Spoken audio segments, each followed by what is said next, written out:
everyone. Let me try and find the right piece of paperwork. Time to begin. Today, October 24th, it's 10:01 probably. I'd like to call to order our special meeting. And before we start, we'll have the Pledge of Allegiance. Melissa, are you in the room? No. Oh, she knew I was going to call on her. Sherry, would you lead us in the pledge, please? I pledge allegiance to the flag of the United States of America and to the republic for which it stands, one nation, under God, indivisible, with liberty and justice for all. Thank you. So before we get started with our items, I want to congratulate Micah Wheeler, who's with us here today. Stand up so everybody knows you. Recently appointed Chief Deputy Assessor. We needed to have that position filled, and we're excited for you. And yeah, hopefully we can help you accomplish what needs to be done there. So congratulations on that. Okay, so item number 2A is a public hearing, information, discussion, action to convene a public hearing to hear from citizens on the fiscal year 2023 Community Development Block Grant application for fiscal year 2023 and the CDBG regional account funding in the amount of $150,107.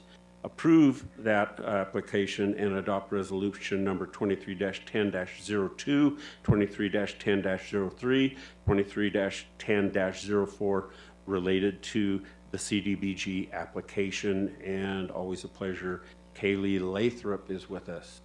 Good morning, Mr. Chairman, members of the board. This is just to vote on anything we've previously talked about in the first public hearing, which was only housing rehabilitation, to be the use of the funding for the CDBG grant. And then the attached resolutions have not changed from last time they were adopted, with the exception of changing the years and contract numbers. Thank you, Kaylee. Any questions, Supervisor Humphrey? I have no questions. Supervisor Klein?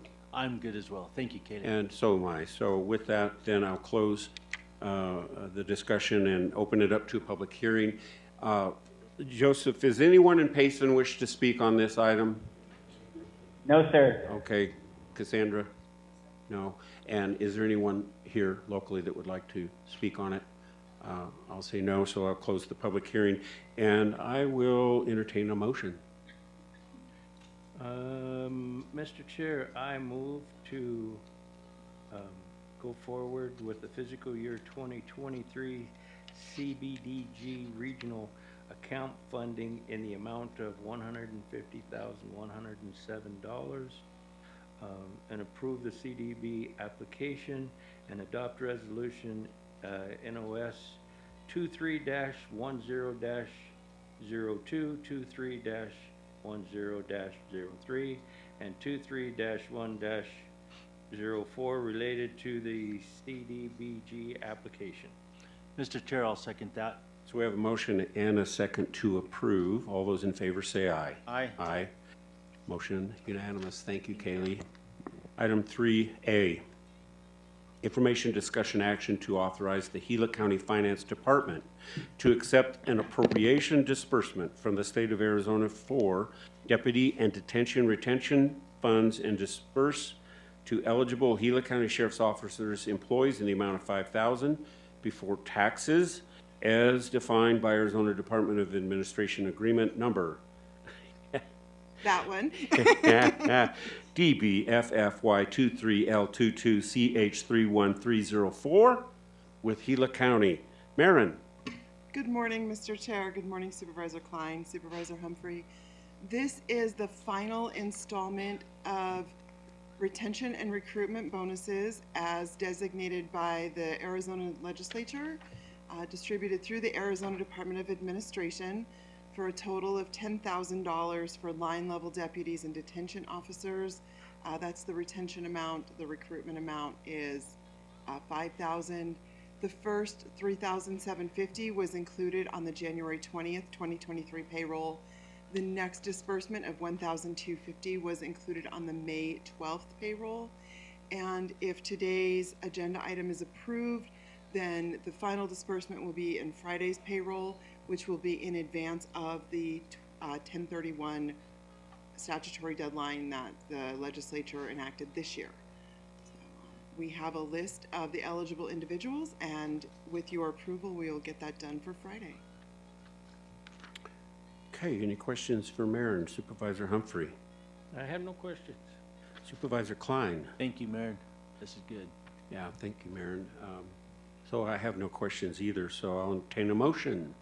Mr. Chair, I'll make the motion to authorize Gila County Finance Department to accept the appropriation disbursement of $5,000 for the Gila County Sheriff's Office employees. I'll second that. Okay, we have a motion and a second to approve. All those in favor say aye. Aye. Aye. Aye. Motion carries. Thank you. Thank you, Maren. Item 3B, information, discussion, action to ratify the Board of Supervisors' approval to submit a social investment application to Resolution Copper Mining LLC in the amount of $2,000 on behalf of Pleasant Valley Veterans Retreat, Inc. Accept the award of $2,000 from Resolution Copper on behalf of Pleasant Valley Veterans Retreat, Inc. Approve a funding agreement between Gila County and Resolution Copper, and approve Economic Development Agreement number 101722023 in the amount of $2,000 between Gila County and Pleasant Valley Veterans Retreat, Inc., all of which the board has determined to be for the benefit of the public. Mr. Menlove. Mr. Chairman, members of the board, thank you for the opportunity to present this item to you. This is a contribution, or it's a contribution to the Pleasant Valley Veterans Retreat through all the workings that we have to do. I found that it was easiest and best for Resolution and for us to have that come to the county. The contribution of $2,000 come to the county, and then we pass it through to Pleasant Valley Veterans Retreat. To do that, it is by statute and by our policy a economic development grant to Pleasant Valley Veterans Retreat. So we ask you to ratify that. These are for ball caps that will be sold at the gala that is happening on November 4th. The end goal, I believe, is to use this to outfit a game room for veterans at the admin site, at the admin building at the Pleasant Valley Veterans Retreat. So I would ask for your approval of this economic development grant that is for a public purpose. Thank you, Mr. Menlove. Supervisor Humphrey. I have no questions. Supervisor Klein. Neither do I. And neither do I, so I'll entertain a motion. Mr. Chair, I make a motion to ratify the Board of Supervisors' approval to submit a social investment application to Resolution Copper Mine LLC, Resolution Copper, in the amount of $2,000 on behalf of the Pleasant Valley Veterans Retreat Incorporated, accept the award of $2,000 from Resolution Copper on behalf of Pleasant Valley Veterans Retreat Incorporated, approve the funding agreement between Gila County and Resolution Copper, and approve Economic Development Agreement number 101722023 in the amount of $2,000 between Gila County and Pleasant Valley Veterans Retreat Incorporated, all of which the board has determined to be for the benefit of the public. Thank you for that motion. Do we have a second? I'll second it. Okay, we have a motion and a second to approve. All those in favor say aye. Aye. Aye. Very good. Thank you, Mr. Chairman, members of the board. Thank you. And, okay. Next item is yours as well. Item 3C, information, discussion, action to ratify the Board of Supervisors' approval to submit a grant application to APS Corporate, giving in the amount of $4,500 on behalf of Pleasant Valley Veterans Retreat, Inc., and award of $4,500 from APS Corporate Giving on behalf of the Pleasant Valley Veterans Retreat, Inc., and approve Economic Development Agreement number 101822023 in the amount of $4,500 between Gila County and Pleasant Valley Veterans Retreat, Inc., all of which the board has determined to be for the benefit of the public. Mr. Menlove. Mr. Chairman, members of the board, the Pleasant Valley Veterans Retreat applied for funding from APS Corporate Giving to sponsor the PVVR fundraiser to be held on November 4th. This, of course, is the gala dinner that will be at November 4th, held in Payson, promising to be the event of the season. And it'll be a great time for everybody. The sponsorship includes audio-visual equipment and personnel to operate the equipment. PVVR has not been a nonprofit for 3 years, and therefore Gila County applied for the funding. The request today is to ratify the application to APS to accept the award in the amount of $4,500, approve funding agreement from APS Corporate Giving, and to approve an economic development agreement with PVVR to transfer funds to the nonprofit PVVR. I would ask for your approval. Yeah, thank you, Mr. Benlove. Supervisor Humphrey, any comments or questions? I have no questions. Okay, Supervisor Klein. No, I'm good, and you know, it's really great APS step up and do that, which at our last meeting, I believe it was, this was in the works. They were trying, so I'm really glad to see they were able to do it. Thank you. Okay, thank you, Supervisor. Thank you, Mr. Benlove. I have no questions, so I'll call for a motion. Mr. Chair, I'd make the motion to approve the submittal of grant application to Arizona Public Service Corporate, giving the amount of $4,500 on behalf of Pleasant Valley Veterans Retreat, Inc., and accept the award of $4,500 from APS Corporate, giving on behalf of Pleasant Valley Veterans, Inc., and approve the Economic Development Agreement number 101-82023 in the amount of $4,500, which the board is determined to be for the benefit of the public. Mr. Chair, I'll second that. So we have a motion to approve and a second. All those in favor say aye. Aye. Aye. Aye. Thank you, Mr. Thank you, Chairman, Mr. members of the board. Yeah. If I can put a plug in for this event, it again will be a fabulous event. Tickets are $100, and it's a very nice dinner that will be it's worth our time and effort to do this major fundraiser for Pleasant Valley Veterans Retreat so that services and deliverables can be made to the veterans of Arizona and throughout the country. So I hope that you can go to the Pleasant Valley Veterans Retreat website to buy tickets. There's a link to go through there and get your tickets. So please sign up and let's all see each other at the event. Yeah, and that's coming up. So, James, do you know how many tickets are still available? There's probably 60 or 70. Okay, There's a total of 168 tickets, I believe, that will be sold. And so there's somewhere in that neighborhood of tickets that are, so there's a few available. yeah, good. But And we that's need to get every one of them sold. about a week and a half away. Yes, on Okay. Saturday evening. All right. And thank you, Mr. Chair, members of the board, for allowing us to have these routine, not routine, but these issues on our work session today. This is, these are time sensitive, as you can see with all of them, so I appreciate Very good, yes. you indulging staff to be able to have these, hear these things today. Supervisor Klein, did you have something to add? Not with James, but Sherry, why don't you scoot over about 2 chairs so that light above you doesn't fall out? Ooh, That really could cause a problem today. that would. But it's good we have facilities sitting in the crowd so they know where to go when they get done with this meeting. Okay, I'm good. Yeah, Christina, you might want to move too. That thing could fly around a little bit, so, okay. All right, thank you for that. So we're going to move on to item 3D, information and discussion regarding properties owned or held by Gila County. Mr. O'Driscoll. Morning, Chairman, members of the board. If you recall, several months ago, the board directed staff to come up with a list of the properties that Gila County owns, and so that's what we're here to present to the board. We've done a comprehensive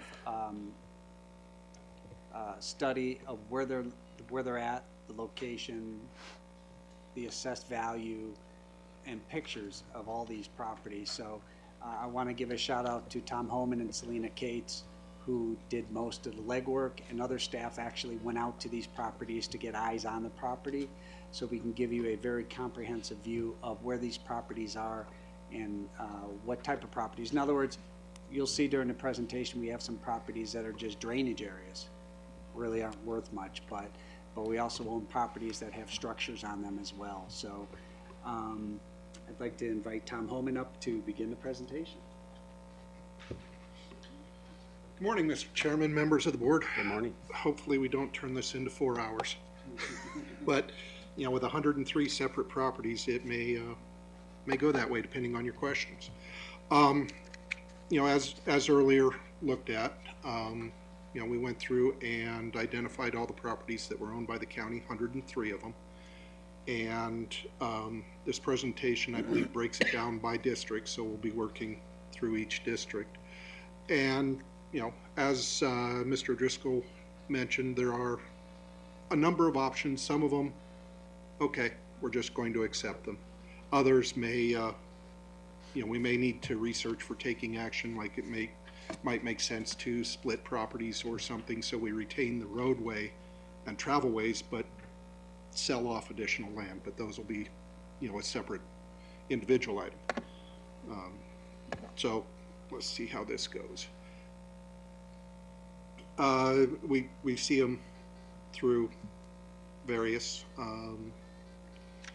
So starting out in District 1, these are kind of hard to see. This is the property adjacent to the community college district. It's on a hill. I know there are various things that have been asked for about it. I don't know if there's any consideration it could be sold. 30401. Sorry, I'm trying to stay. My notes are organized by the parcel number. So any notes you provide to me, I wanted to be able to write down. 30401, 369D, there it is. I know there's been discussion to have further development on that, but don't know if you have any guidance or if you can even answer questions on that. Okay, Supervisor Humphrey, any questions on this parcel? I have a lot of questions, but I'm gonna hold them. Okay. We could get into this one property for an hour itself. Let's do it. But it's just sitting there. So maybe at some point in time, we need to just pick out particular properties and have a work session on those particular properties. We've got a long agenda today, just me thinking, we've got a lot on our plate today, and we could get into this for half a day by itself. So If I was to, I'm gonna leave it, Mr. Chair. So Okay. if I was to make a wild guess, this is probably the top of the list of this 103 property, is this particular property. My guess is we're gonna see a lot of little wedge-shaped, hillside, steep stuff that is gonna be kind of Right. whatever, but this 20 acres has been a center of my thoughts for quite a while. It's been sitting there. And, and I know we've, in the past years that we've been on the board, it's come across our deal a couple of times, but to really sit down and look into this is something I think we need to do and really discuss where we're gonna head with this particular piece of property. My thoughts are that if we had any inkling of selling it, we kind of missed our boat about 2 years ago because property prices were just soaring. And it's not that they still aren't, but since then, I know, James, you've come up with a different idea or two on this particular piece of property. So I'm ready to talk about it. I'm just saying. That's all good. That's the neat thing about these meetings. And Mr. Chair, supervisors. And excuse me, Michael, yeah, we no. can talk in generalities about it. I think we all understand where it is, how much it is, what, and all that. This is a property that's on the top of all of our minds. And it probably has the most options as far as what we do. And I know the town of Payson has some plans that they want to build a pool and a rec center. They want to talk to us about part of this property. So I know that's a potential. Town of Payson actually owns about an acre right in the center of it. I don't know why, but they do. And there's discussions about workforce housing and all of those things. So there's a lot of options with this property, and maybe Supervisor Humphrey's correct. We can identify this particular discussion to a wider, larger meeting going forward if we want to. So. But I also respect Supervisor Klein. I don't know that we're going to be able to hammer it all out in one meeting, this meeting. Yeah, Chairman, members of the board, I recognize that this property is a large topic of conversation. And if I may recommend for this particular property, I talk with County Manager, Mr. Menlove, and bring this at some point in time in the future, just this property in front of the board for further discussion. Because this has been talked about for several years now, and there's a lot of different people that are talking to other people about this. So I sort of need a little bit of time to get everybody in the same room and have a discussion about it. So I for one don't have a issue with doing that, Yeah, but things around here seem to get kicked down the road quite a ways, and that road needs to be shortened up a whole lot. So I'm thinking that if we want to do that, then we need to set something up very soon and maybe pull like whoever from the town that may be interested in talking about it with us and whoever else. But we discuss this piece of property because all it is doing is sitting there watching traffic go by. So I don't have a problem with that. I don't have a problem with doing it today in this work session, more or less. It's a work session, even though it's a special meeting too. So however you guys want to do it, but I do not want to go another year with that property not being addressed. That's my opinion. Supervisor, I guarantee it won't be nothing. You know me. So I have faith in you, Michael. And Mr. Chair, if I might bring one thing up to Public Works, we're always looking for road material, and so are other people, and that's granite, correct? And so I'm wondering, why don't we start leveling that and use some of the material until we decide what we're gonna do with it? Because it'd be worth more flat than it would be the way it is, and there's an awful lot of road material there that, we're always looking for material, and we own 20 acres of granite. So, anyway, just something to bring up to Public Works while we're trying to decide. Let's use some of our dirt. Thank you, Mr. Chair. You're welcome. Thank you.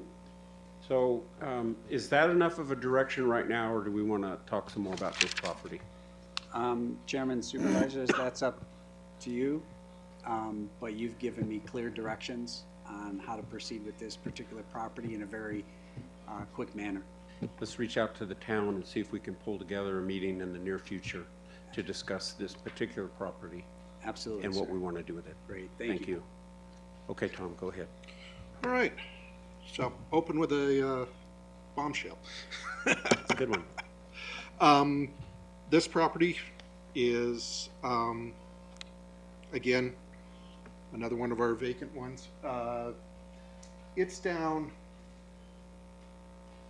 trying to think, this is more drainage. It's very close to Tunnel Creek. It's actually down in Gila.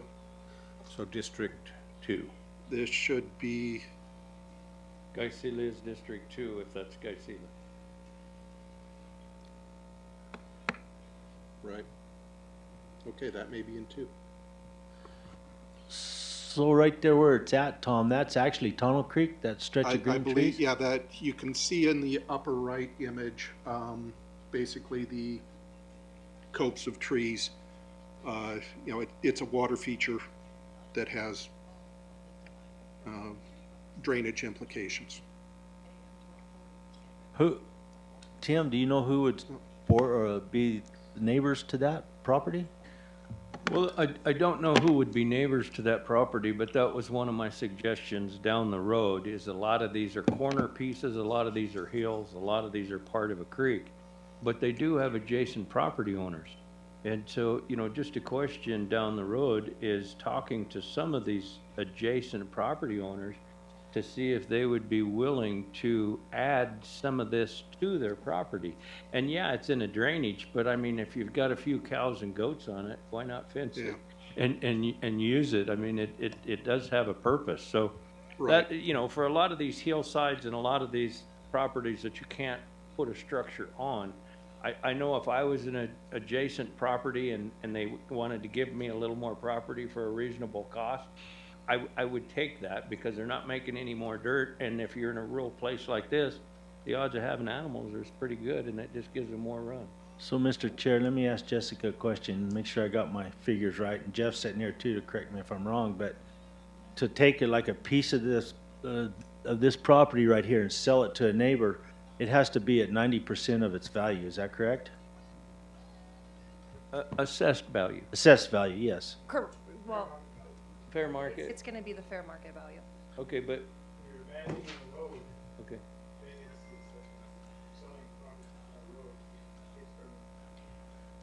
Which, when you look at something like this, though, I would think that it cannot be worth much sitting in the middle of Tunnel Creek. I would think that would be up to the appraiser, but I agree with you 100%. And just for context, I got on the right page on my notes. We acquired this in 1991 for flood control purposes.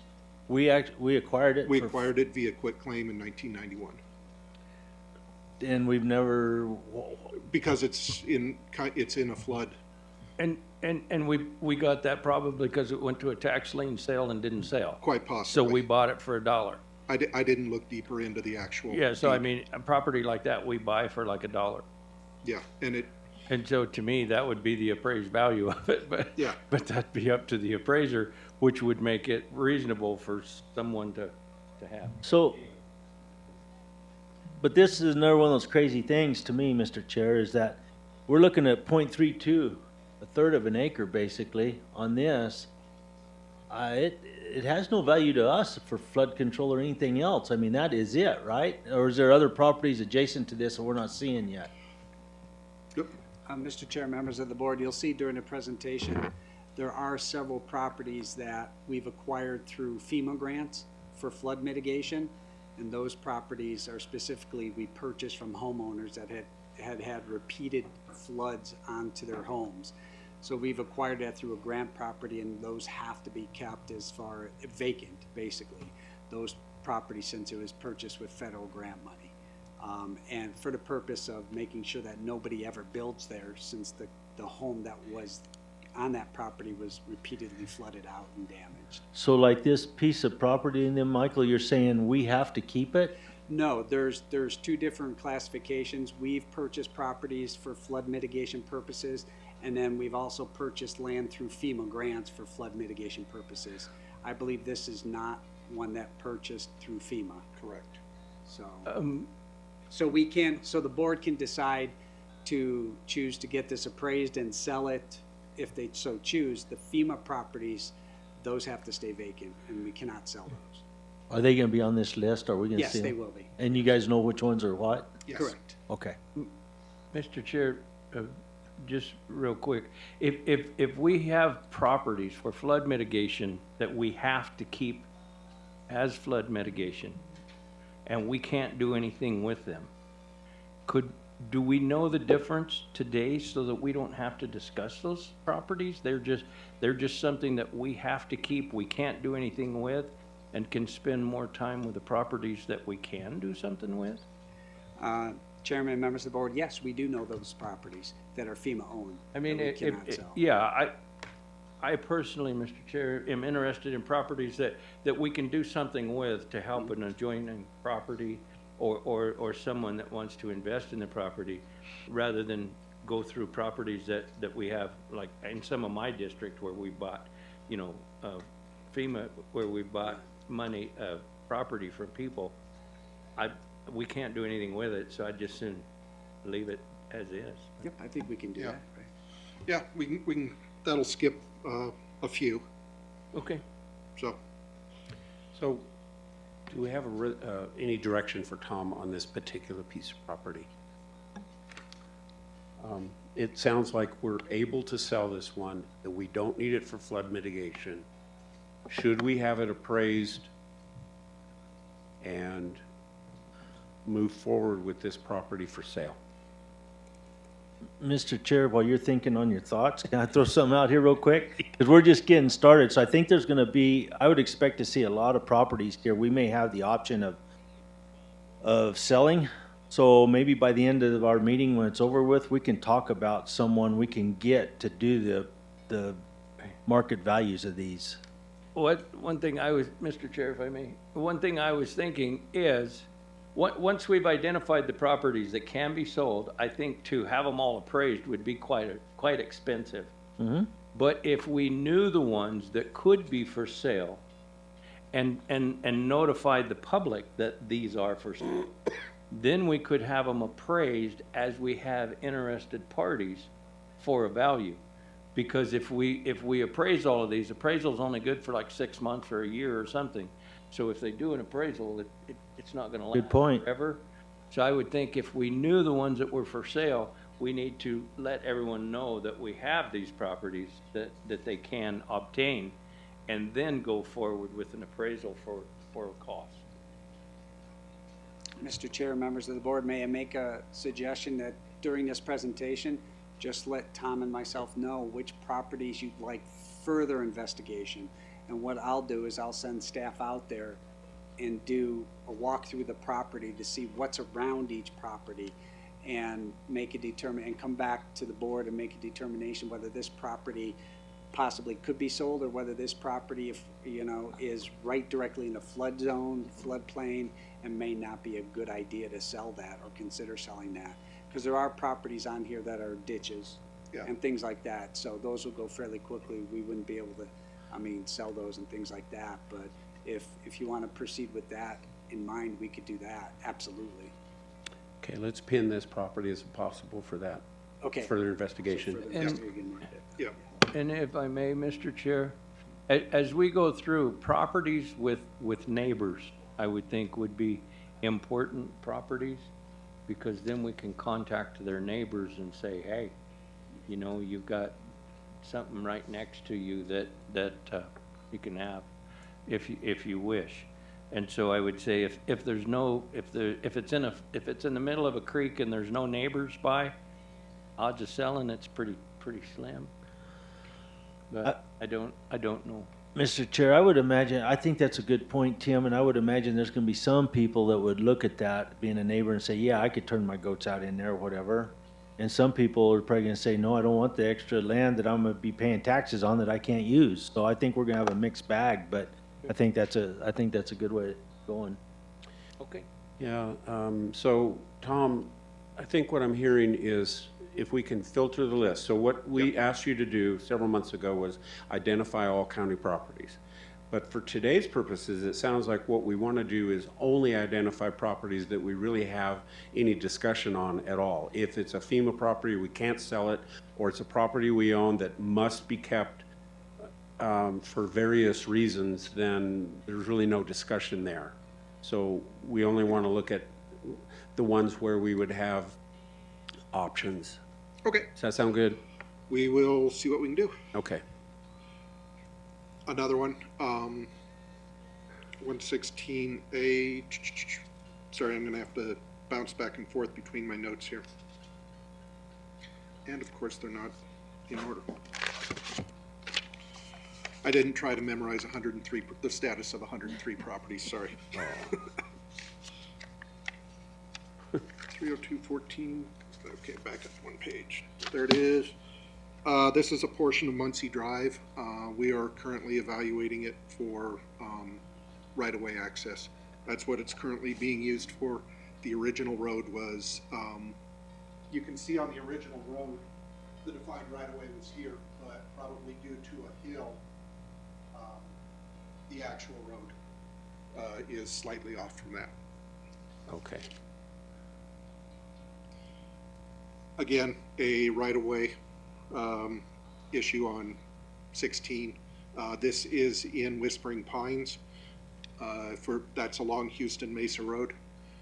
So part of the parcel was sticking out into defined right-of-way, so we acquired it sometime previous, again in 91, to perfect the right-of-way for public road. Right, and Mr. Chair, if I may, I would say right-of-ways would be some of those that we don't need to worry about, because we're probably not gonna do anything with them because people are using them to drive on. So Yeah, if we sold them to that corner property right there, he'd fence it in and Yeah. then we'd really No, I totally get you and agree with you, but I've got to go back to my notes, so I end up stalling on each one. Understand, but I would say going forward, that's probably not one we're gonna wanna do anything without, No. or any that are roadways. Right. Right. Again, more Houston Mesa Road right-of-way. Okay, all right. This one, again, you can see where Neil Drive in Whispering Pines. Uh-huh. The road was defined one way by the subdivision, but reality became a slightly different route. Okay. So let me ask you something on that. So when you take these little pieces like we're looking at for right-of-ways, and I agree with Supervisor Humphrey, so eventually we're gonna work our way through those to where they just become part of the right-of-way. Is that correct? Or, The existing right-of-way is going through that property. Again, this was another one of those properties that was acquired in 1991, 104B. Oh, sorry, this one was acquired last year in '22. It's a portion of Neil Drive and Scott Drive, again, to perfect the right-of-way. I've just, in my mind, what I'm really thinking is there's a way we can clean up this huge list eventually and get it off the county plate. So when it comes to little bits and pieces of this dirt like this, is there a way of just somehow adding it to the right of way and saying this is it and taking it off our plate and erase it? Or is that something that future county supervisors are gonna deal with as we are? Probably a little bit of both. Okay, how can we make it to where they don't deal with it? I would have to check with Scott Warren Uh-huh. to understand fully what the mechanism is. I'm not sure I know it can be done, but I'm not sure of the legal mechanism, so I don't want to speak out of turn. Oh, start speaking, and if it's wrong, Jessica will holler, so. Thank you, Mr. Chair. So apparently we can't use the right-of-way that was originally apportioned for that. Correct. It's just too steep, or it's a ditch, or it's a... Whatever yeah. it is, yeah. It's so odd to me that, well, no, it's not really that odd, but back in the day, they just said, well, let's just cut across this property and do it there. So, Right, and if we purchase that for purposes of right-of-way, could we take that existing right-of-way and abandon it for sale? Don't know. To the property owner To the adjacent. that's using it. Yeah. Yeah, it looks like there's a vehicle parked there to me. Yeah, looks like he's using it. okay, thank you, Tom.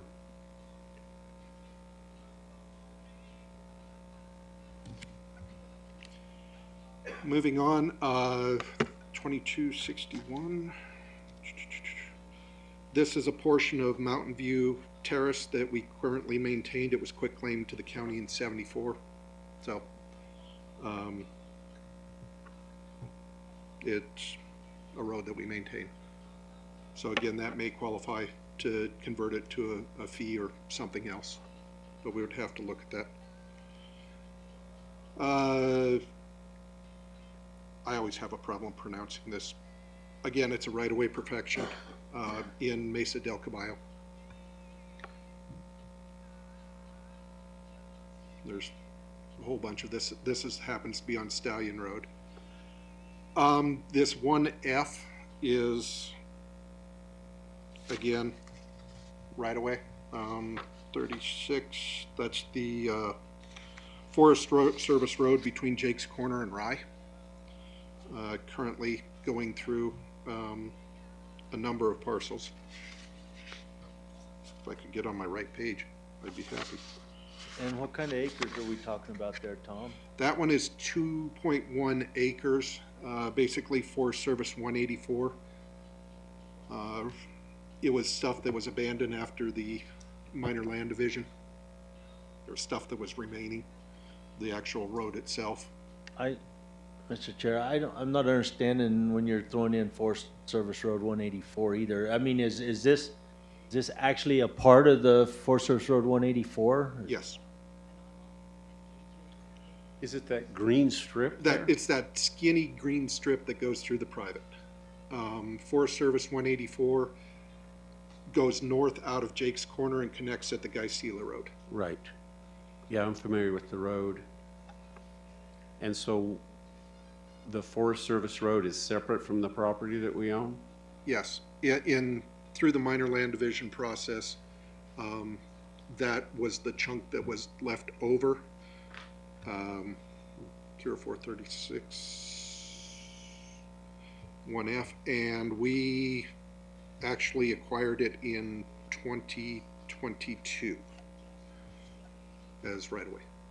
So, Mr. Chair, Tom, this 2 point whatever acres is strung out for how long along that road? I don't have a linear measurement. All I have is the acres on here. I know that road is used quite a bit. Sure. Yeah. And so I don't know how we own a Forest Service road, but if we do, Well, Well, it may be that, we maintain it, I know that.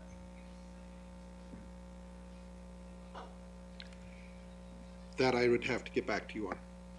maybe we could work the government a trade. What do you think? Jessica? Forest Service road. So Tom, you said this property is separate from the road. People travel on the road. Is this property that we own being used for anything? It's being used for travelway. So it is part of the road? Yeah, it is part of the road. Okay. All right.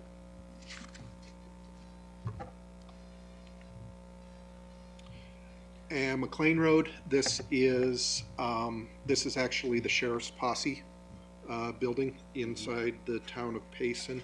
It is owned, well, it was owned by the county. This one's kind of old, it's kind of interesting, 30406. We actually acquired the deed in 1934, and it was a broadcast in 1995. It was given via IGA to the sheriff's office for their posse use. So, potentially saleable? Sure. If you would like further research, we can endeavor to do that.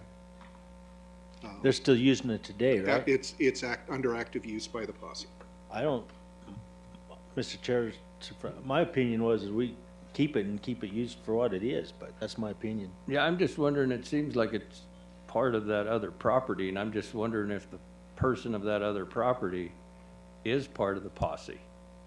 That I couldn't tell And you. if not, it's kind of a pain in the neck having it as part of the property, but if it's working, you know, let sleeping dogs lie, I guess, I don't know. I guess they've been doing the upkeep and everything on the building all these years.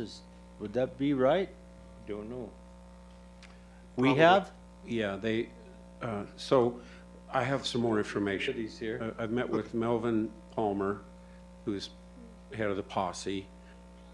I went on a tour. That's the oldest county building we have in the north, and it's kind of historic in a sense. So I've tasked Michael this morning to look more into this building, and so there will be further discussion about this particular building and its use going forward.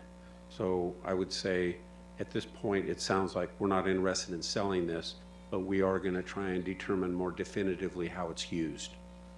Okay? Okay. Is that fair enough? It is for me. Okay. All right. And then we had a whole, well, this was the summary of the right-of-way perfections in District 1, rather than drop into each individual one. Current full cash value per the assessor, $550,000.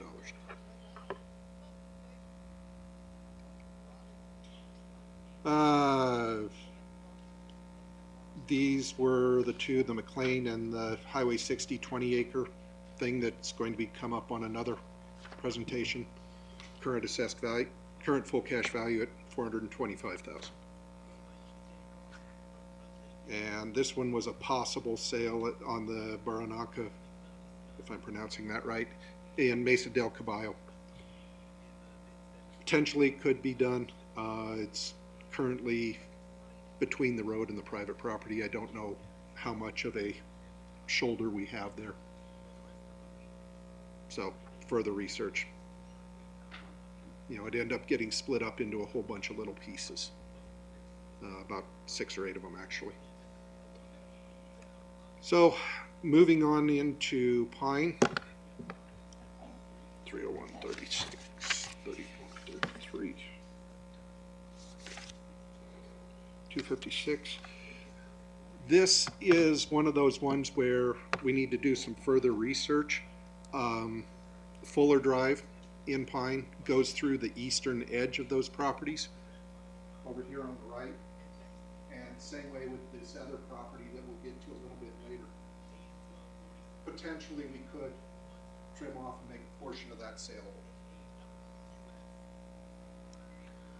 So what do you think size-wise would be sellable? Because we're only talking a third of an acre again. Yeah, looking at it visually, I would say maybe half of that. And probably go to the adjacent property owner as first dibs, or however that works. That's one where we identified that, yeah, there is a potential opportunity there to trim off a bit. We need whatever the full amount for Fuller Drive for right-of-way management purposes, about 36 feet minimum between the 24-foot travelway and then shoulders and drainage ditch. Mr. Chair, if I may. Yes. On places like this where we're not sure what we need to do for the roadway, and then there's a little piece between the roadway and other private property, where I get concerned is it worth the squeeze to contact these property owners to see if they want that? And the reason being is because a lot of these little pieces, I get complaints on for blight or weeds. And it's really, it's our property, but it's not part of our road easement, but yet it's not a part of the property owners either.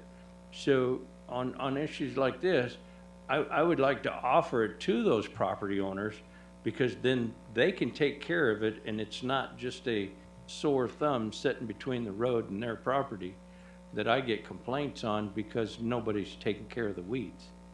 But anyway, that's just my 2 cents on some of these deals that might get it back to someone who will maintain it.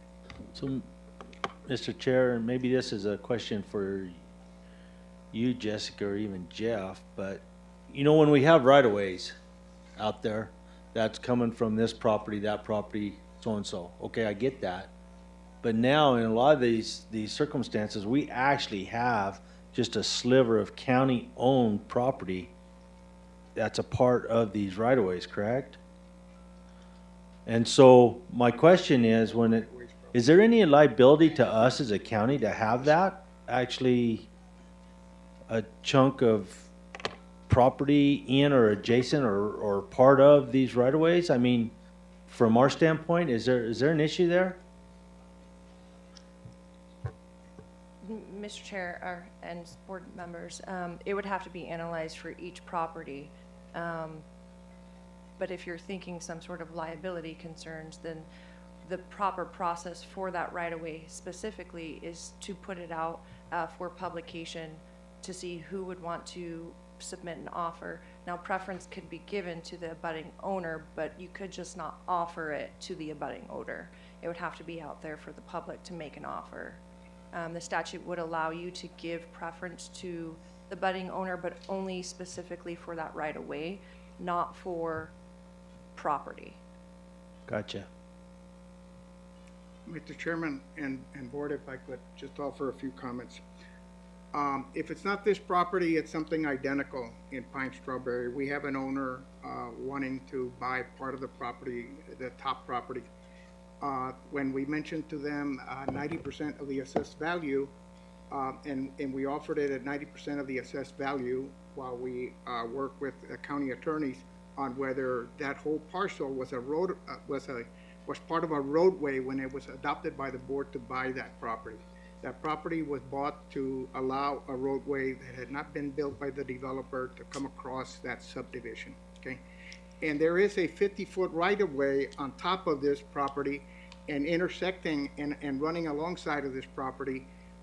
So we were working under the assumption that if we allowed a 50-foot right-of-way to continue, that no harm is done with the future use of that roadway. It's in a subdivision. However, there is a drainage in that property, and the property owner is saying, well, I don't want to buy the drainage. And so I just wanted to share with you a couple of things. We will determine whether or not that parcel was purchased by the board at the time for the purpose of a roadway. And if that's the case, it's likely we can proceed with that as a road abandonment. If it's not, then it'll be 90% of the appraised value instead of 90% of the assessed value. But every one of these parcels that is alongside of a road, and I had another very similar issue in Pine, where an owner wanted to buy a parcel that gives frontage to Beeline Highway, a little sliver triangle, and he wanted to extend his parking lot. And so if you look at it from the pictures, it says, why shouldn't we be doing that?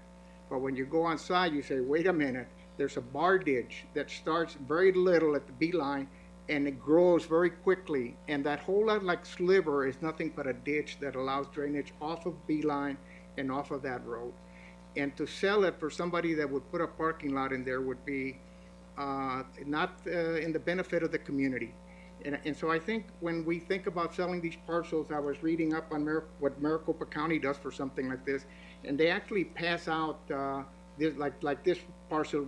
If the county were interested in selling this, they route it through the various departments. Facilities, do you think we could use this in the future? Roads, what's the issue with roads? Flood, what's the issue with drainage? Community development, what's the issue with setback? And then everybody signs off, yes, sell, sell, sell, sell. And we could proceed with that. But every one of these, I think, it's more than just looking at a picture. Okay, it's actually going out to the site and evaluating what's the purpose. And if I could say something about roads, it's if we own 60 feet instead of 50 feet, and that's shoulder, and it allows us to make a U-turn or whatever, I will always, when I see that form come across, favor keeping properties that is adjacent to a road where it does serve some road purpose. And staff will be on Public Works struggling with the question of how much right-of-way is sufficient for the future. Okay, and so I just wanted to share those thoughts with you. Thank you, Homero. Mr. Chair, yeah, thanks so much, and what a great idea, because then this 103 properties, once it goes through staff on looking at these, then I think our sellable properties are gonna go down considerably. But at least we'll know the reason why we have these properties once we go through this process. For future supervisors, it's like, why do we own all these properties? Well, here, because we've gone there and it's either a drainage or it's part of a road, and that's why we own them, which is the question that we don't have answered. So great suggestion, Homero, and I think it's a good idea. Supervisor Klein? Oh, I like it. It's good. You know, I mean, if we have a need for some of these in-house, then we should by no way sell them or get rid of them. Right. But I mean, these have been sitting on our plate for a long time. It's just time we addressed it and cleaned it up. All right, oh, look at that. The next slide is the parcel at the top. Same discussion. Moving on. Hardscrabble Mesa Road, here's another one that is perfection to right away. So, kind of a non-issue. You can see the road traveling through the parcel. Cemetery Road in Pine. Well, we acquired that specifically for access to the cemetery. Again, another portion of Cemetery Road. This one is 30119.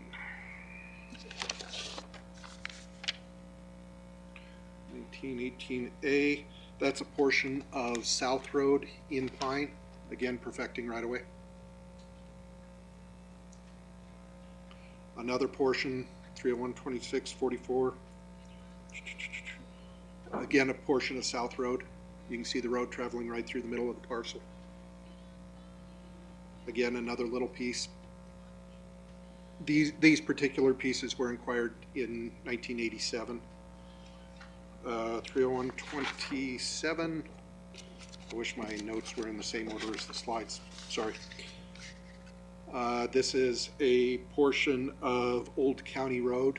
I believe the county yard is just to the northeast, just off the frame. Again, right-of-way perfection. Hummingbird Drive, 59B. That one's got a little questions. We own it, but we haven't done maintenance on it. It was not a defined subdivision, so it was something that was created more out of the minor land division process. And so probably it was a leftover piece that we ended up acquiring. According to my notes, we acquired that back in 1990. 30134 1D.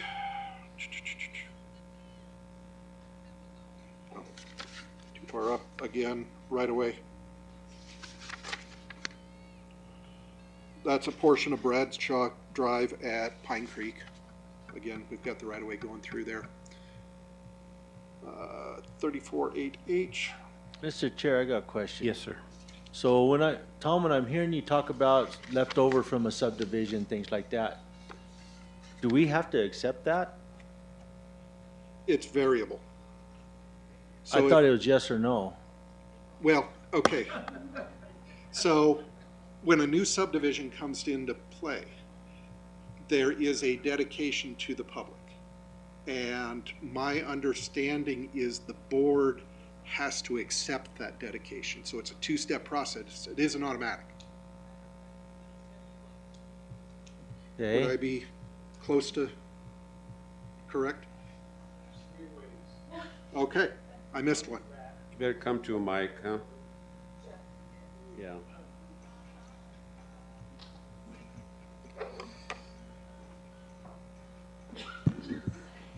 So for a road to become a public road, either it's one way, as Tom just explained, the board makes a formal acceptance of the road by board action in a public meeting. The second way is if there's a subdivision formed and it's accepted, or it's not accepted, but it's been platted, and a piece of property is sold out of that subdivision, then the subdivision becomes public roads. And the third way is by use. If a road is used as a public road over a certain period of time, it can be a public road, although that's a weak way to do it. I've seen one case out of Pinell County where it was done that way. But normally either formal acceptance or by sale from a subdivision.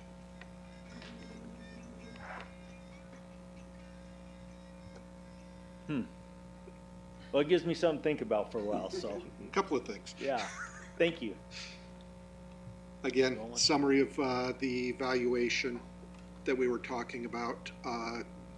The unsaleable, currently full cash value is about $370,000. The conditional stuff in Pine is about $284,000, current full cash value. But probably not worth chasing it too far. So moving on to Strawberry. This is a drainage, 30111-133. It's the drainage along Parkinson Drive, so really couldn't do much with it. Mr. Chair, I got a Yes. quick question. On those drainages that we own, are we liable for the maintenance of those? I mean, because with those houses and stuff around, if there's a lot of weeds and trash and stuff in those drainages, and we get complaints on it, it's like, well, yeah, we own it, but I guess we're not responsible for it. You know, that's a fine line, and my question is yeah, drainages are gonna have growth in them and gonna get garbage and stuff in them, and I just wanna know where our liability is in keeping them from being a fire hazard in neighborhoods such as this one. I'd have to defer to my leadership on that question. I understand. So, Understood, but still a question Mr. of Chair, mine going forward. and I hear what you're saying, Tim, and if you want to ask my opinion, I would say we're liable for them. We make everybody else liable for their property. We should be liable for ours. Well, I have to agree, but then we're gonna have to need 3 more crews, I think. All right. Moving on, 30104, this is if I remember right, this is a big retention pond. So not really saleable. There again, retention pond's gonna have growth, and We own a lake? if it looks, We- if it looks really bad, It's a seasonal you lake. know. County swimming pool. Yes, Yeah, with weeds 4 foot tall. yeah. This one, again, right-of-way implications. You've got the intersection of 2 roads, so you really don't want a triangle sticking into the road. So better just to keep it. These 3 are 3010322, part of Fossil Creek Road. 3010320N, right away for Fossil Creek. Again, these are all portions of Fossil Creek Road. Again, here's, this may be the exact parcel Homero was referring to, the intersection of Strawberry, I think it's Luthien and 87. Not really conducive. You've got Luthien coming down off the hill on 87, so not really conducive to altering, and we need it for right-of-way geometry in the future. 3011017. Sorry, I'm trying to move quickly and appreciate of people's time. You're doing great. Portion of Parkinson Drive, right away. Again, another piece. We got Parcel Creek Road, and I can't quite read what's to the north, the road going in, but we still have right-of-way concerns. 30105-4L. Diane Circle in Strawberry.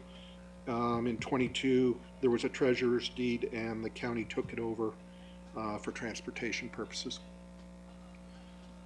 Again, one of the common little slivers, Fossil Creek Road and Walnut Drive in Strawberry. 30108-140. Oh, this is being used, actively used by the county. When we did the rework on Fossil Creek, there's a large MBU mailbox collection there. And when we're doing maintenance, the roads department uses it for staging equipment. So, yeah, it's fair. I know where that is. Yeah. So, for Strawberry on the summary, you know, the probable not saleable approximate full cash value $100,000, and then you can see the other right away 32,000, vacant land 60, but that's that MBU cluster. So moving on to District 2. Any further? So I want to present a thought. So you're doing a great job, Tom, and I appreciate how thorough all of this is. Do the other supervisors want to continue with this presentation, or should we direct staff to try and narrow this? I need to know if we want to keep going the way we are, or whether we want to instruct them to narrow and represent properties that may have options other than those that are really no option. Me first? Go ahead. Yeah, let's keep going. Because there's some of these that's going to bring up some questions. It's not that we have to dwell on each of these for a long time now. I think we can go through them fairly quickly, but there's going to be some of these properties that's going to bring up some questions, I'm almost sure. Okay, let's keep going. I mean, Supervisor Humphrey? Well, I'm kind of with you because we're here, and I know that staff is going to look through these and it's going to narrow our list a lot. But like the questions of liability of some of these drainages and things like that, that's an important question and to be asked. And Mr. Chair, you have someone from the audience, and so, but anyway, I'd like to go forward just because as we have things, some of it might not be interesting, but it's going to create questions that we've already come up with that's going to help staff when they go look at some of these properties, some of these questions on maintenance and maintaining and things of this nature. But anyway.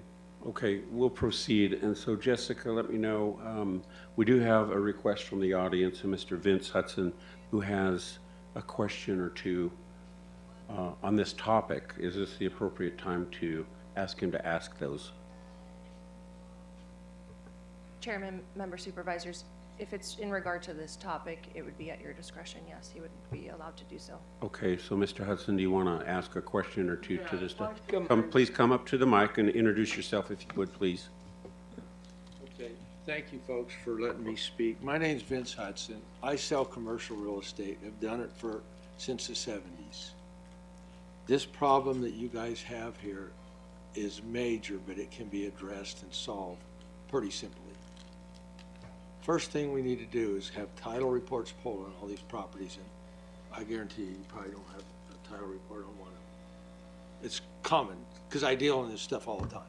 I'm not the guy for you to do this, but you may want to contact someone like Rory or someone out of Payson that works for ERA, have him go through these parcels, put a value on them, but a preliminary title report will tell you what you need to know and what you can do. But as someone was in here talking about right-of-ways, if you own the property and I cross it, and I hit this man right here and I kill him, you're as liable as I am because you own the property. So that's something that the county needs to, what's not good in savvy properties for your guys' developments and for your engineering, road work and stuff, best thing to do is get rid of it. But please pull a title report on these, because if not, you're gonna have problems. And that's, I came down here because it's what I do, and I'm in a wreck with you guys right now. All of you in here know who I am, over the property that's behind me in the flooding. And this is why no title report was ever pulled. When you pull a title report on that property behind us that the Randalls quit claim to you guys, you're gonna find out the Randalls didn't have the right to do that. So, I mean, I'm trying to help everybody. And if you need me for schooling to help you try to find someone, I'm more than willing to do that. But if you take these APNs to Pioneer Title, any of the other title companies, as many as you got, they're probably gonna charge you. But that's where you need to start, because at the end of the day, you gotta have clean marketable title to sell it to somebody. But your neighbor is, every day is always your best buy. Okay? Thank you, Mr. Hudson. Yes. Thank you. Go ahead, Tom. All right, moving on to District 2. Small piece of property in Gila County. In Claypool, 20606. I think I know what the answer is on this one, but I want to make sure. 6195D and D. Yeah. These are on Long Street, and those are involved with Tri-City, aren't they? So right now it's right away. 20609.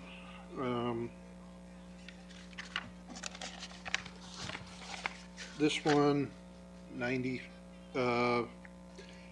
It's a demand, and it would certainly be worth saleable. The adjacent properties are actually owned by the state of Arizona, so I believe that's a different, maybe a tax thing. I don't know. In care of the county, right, Tom? I believe so. But when I went and had a quick peek, it said state of Arizona, like the ones to the north and south.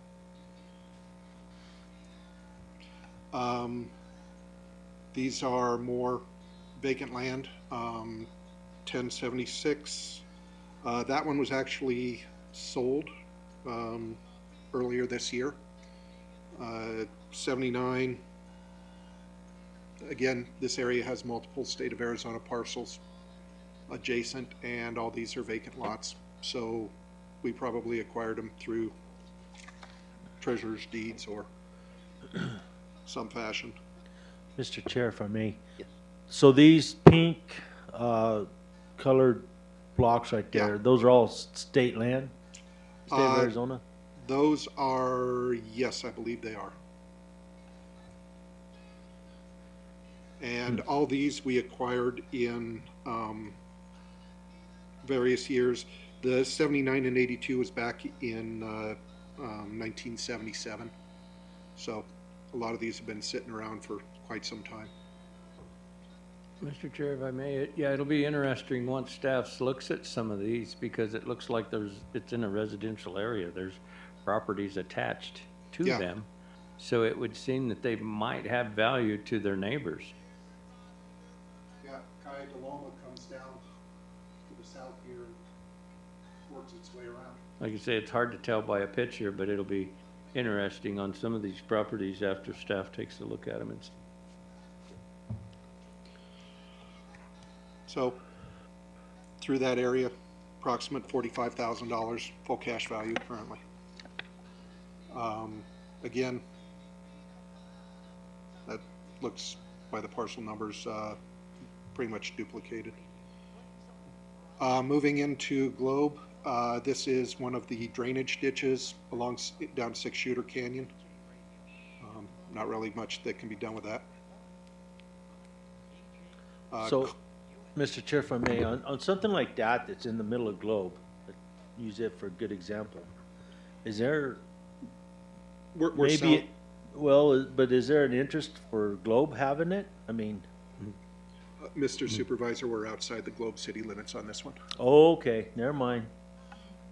Okay. That took care of that one. That's all us.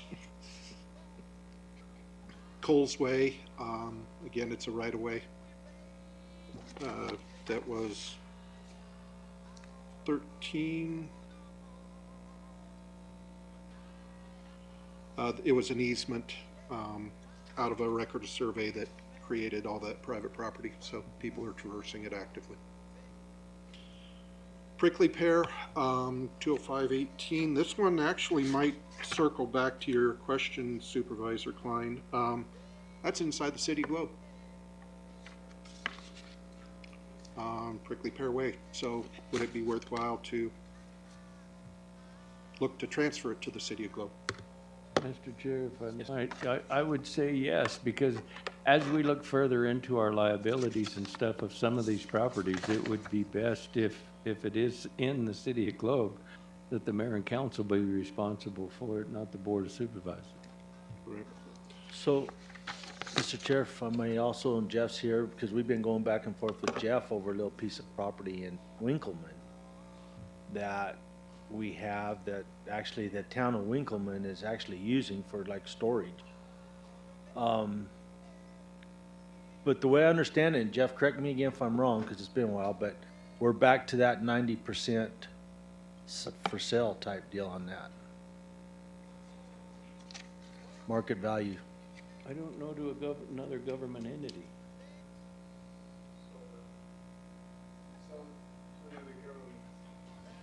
When you sell to another government entity, you are relieved of the public auction requirements, but you still have to comply with the 90% of fair market value requirement. This, supervisors, is something I dropped the ball on this year for our legislative conference. This is something that we could absolutely take to the legislative conference to look at to get that changed, because in my mind, it does not make any sense to me why we would have to sell that to the city of Globe or a lot to a city of Winkleman for another governmental use. To me, it just seems like it ought to be a simple transfer. But under the current statutes, right, Jeff? Right, that's This is what it's current statute. And I know exactly what you're talking about for that Winkleman. It's their maintenance yard, yet we own the property in the middle of it. So, thank you, Jeff. Yeah, I agree, because like I say, going forward with this, questions are coming up that need to be pursued further. Because if it's a state property, we can buy it for $1 if we're using it for drainage or for a road. Is that not correct? If the state is selling it to you, No, if it's state property, then we can obtain it for $1 if we're using it for drainage or roads. Like if it's a tax lien sale property, Oh, nobody bought the state deeded tax property. state, then we can take it from the state for $1 if we're using it for roads or for drainage.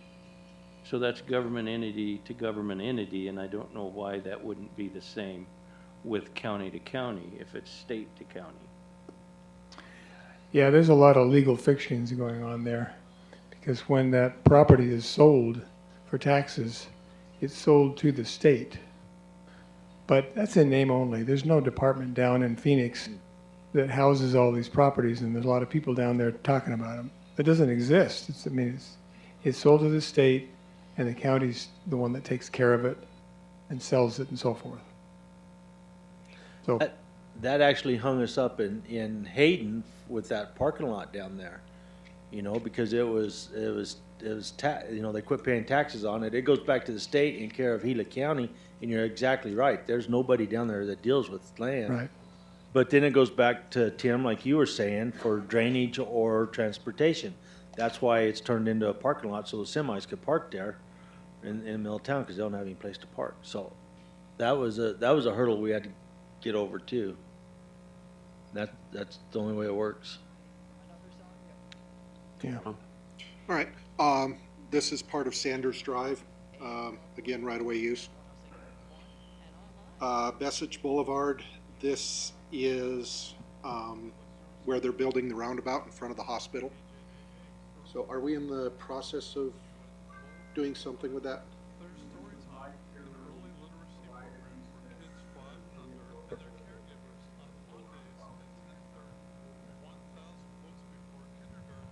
So, again, right-of-way issue. If we could back up one, and how many people use that right away? 1, 2, 3, 4, I'm counting 5, Okay. All right, just based on the simple line work in the area. okay. Thank you. You know, it looks like there's some driveways, there could be more. This is again right-of-way Inspiration Terrace, up. If you go up Inspiration Drive past the water tanks that you can see on the north side, the road goes over the side and there's more property accessed up there.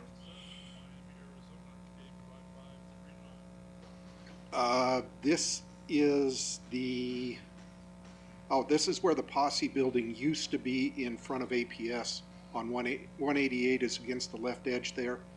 The intersection of 60 is down off the bottom and Wyos on the Trail is up top. APS is the building you can see on the right edge of the picture. So that one would be certainly worthwhile. We've moved the Posse building off that facility. So, Mr. Chair, if I may, so it makes sense that APS picked that up, wouldn't it? One option.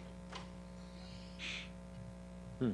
But we're no longer actively using it for the Posse. Do you know, Michael? Yeah. So that would be certainly worthwhile, one that could be explored for disposal. Glendale Avenue, 20709. This, I believe, is drainage. Yeah. So those properties on the top, they're up on a hill, and that's a drainage flow. So, hang on a minute, Mr. Chair. Yeah. So right there, Tom, and maybe this question for you, Jeff, if that is nothing but drainage right there, I mean, there again, is this in the city limits? No, it's in the county. Never mind. But if it was in the city limits, couldn't we make a deal with Globe to take it? I mean, they may want it for maintenance or whatever. Not unless they want to pay 90% of. Well, I think if it's for drainage or transportation, we can do different things with it. I have to get the statute out and read it now. Some of the stuff I've worked enough on, I know it off the top of my head, but other things I've got to read. First, they'd have to incorporate to take it in. Yeah, but if we may come across one here in a minute Yeah, but that other one could have been, it's a road, dude. Yeah, for a road. 20723 1Q. Oh, this is all part of Hope Lane. You can see it coming through. This is going on to the Russell Gulch landfill. This is just various county property. You know how Russell Gulch landfill is in a bowl? These are all the sides of the hills as you head into the landfill. So I would imagine those will remain counties from now on, even if we did want to sell it. There's some maneuverability in some of them, but Is yeah. there? But for the most part, yeah, it'll be used for long-term or acquired for long-term purposes. And you can also see the drainage coming down through the southern portion of that property right there. Those properties up in the top left, those little cluster of 5, they're actually accessed off a different road, so potentially they could be looked at as disposal. Yeah, Mr. Chair, if I might, if we could look into the transfer of property from government entity to government entity for roads, parks, or drainages. That would be interesting to know the legal part of that, because some of these that we have in other places, if they were gonna use it for a park or a road or a drainage, then perhaps they wouldn't have to pay the 90% of the appraised value. Okay. Maybe. So again, more landfill. This goes down into the Little Acres Bechtel Tract area south on Russell Road. These two properties, you can see Russell Gulch right there off the east edge of the left edge of the road. These were purchased for flood purposes way back when, 20729. These were purchased back in 1977 by the county. I mean, I've been there and I don't understand what they do for flood. If the creek raises way up, yeah, maybe Russell Road got repaved since 1977 and don't know. But Okay, currently, yeah, because, I mean, yeah, okay. Never mind. this was purchased, this was a sort of interesting, there was a cluster of them purchased in 77 back then. Okay. Well, maybe now that it's been so long, the need's not there anymore. Perhaps. It'd be something to look into, I guess. Looking at the top level deed, I didn't go any deeper than the last deed. It didn't show any of the FEMA restrictions that we've talked about. We'll see those when we get into Roosevelt. So I look, Yeah, like I say, going forward, after staff looks at these, maybe those will be something that would be beneficial to the neighbor right there next to them. absolutely, when you look at that right there, I mean, you got other places right there below that's coming right to the highway. Yeah. I mean, there's no rhyme or reason why we would have bought those two to me. Maybe there was in 77. For flood. Yeah, but I mean, it would be different to me if there's a whole line along Russell Road like that, Tim. Well, yeah, like I say, we're trying to make sense of it. It's time we did, And so that's good. got it, yeah, thank, Currently, it's a parking lot of convenience. okay. This is over just east of the Central Heights School, where Health and Emergency Management are at. This one, 207-30-10A, where is it? It's actually owned, the note I have in here that it's actually owned by the Miami School District and the county is under a 20-year lease that expired some time ago, so we're in current automatic 5-year extensions. So, explain that, who holds? So the Miami School District actually owns the Central Heights property. We are in a leasing scenario for the property, and this is one part of that. So everything, all of our buildings in there is leased? That's, Correct. yeah. It's the school district, I think, we lease it for $1 a year. Well, that makes me feel better about all the money we put into that. That's what was going through my head right now. Yeah. Part of the lease is full maintenance. You pay your own checkbook. Okay. And So- is that part of the parking lot over there? Or No, is it's or is actually like that hill hill. that's behind and it's It- non-usable property? Yeah, Okay, A lot of that's just hillside, if I remember right. it is, yeah. yeah. But, okay, so that brings up another question, Michael, is Can we just go through whatever process and own it? I mean, We certainly could take a look at that, absolutely. it doesn't make any sense to me to have a lease and another government agency involved with something we're not gonna give up or change ever that I could foresee right now. So why we don't own it, is kind of beyond me. I thought we did own it, actually. Yeah, I certainly will take a look at that, Chairman and members of the board. And another question is that property, and I know we don't have enough parking over there. If that's a hill, could that possibly add to parking area for that facility? Possibly, however, if you go out there and you take a look, it's a very steep hill and it's narrow. Oh, Currently, right at the top of that, we have just 2 Connex boxes for a couple of the departments in Central Heights to store some of the things in there. But it is a very narrow piece of property when you get up there. So. okay.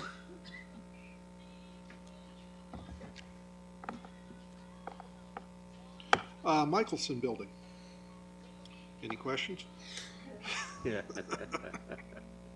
We're doing a good job with it. Yep. This next one was really interesting to me. The county acquired it. We're talking about this parcel up here that's on 60, and I believe it's maybe 4th or 5th Street. The county owns it, but there's a permanent, it's also inside the city limits, but there is a permanent ADOT easement on it. For what, I don't know.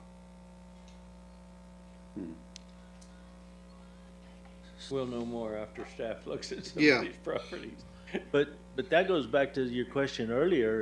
If ADOT has a permanent easement there, there's no reason for us to own it. The state should own it.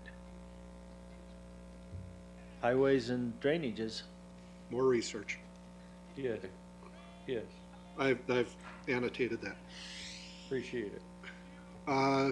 So again, coming here to the summary sheet, full cash value about $728,000. And then a little more focused as a possibility. Well, a lot of these are in related to the landfill. That's 317 full cash. Hope Lane, again, more property. Moving into Miami, 206, 20603, one more page.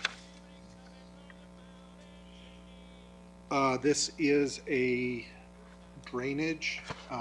It is on Elam, but it is not, this is in the county portion. It's drainage off the hill. More drainage on this one, 19154, 20619. There it is. This one actually is inside the city limits of Miami, or town limits of Miami, so would have potential for transfer. Drainage for the town of Miami Yeah. and their liability. More research. 1954. We'll look at that. So, not a whole lot. Where's that place? No, okay. Yeah. If we own that place, we yeah, need to yeah. be doing something with it. Tell you what, I'll take you to lunch at the marina and point at it as we go by. Roosevelt, there's been a lot of activity there. 20403, probably some of these you guys may have more intimate knowledge than I do. This is part of Campaign Creek as it goes through the estates. Yeah, that So- was a previous buyout. Yeah, this is We're one of the working on a FEMA buyout 2004. for more property there for flood issues. Yeah. This was one of the specific 2004 FEMA buyouts. Yes, You can put up anything you want as long as it doesn't have walls. yes. So, it- So Tim, is there any neighbors around there that, I don't think so, and the only neighbors around that area, we're working on a grant to buy their homes because they get water in them when Campaign Creek runs. So yeah, that area has that creek has taken out those homes. Yeah. That's why we went through a grant to buy those years ago. And so now we're in the middle of a grant to buy some of those others that you're seeing up to the left a little bit, because that's a dangerous creek, and now that they've burnt all that up above, it's a real dangerous creek. We've dredged that many times trying to control it, and it just keeps filling up with sediment, and right? I don't see it ever getting much better. Okay, this one is the part at north end of Stagecoach. It's a drainage that the county recently purchased. 20406. And we did that for the drainage down Stagecoach. Yes. And it needs to be able to tie back into Pennell Creek. And so that was purchased from the Tuckers so that we can go down Stagecoach where you can see the roadway. And then it'll go left through that property back to Pennell Creek to drain that Stagecoach area. And again, another portion of that was purchased for drainage. Yes. This property is another one of the, I believe, another one of the FEMA buyouts. 437. No, but it was purchased in 1969. Nominally for flood purposes, probably. Are there dwellings on that? No, so we haven't gone in and done the survey work to have a real tight line control. Over here, you can see the fences for the adjacent property, so this would be over here. Right now, this line work in the online map is eyeball aligned. So, Again, some of these will be interesting once we get boots on the ground to look at them and yeah. get assessments from staff departments. So 2040437. Roosevelt summary, 194,000 approximately, and potentially 20,000 cash value on. Oh, that's that. We identified it as saleable because we couldn't figure out why, but that's a more research type scenario. Tunnel Basin. Mattisale Ranch. 20106. 39E. We acquired that. It went to Treasurer's Deed in 18, and we acquired it in 18 for floodway purposes. That's that right in the middle of the creek? Yeah, Okay, yeah, because that black over to the right, that's the private, that's the ranch. private. Again, Tunnel Creek. This is on the north side, 1039A. Yeah, we acquired it in 2005. It sticks into Tunnel Creek. And portion of that is where that dike is. I think that's right kind of at the starting point of that. This is if on Tunnel Creek Trail, there's one road that has a split down the middle of it and a drainage ditch. Well, this is that ditch. Ewing Trail, right-of-way issues, or right-of-way perfection. Again, this we just actually recently purchased, so we had sufficient right-of-way for construction of the Tunnel Creek Bridge.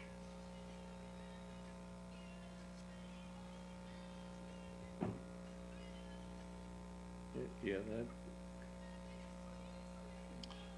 This 1R 20114 PQR Desert Rose Drive. Another one of the communities growth by minor land division and needed access. And so that was the leftover piece, and somehow we ended up with it. 59U 20106. That's a FEMA buyout in 2011. So real close to Tunnel Creek.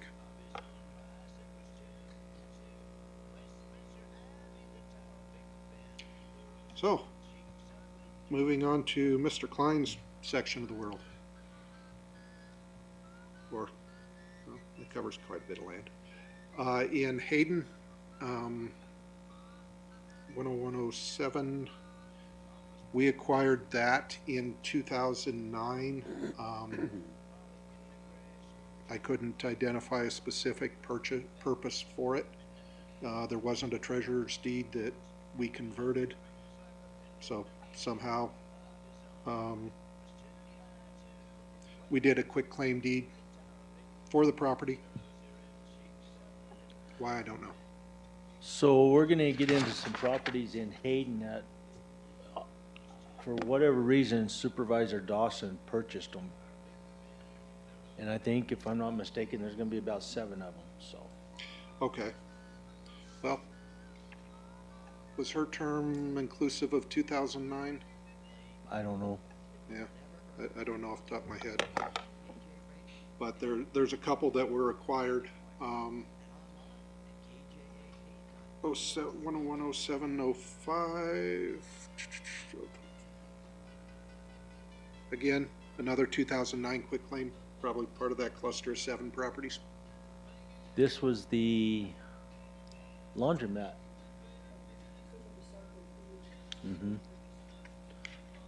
So this sets on the corner, right, just up from the police Yep. department's on the other corner. Okay.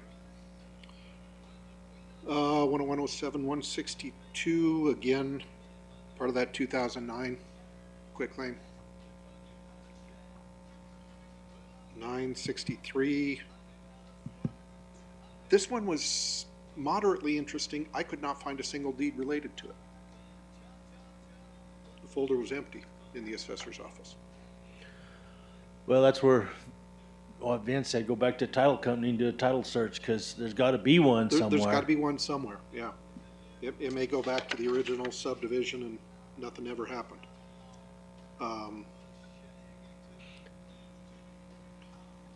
125A, again, 2009. 8 and 9, these were that hotel that got torn down. Couldn't tell you what the county's intent was to do. We did it. Okay. That was one of those owned by the state and care of us, and we turned into a parking lot, Ramada's right there. Okay. And that was tore down and everything cleaned up by a grant that Kathy worked really hard on to get all that done, so. Mr. Chairman, Supervisor Klein, Supervisor Dawson served on the Gila County Board of Supervisors from 2005 to 2012. All right. So 9 is it. Yep.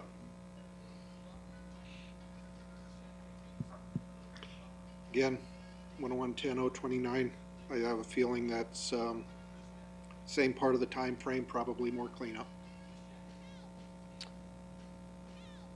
So on those properties that Supervisor Dawson purchased back then, correct me if I'm wrong, Kathy, but I think they were all cleaned up except for those 2. The one that doesn't, that you can't find title on, I think, and the laundromat. Everything else was cleaned up. And the way I understand it is our people are the ones that cleaned it up. So, so it's just basically vacant property. And as you've seen size-wise, none of them very big, but they're all right there on streets, and Yeah. there's no reason for us to own any of it. It's right there, to be honest with you. And I don't know if the city of Hayden would be interested in any of them or not. I don't know. Yeah, they're definitely inside their incorporated limits. Mm-hmm. So, moving on to Star Valley. This is part of right-of-way for Moonlight Drive. Sounds like a great candidate for transfer to the town.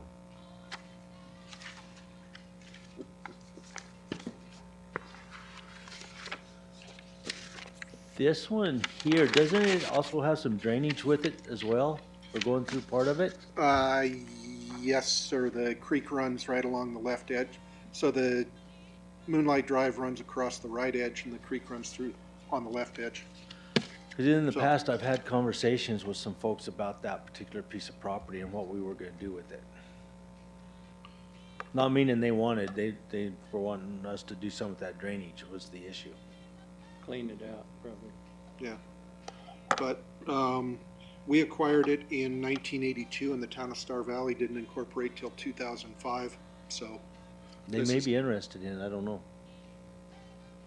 at least for road maintenance purposes.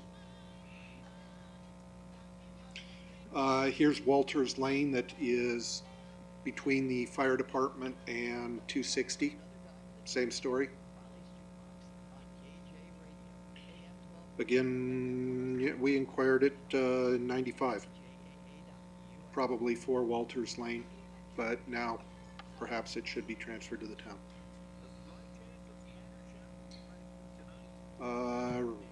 Let's see here, 4 Charlie, 64 Charlie.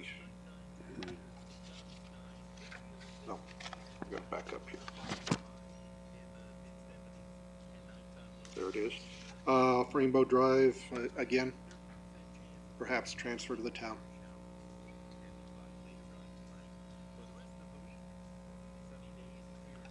So, and, okay, so this is the conversation, earlier. I guess we got done with Star Valley, so moved to Winkleman alphabetically.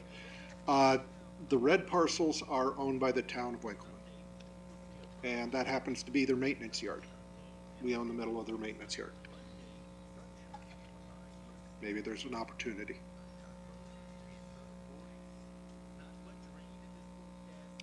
Moving on to Young.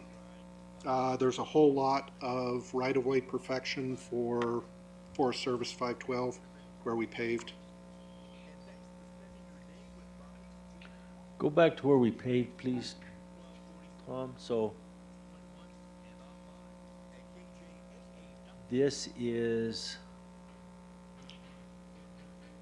We've already transitioned more towards an eastern motion, so we're north of the Chamberlain 200 road. okay. Okay, Well, that would be the start of 512 anyway. So we're at So- the north end of the town yeah. community. So there again, we have that whole stretch of roadway right there until it does get off the private beds and actually turns into 512. Right.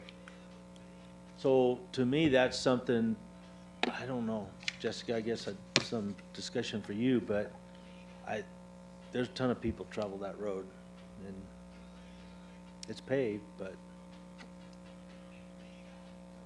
Yeah. I don't know why we would want to own it, I guess, but I know the feds aren't gonna wanna own it, or, and the state, unless the state would take it, and then we could give it to the state, as far as the state highway, but. One Alpha, yeah, this was a whole collection of warranty deeds. We acquired a whole bunch of property in 2001 to perfect that right away. But it looks like there's a holdout right there with that little notch That little out of it. corner notch, yeah. So does the road go across that little notch? Sure Yes. does. You can just barely see it. The pavement does cross that notch. They could fence it, right? Sure. Could take the other little triangle up there. Yeah, Can I Please get you on don't the throw crew to out do any that? ideas, Steve. well, it is young, right? That's it. I don't know why they would have held out on that. Oh, Again, it's young. yes. Okay. Sorry. Again, more Forest Service 512 in the private. I think this is the right where we transition into the Forest Service. Yeah. past that, it's it is forest. And one of those little notches that got carved off, again in that 2001 collection. Here we are, going across the north end of town.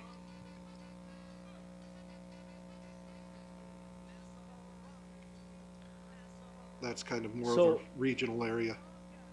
Tom, that's gotta be starting right there at the Chamberlain Trail turnoff, right?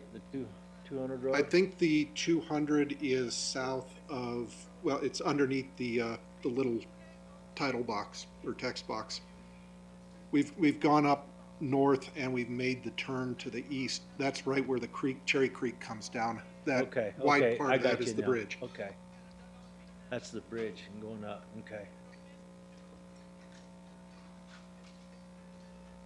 And here's the turnoff to the 200 road. Why we acquired this little piece of property, I don't know if the intent was to expand the turn right away. Something, 305/1857. That seems like it would be a logical piece, perhaps for further analysis for disposal. Yeah, because there's a chance those people right there might be interested in that. I don't know why it would have retained that at all. Rather, we acquired it again in 2001, so I'm not sure if the intent was maybe to realign that or not 20 years later. I can't tell you.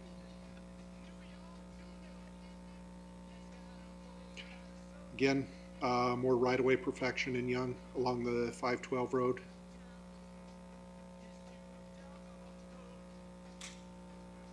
Not a whole lot of value there.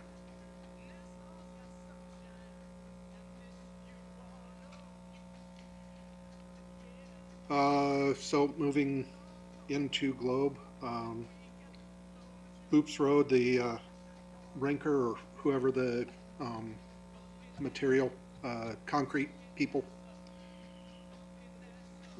is just to the south. You can see all that industrial workings.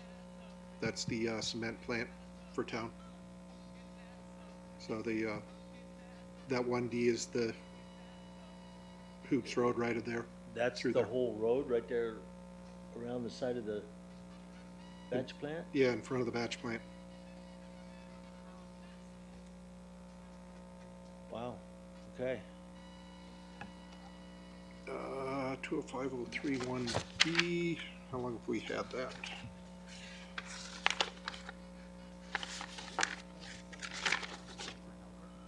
We've had that since 2004, so probably purchased for right-of-way perfection. So, Homer, is that road, is that part of our maintenance on that road around through there? I'm not sure. I'll have to check. Okay. And then we've got some later slides. This happens to be back in Mesa del Caballo, part of Stallion Road, making sure we had enough right-of-way. This one is inside the town of Payson. So, 30401. I think I've got the road name.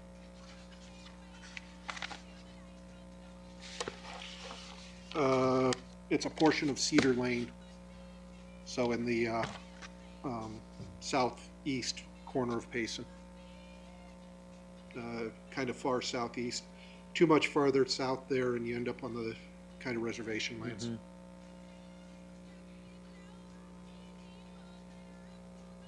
Not sure why Hoop, Stallion, and Cedar Lane, 3 different areas were grouped, but. And according to my mouse button, that's it. So, if I may, just real quick, and I don't know if you know this, Tom, but how much money did we, or property value in dollars did we just go through? Selena put the slide deck together. I don't have that number. It's a lot. Yeah, considering several of them, probably $4 or $5 million maybe. Based on the full cash value. Do you have any Anything to add? Two things to add. One, thank you for the presentation. Two, now, we've got a lot of questions up, a lot of homework to know more about some of our properties, not only us, but staff as well, as questions as far as maintenance and things go.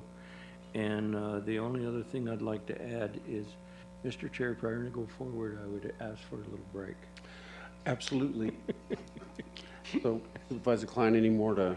No, I'm good. I think So- Tim's right. So Michael and Tom, it seems like you guys have done a lot of work. I would say a very large portion of these are probably not anything we can sell, but I hope you got the message from us that on some of them, we want to look into whether we can transfer them to another agency, another governmental agency, or whether or not they're sellable. And I noticed there's quite a few in, was it Hayden or Winkleman or? Hayden and Winkleman both. It's like, hey, that's a building. I mean, that's a property. So anyway, some of them are difficult. So maybe narrow it down, filter it out, come back. Absolutely, Chairman, members of the board, that's our plan. We'll meet with other staff, other departments, with the recommendation of Merrill, told the board, and then we'll narrow it down as far as what properties are sellable. And then what I'd also like to do is actually have staff go out to these properties and walk it and determine what is for drainage and what's not, and what's for right-of-ways. So to narrow down the 103 properties, much down to at least a clump of properties where we can at least come back to the board and say, these are the properties for consideration to, go up for auction or to sell. Sure, because I think the consideration is if we don't need it, why have it? Yeah. So, yes, sir. Mr. Chair, if I may, also to, like government to government, for our attorneys to look in to see if there's not something better than the 90% of appraised value. There's got to be something somewhere. I'm thinking how you interpret the law is kind of like practicing medicine, as far as I'm concerned. Everybody's got a different view of what's good for you. So I would just think that there's got to be a better way for us to work government to government agencies with properties. Because like I say, I think in the past we've sold something to Globe for a park for $1. And I don't know why anyway, I would like our attorneys to look in it as well as the staff into these properties and see if there's not something, a better option than what we're faced with now. Yeah, so we know all the options, right? That's yes, Okay. sir. Supervisor Klein, any more? No, I'm good. Thank you. Thanks a lot. Really great job. Thanks. Appreciate it, guys. Okay, let's adjourn till, say, 12. 12, 10 minutes.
Status updates on facilities and land management department's capital projects.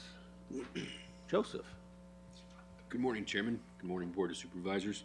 Today we'll be discussing facilities capital projects and how they're related to the ARPA funding as an overall project. I would like to take a moment to thank the team for their hard work ensuring that the most up-to-date, accurate information is included in the presentation. As we go through the presentation, I may need to reach out to the team and the expertise for any broken out or detailed information that may be required.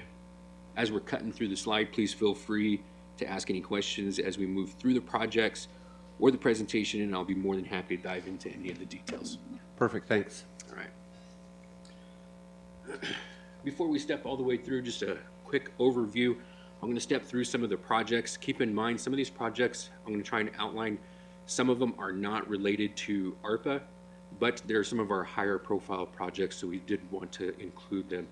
At the very end, we'll have a summary of where we're at with some of the ARPA funding and how it relates to facilities projects and some of the other projects that are in other departments.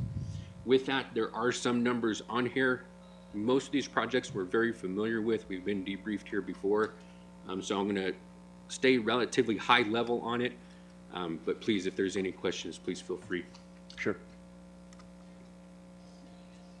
The first slide is the Payson Superior Court remodel. We're closing up the proposal from a state contract that we received.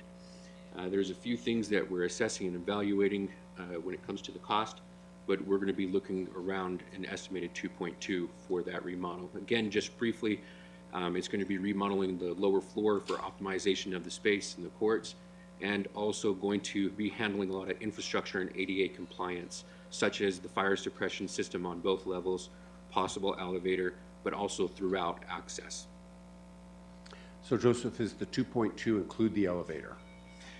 Yes, it will Okay. include the elevator, but keep in mind, the way we're breaking this out is going to give us an opportunity to look at the elevator as an option without going back to the drawing board. Okay, and I think we initially estimated or sort of earmarked $1 million for this project. That is correct, Chairman. Okay. Any questions? Yeah, if we earmarked it for $1 million and it's 2.2, where's the money coming from? So as we get towards the end and we go through the summary, Supervisor Humphrey, that's a great question that we're going to have to find a way as an admin team and the Board of Supervisors to prioritize. So we're going to be looking to your guidance to see where we're going to be allocating some of those funds, or where we're going to be allocating those funds. Okay. Okay, he's okay with I kind of hold back for a little while. But, so Joseph, you're going through the state contracting again for all this? That is correct, yes, sir. Is there any advantage to go out and contract like our normal processes? I mean, like just advertise for bids and go that way? I'm trying to say this really nice, but I think sometimes we give up time for money. Yes. And so are we in a place where we think we need to go through the state contracting procurement process, or are we in a place where we can do it on our own? Chairman, Supervisor Klein, that's a great question. It depends on the project. So some of the projects, if the time is not a concern, or it doesn't need to be expedited, and the scope of work is very straightforward, then it would be my recommendation, but would be also be talking to the admin team with that recommendation, but we'll get the guidance from finance and admin what that procurement vehicle is. So as an example, if we step into a project that's a significant renovation, has a high potential of cost overrun, and other unknown variables or risks, it puts us to an advantage to go with the state contract. Not just a state contract, but when we start going through a Gordian contract. In Gordian, with that contract, it has some certain advantages to us. If there's a change or something identified, that there's an expectation for the contractor to be able to take care of. So, to me, there's no doubt, no matter what remodel job you're gonna tackle, you're gonna have unknown challenges when you do that, because we don't know what's inside these walls. So that's always there, but, one thing that's always, here more recently, I guess, has been in the back of my mind, it'd be cool to look at that $2.2 million figure right there, and then step out and see what the normal contract on the street would look like. Price comparison. If the Just board- saying, it's a work session, so Roger that. it's easy for me to throw that out there, but you know what? Because I'm just throwing that out there. We appreciate all input, and with that, we'd be happy to take a look if that's the direction of the board. That's all I have, Mr. Chair. Thank you. And so I remember as we identified several projects that we wanted to prioritize, this was one, and we sort of applied $1 million to many of them, digitizing different things. So they're coming in higher, but we also had not allocated the entire amount of ARPA funds yet. So there was some, we had sort of dedicated about 6 or 6.5 million. And so as these prices increase, we still have some ARPA funds remaining. Is that fair to say? Yes. That, I know this is twice what you thought, but we still had about $3 million left. Am I understanding that correctly? Mr. Chair, Supervisor Humphrey, Supervisor Klein, there are additional ARPA funds available. When we brought this, effectively, this presentation to you previously, you asked for more clarity about where the dollars were currently allocated and where the needs were. So as Joseph moves forward with today's presentation, he'll show you areas where there are opportunities for you to prioritize additional spending. So this is informational that it would be approximately $2.2 million to completion because of the things that necessitate investment of time, as you've indicated, Supervisor Klein, with things like how long it takes to get a contract, how long it takes to get bids. Right, you're only at $67,000 spent so far. Of that, $41,000 is coming from ARPA. You have allocated $1 million, and the trajectory that this is on is that if we do everything for this project as currently prioritized, it will run $2.2 million. This is information so that moving forward, you'll be able to make decisions based on prioritized projects and expenditures. It will also give you the opportunity to see where there may be opportunities to draw funding from other sources. And so that as you're getting feedback from your constituents, from the community, you can have information and know that you made an informed decision about how expenditures needed to be made or not based on your priorities as a board. So at the end of we expected that at the end of the presentation you would be able to compare priorities and see where things are and what you would like us as staff to prioritize, and whether the whole shebang is what you're looking for, or if you'd like to see a scaled back version that's more in line with the original projected budget. Mr. Chair, I have one quick question for Maren, if I could please. Maren, when we talk about ARPA money, is that in conjunction with LACTF money? So is that all combined? Today, what Joseph is presenting to you is the ARPA funding alone.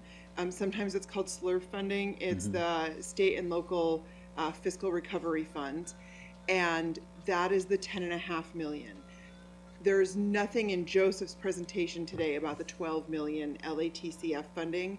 That is a separate funding source. Which I think on that, we only have about $6 million left, is that correct? Correct. Right. Correct. And that is a separate discussion. Okay. Today we are circling back on the instruction we were given to bring you back what it would take to bring these projects to completion, so that you know what's out there, what's available, and what's already basically done, and where we are with those various projects. Thank you, And Mary. that was originally presented, for anybody that, that wants to make sure that we're dotting our i's and crossing our t's. Those were originally presented on September 6th of 2021 with a list for you. So with that, I'll let Joseph continue with the presentation, but I'll also be right here if you have any questions that I might be able to answer. Thank you, Maren. Thank you, Marion. All right. Next project is the Payson Sheriff's Office remodel. We have the state bid that has come back on that, and that is $2.2 million. And again, that is to renovate the interior, but also restructure it so that it is more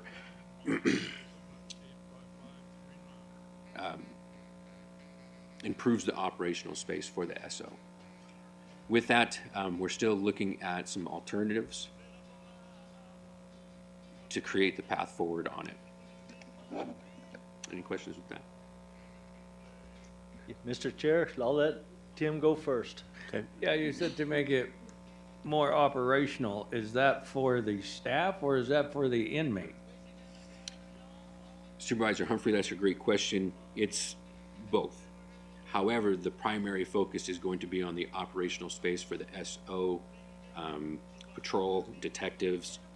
We are looking at the jail side from an operational standpoint. However, again, we're staying away from the jail itself up to a certain extent.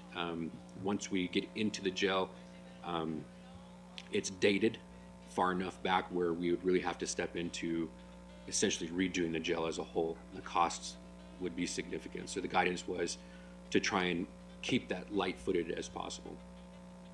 So basically, it's for the sheriffs and the deputies and their operation, not necessarily the housing for the inmate. That is correct, sir. And I've been in the housing for the inmates, and that's not a great facility. And I think it opens us up to a lot of liability. But anyway, okay, thank you. Ask and answer. Thank you, Supervisor Klein. Joseph, is there an interest in preserving the historical structure and value of this jail? Am I hearing that correctly, or am I just daydreaming? I haven't discussed anything like that. Okay, all right. So to me, I've got to add to what Tim's saying there. This has been an issue since the day after it was built. And so there is a liability to this jail. And if we're only looking to add space for, deputies and whatnot in there, we're really not addressing what is the issue, in my opinion, is for the people that are in that jail. I hope we don't put 2.2 million into this thing. I hope we turn around and do something different and go somewhere else that will work and satisfy the inmates that'll be in there and the people that are working there. I mean, this is just a cash cow. We're gonna keep throwing money at this from now on if we're not careful, and we're not gonna solve a thing. So that's just my 2 cents. And I know it's been talked about, it's been kicked around. There's options out there, whether you're talking jail districts or whatever, there's other options, but this is something that seriously needs to have some real pointed discussions on and decide just how much money are we going to throw at this before we decide to cut the strings and go find something else or do something else. Yeah, I've had cars like that. I agree. No, seriously, I mean, you just kind of keep fixing it, and then the transmission goes out, and then you keep fixing it, and then the engine goes out, and, pretty soon the most valuable thing on your car is the tires. So I agree completely that we need to look at options for the SO. And I see it as a multi-staged, pronged thing that goes forward. The jail itself, I've been told, is the actual jail itself is an expensive fix. It's an expensive, very expensive to upgrade, but we can get by with what we have for a while longer. So to me, to put any money into this building other than a much smaller amount to create office space is not going to serve the SO going forward a decade from now, 2 decades from now. So I would like us to explore what two decades out looks like, and whether or not we can do something with ARPA funds now to facilitate that. And so, and I know you're looking at that, and I know you, and you know, and all that. So I think it's just a reiteration of that. I don't see us, I love the original budgeted amount is 390,000. And so obviously we have to do a lot more there. And as Supervisor Klein said, there's talk about a jail district, and I don't know if that'll go or not, but this to me is like fixing up something that's so broken, it's not going to serve the SO going forward. Yes. But still, where I'm at too is I'm looking at the inmates too, because what is $1 million or a $2 million lawsuit gonna do for us? Nothing. What is preventing that gonna do for us? A lot. And you know, I mean, if we started looking at figures of are there lawsuits and what are the lawsuits and how much office space does the sheriff actually have and what are we doing to benefit the inmates and make their environment better to prevent some of the lawsuits. Where do we get more juice for the squeeze is where I'm at. You know, $2 million worth of offices, we get a place for people to sit and do paperwork. You know, we get a better facility for our inmates, then we're less likely to be sitting with lawsuits that are going to cost us more than that 2.2. I'm through, Mr. Chair. Okay. Mr. Chairman, Yes, sir. can I make a comment? Yes. The Globe Jail is not in any better condition than this facility. Both of them are need to be addressed. We look at a jail that's this small, eight cells or something like that. We open that can of worms, it's $10 million to address those limited number of cells. Same problem down here in Globe, much larger facility, but we're looking $40 to $50 million. So we've got a $50 to $60 million issue that needs to be addressed. There's only one way that Gila County can begin to address that, is through, as you mentioned, Mr. Chairman, a jail district. Well, that was Mr. Klein. Oh, come on, Steve. I know. Jump in there. I'm not saying the good. No, I'm just, Different. I'm fooling around, okay? Sure, absolutely. But That's a lot of money. when we have this discussion about jail cells and that they need to be improved, that is absolutely correct, absolutely true. Is there a liability? Absolutely correct, absolutely true. I go down to the meetings with Arizona County's insurance pool, and I am reminded every single time I see those folks that we need to do something with our jails, among other things, at Gila County. And prioritizing that of what we can do, what we should do for our employees and inmates, whatever it might be. That's what this session is for. But just realize the gravity of what we face at Gila County and what the costs really are, particularly with how fast costs have gone up in the last, since COVID. It is,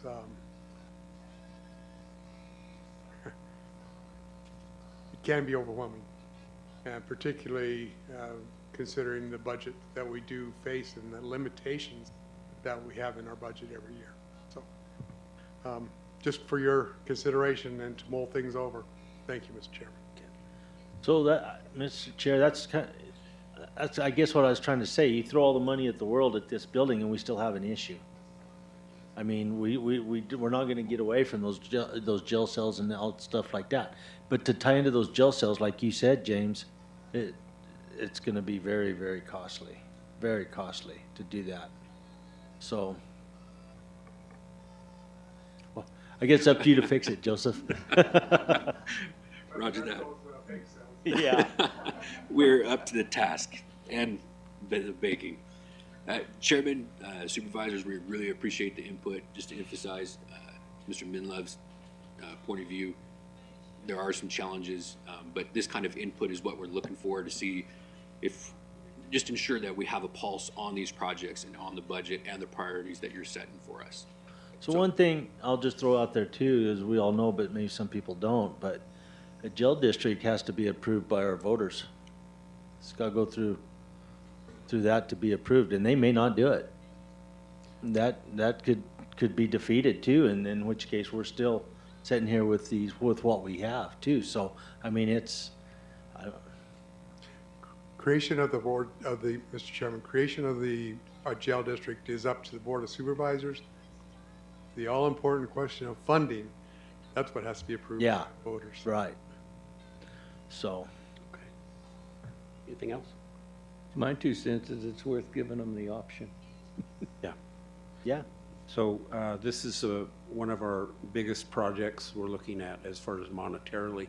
Yes. So, and I think that my comments about we may have to take this in stages is correct. So would like to see more options versus just this building. Would be happy to put that Yeah, together. okay. Thank you, Joseph. Thank you. Next project is the Fairgrounds Improvement Phase 1 of what we have completed, the portable arena, paving behind the grandstands, restroom facilities, and a few other projects related to safety and some of the compliance. Part of the tail end of the Fairgrounds Improvement of Phase 1 is the build out of the restroom. Tomorrow, as a matter of fact, as far as an update, we'll be landing the facility itself. Today, we just got word that the inspection went really well, the preliminary. So the next couple of months, we'll be continue working with other contractors to build out the infrastructure, such as the electrical, wastewater, and some of the other plumbing. Mr. Chair, question? Yes, sir. You brought up the electrical, and so I do know that we're in a bad need of upgrade electrical for that fairgrounds as a whole. So are we okay with the electrical for that? And is looking at upgrading the electrical for the facility part of phase 1, or are we pushing it into a different phase? Chairman, Supervisor Humphrey, for this project, we've done the assessment, and the electrical it's feasible for the project to support it. Wouldn't call it necessarily an upgrade, but there's a few components that we had to bring up to a different baseline to support the electrical infrastructure. As far as some of the future that we're looking at is the phase 2. This is still in development. However, one of the things that we got guidance from the Board of Supervisors and admin was to start taking a very hard look and assess and evaluate some of the infrastructure out there. And to your point, Supervisor Humphrey, one of the things that we're looking at is the electrical infrastructure. And with that, we're looking at bringing in 3-phase, and that 3-phase is going to give us the ability to then look at further improvements such as lighting for safety and security, and HVAC systems for some of our larger facilities out there. Okay, I didn't mean to push out of phase 1 into phase 2. Oh, that's So okay. if you need to go back to phase 1, go ahead. But I would just, thank you. Absolutely. Supervisor Humphrey had kind of stepped in the perfect place if there's no further questions on phase 1. All right. So again, we're just assessing the access. Some other improvements are going to be coming along with that. That's something that we're looking at working with the admin team to put together some of those conversations that we've had as a broad conversation, and be able to bring that before the BOS to have guidance on what we're looking at doing out there.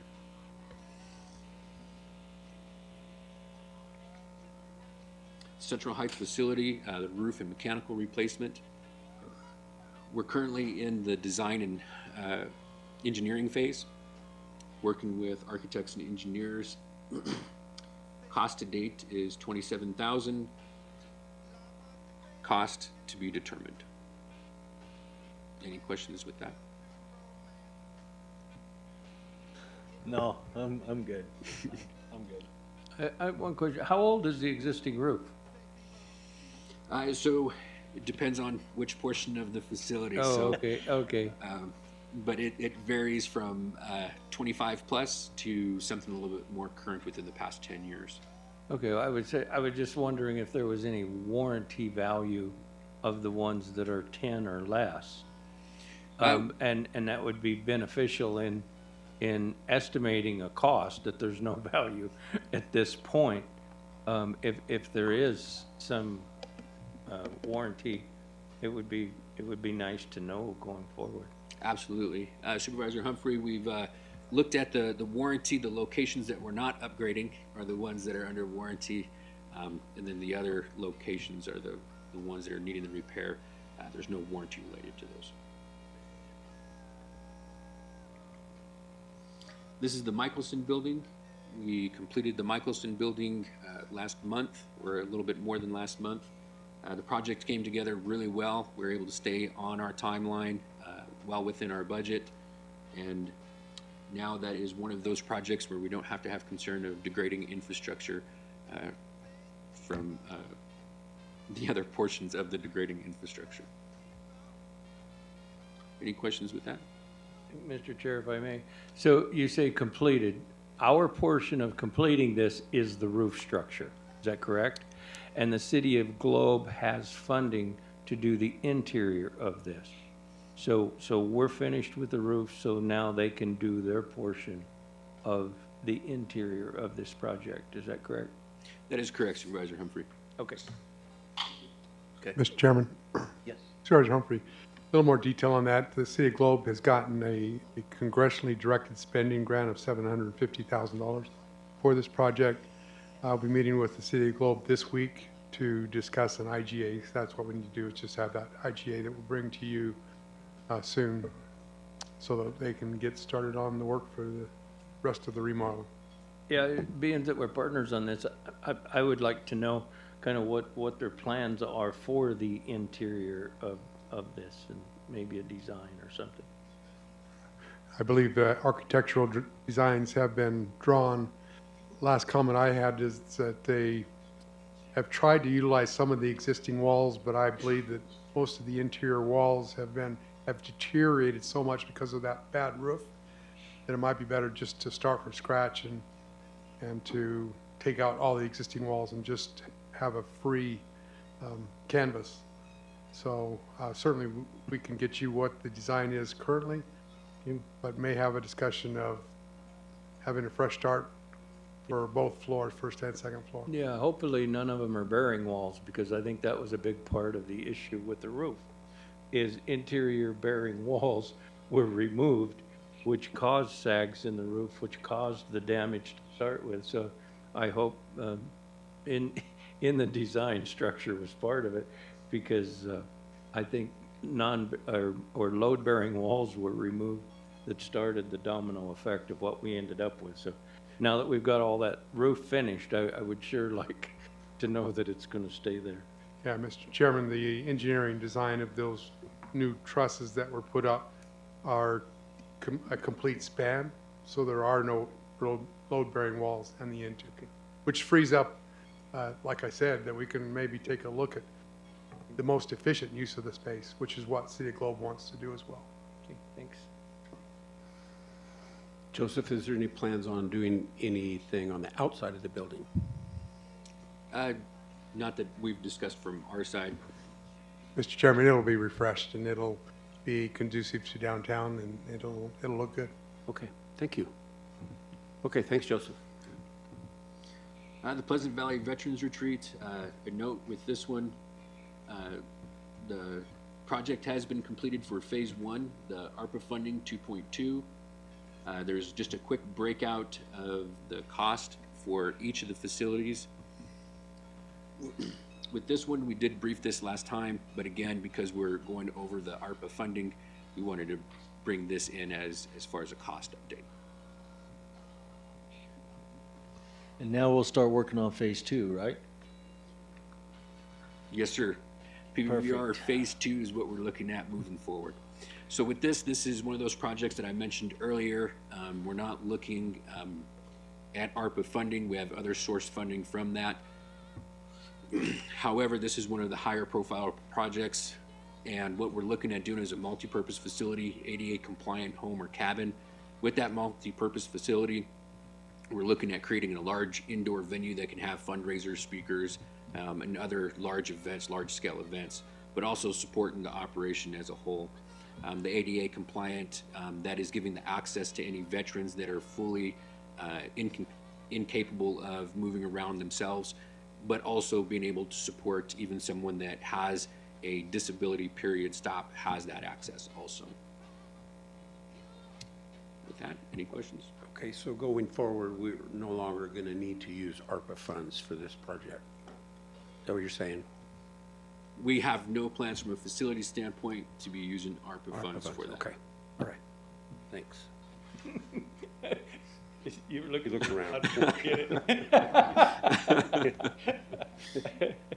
Okay. The next projects, these are projects that we've brought to the table when we first started kicking off some of the prioritization of the projects supported by ARPA funding. We continue to roll these forward, again, to make sure that we have these prioritized from the start, but also to continue to get your input and direction on them. These are some of the rough order of magnitude estimates for the parking lot and paving projects. Some of the estimates were based off of 2 years ago, so just keep that in mind when we're looking at some of these costs. The Globe Courthouse, Central Heights facility, Globe Jail, Globe Sheriff's admin. Again, with these projects, the original thought was to be able to support it with ARPA funding. We'll see how this kind of starts to come together to that overall question that we started off with in the beginning that Mirren was able to support with. The courthouse switchgear, we have completed the first phase of the assessment and evaluation of our switchgear. Just to be real brief, this equipment is essentially what allows us to operate at the courthouse. Most of this gear through the electrical assessment is extremely outdated and in very poor condition, and the official analysis of that is being able to identify what we can replace and prioritize that. Now, if we went into it all in, that part of the portion of that assessment was to get rough order of magnitude of cost, and that's the $475,000 that's up there. Now, as far as a maintenance point of view, there is some of this where once we step into it, we need to do the whole thing as a project. However, there's other portions that we may be able to break out over a period of time into a maintenance program. But those are the deeper discussions that we're going to have with the admin team to get some of the direction there. Any questions? Mr. Chair, I got one. So this is really important. If this doesn't work, the courthouse doesn't. You're correct. So why can't we just jump in there and fix it? So the biggest thing, the part of this assessment was being able to evaluate what needs to be taken care of and start get us in a direction of what that's going to take. And so you got that now? Yes, sir. Then if you want to ask my opinion, it's like we need to get this fixed. Because when something in this little deal here breaks, courthouse goes down. I mean, nothing works. But Correct. And something to keep in mind is even if there's not a catastrophic failure, each one of those buckets, when there's a failure, you're losing a multi-floor, multi-HVAC, whether that's the outlets. So even when we have some of our failures, some of the challenges we've had is a lot of this equipment is no longer manufactured. Some of it is rebuilt, but we go all the way to the East Coast to try and find those components. And again, they're not new. They are expensive and they're very tough to get a hold of. There again, you're essentially taking a risk of shutting down an entire floor when a bucket goes down. Yeah, I think we should get that on the schedule, actually, so, yeah, why wait? I think we all would agree that just maintenance needs to be done. But think of it this way, if that breaks, then the courthouse breaks, and if the courthouse breaks, then we don't need the jail. we don't have any meetings. And just think about it. Okay, thank you, Joseph. Thank you. Part of the ARPA funding, the records and digitization, the associated hardware, cost to date is just over $400,000. Original budget is $2 million. However, this project is on pause, pending a solution to areas of Iron Mountain service not covered under the contract. If there's, What, Mr. Chair, what would that be?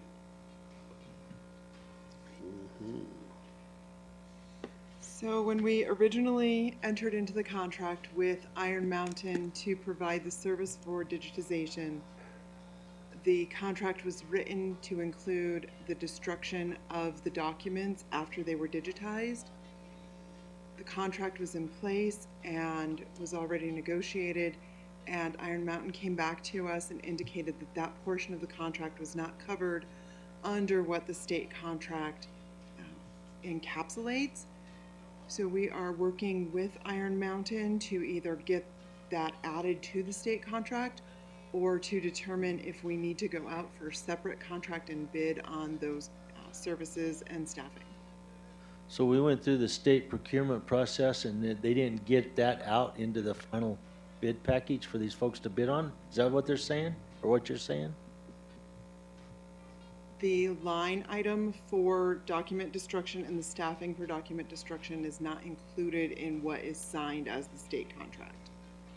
So we have to have a separate agreement for that. That was not clear at the time of contract inception. So we are working with Iron Mountain now to try to get that resolved. So like I can't hardly read it, but the $2 million or whatever it is, the contract, with that not being a part of that contract, then we're looking at more money. So the original budgeted amount was $1.5 million for digitization and $500,000 for hardware. It is estimated that to bring this to completion is going to take another $1.6 million over the $404,000 spent so far. That includes, I believe the estimate is $15,800 for document destruction and staffing is already in that $1.6 million. Mr. Chair, I got a question. Can we destroy the document?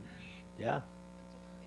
That's a valid question that I don't have an answer to. If we could look into it, I mean, if it's just a matter of getting a big old spreader and turning it into confetti, I can't see we couldn't save a little money by doing it. Personally, for half.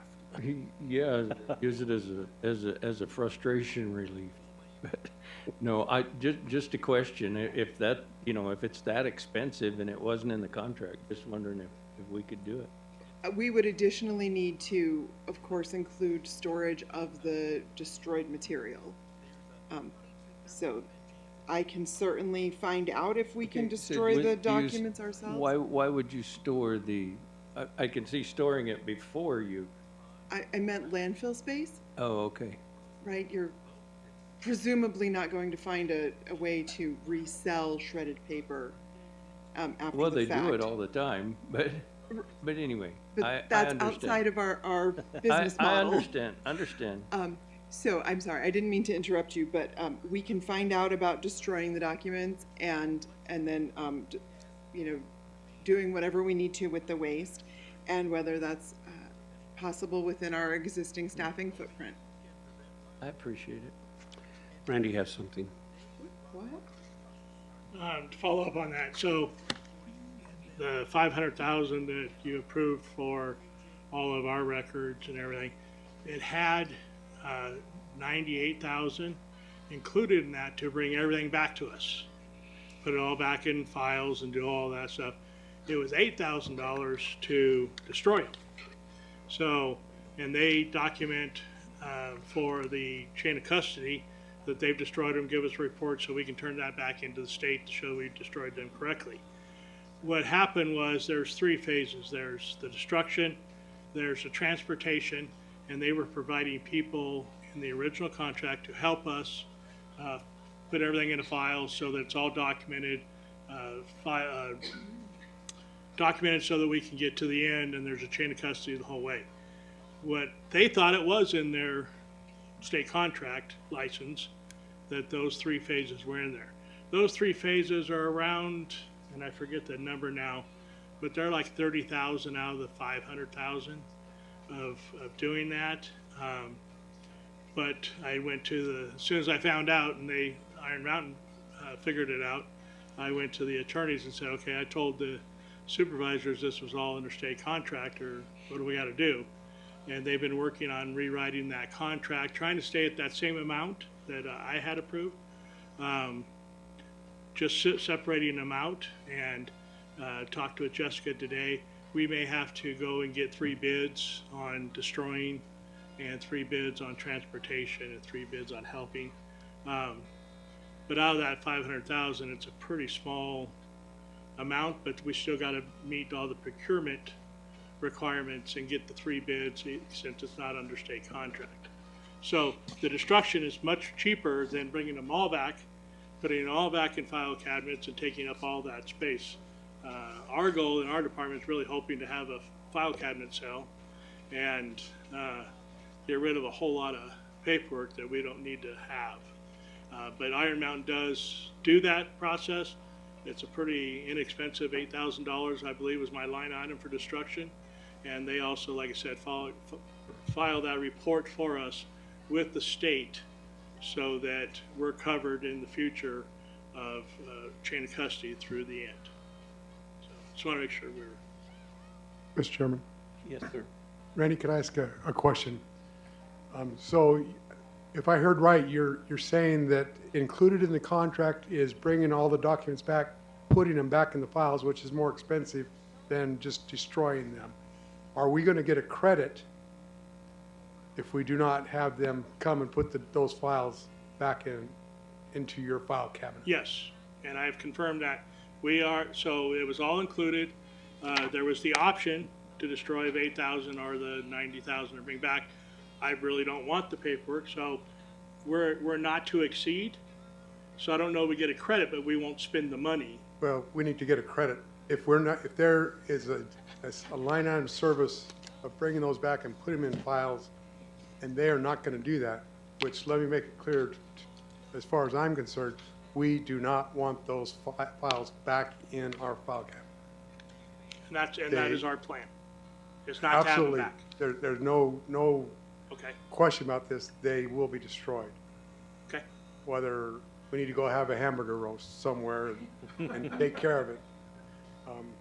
They are not going back into our file cabinets. Okay. Seems like that's the whole point of digitizing. It was, and originally we were waiting for the state library to give us permission to destroy, because they still want us microfilming. I don't even know if anyone has a microfilm anymore. So we had to get a lot of talking going back and forth between the state to them to finally say, okay, you can destroy. You just gotta make sure you document it and all that kind of stuff. So when we were going through this process, we weren't sure which way it was going to have to go to keep the state happy. There's a small amount, I'm going to say tell you 1,500 permits that are on a card, like an index card, that we have to keep. If you wrote out a permit, those have to be kept forever for the state. They're about in a shoebox, so it's not that big of a deal. Everything else we're planning on having destroyed. At a savings. Huh? At a savings. At a savings, absolutely. okay. Great, thank you. Randy, thank you. All right, next is the salary adjustments, cost to date, 1.2 million. This was the FY22 one-time adjustment. FY23 ARPA mandated adjustment dispersed as risk-based adjustment. All right. Property acquisition in Payson, 112 Cedar. The cost was $547,000. Purchased and earnest monies. Funding will be needed for property improvements, but we're in capturing that with our maintenance side and creating maintenance plans to support any kind of improvements there. The property was in good condition. All right.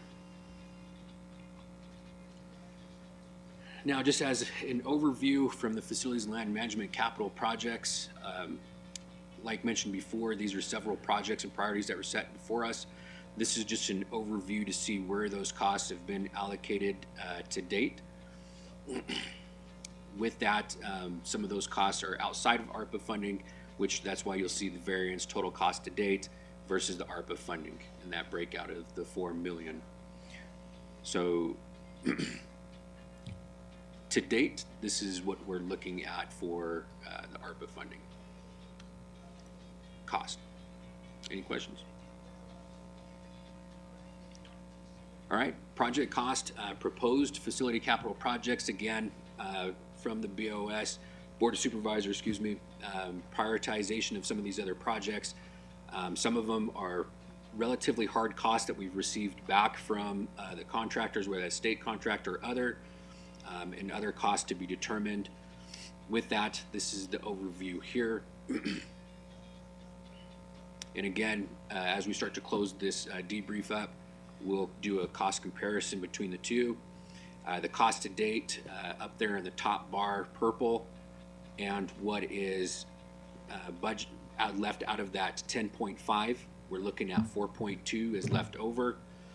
And just as a frame of reference, if the Board of Supervisors and administration wanted to move forward with all projects, you can see that there's a gap with that 4.2 compared to what we're predicting for the projects as a whole to be completed. At your discretion would be the 8 million.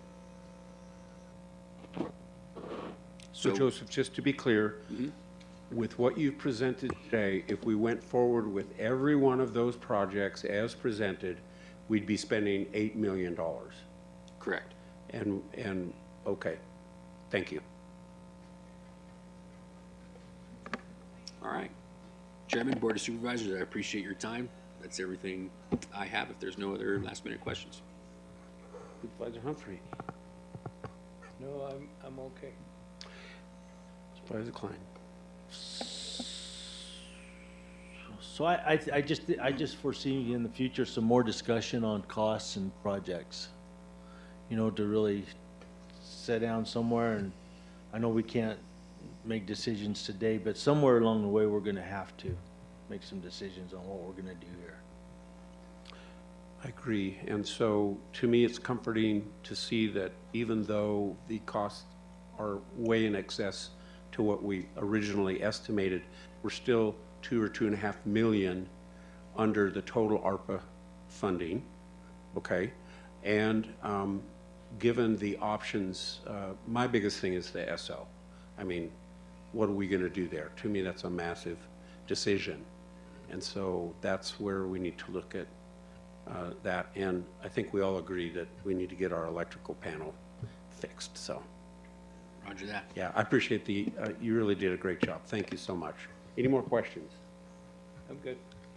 Okay, thank you, Joseph. Thanks, Joseph. Thank you. Okay, so are we good for starting into the next thing? We don't need a break? All good? Okay. Let's start with 3F then, information discussion to review the draft vacation rental, short-term rental ordinance for Gila County. Randy. So talking with Supervisor Klein earlier, I hear our goal is to go to 6 o'clock to set a new record. Drag it out. Yeah. Hopefully that's not the case. So as you remember, I came to you in February to talk about short-term rental and some of the issues we've had, and staff took as the direction that we were going to, you wanted us to move forward with a ordinance. We have done that. I will tell you, staff has spent a lot of time. Kim has done a lot of time. She's great at researching, and I will tell you, we're here to plagiarize. We used a lot of Scottsdales, a lot of Coconino's ordinances, and kind of refined them to do what staff feels that the supervisor wanted us to do. So this will be an ordinance that is going to meet ARS statute 11269.17 that was adopted by the state 9/24 of 22, which basically finally gave jurisdictions some opportunity to help regulate short-term rentals and to alleviate some of the problems that the neighbors and the areas have had with short-term rentals. The provision of this ordinance shall apply to all vacation rentals use in Gila County area of jurisdictions that are existing, that will be on, and that will be future on the adopting or the effective date of this ordinance. The application provision of this will meet the zoning, building, health code, emergency management, fire codes, Gila County grading and drainage, wastewater, and other ordinances as applicable. Notwithstanding any regulations, the property of vacation short-term rental activity shall conform to all aspects to the purpose underlying their use district where the property is located if applicable. So in other words, if you're in R1, you're not there to be having 60 people in your house and having parties all weekend long. So it's going towards their zoning, what their land use was designed for. Vacation short-term rental properties shall not be used for non-residential purposes, including but not limited to special events, long stays, group gatherings that would otherwise require a TUP or a special use permit. They're going to be tied to the health code requirements and anything else that the ordinance and state laws that require. One of the questions that we'll need some direction on is twofold. One, when would you like to see this ordinance come back with whatever ideas or things you have for us? But second thing is a grace period. We talked about that back in February, where let's just say we brought this back and you guys voted on it and wanted to go forward in January. Do you want to give 6, 8, 10, 12, 20 months to allow all of the current short-term rentals to come into compliance? Now, I will state to you, and I've talked with management about this, we have, it's stated, between 1,200 and 1,800 short-term rentals in Gila County. State law says I have to issue a permit within 7 days once they've turned in a completed application. 1,800 come see us on day one, that ain't gonna happen. We talked about a grace period to give everyone time to get into compliance and move forward. And I've already talked with management, Mr. Minlove, about bringing someone on just to start this, and that will be continuing with this, and the possibility of 2 people to regulate all this and to keep up with it all and do all the research and the code violations that could come along with all these items. And I've been told that that's a possibility. So I guess the first question, is there a time frame that you guys are thinking of that you'd like to see as an option moving forward with this? Do you have a recommendation? Staff-wise, about, I'm going to tell you, I think the minimum would be 6 months. I think the maximum would be 12 months. Supervisor Humphrey. Well, Randy Binns, we're putting the weight on your shoulders. I would not want to recommend anything that you find not capable of completing. So I would kind of personally, I would leave you in the driver's seat on this for recommendations, because like you say, if you have to add staff, then you have to have interviews, you have to find people for those interviews. So you being comfortable in going forward with this would be my recommendation in what best suits you and your staff and abilities. Okay. Supervisor Klein. I'd lean more towards Tim as well. Randy, what's this gonna do to your workload and your staff and all that? Our plan would be the people that we'd bring on would be under code enforcement, and really me. It shouldn't affect a lot of other people if we're allowed to bring on the people to accommodate this. I mean, it's gonna be very busy. I mean, that's just the way it's gonna be because everyone's gonna wanna come in and get into compliance. It's down the line that hopefully we start getting a working relationship with all the short-term rentals and everyone's, working towards compliance and doing it.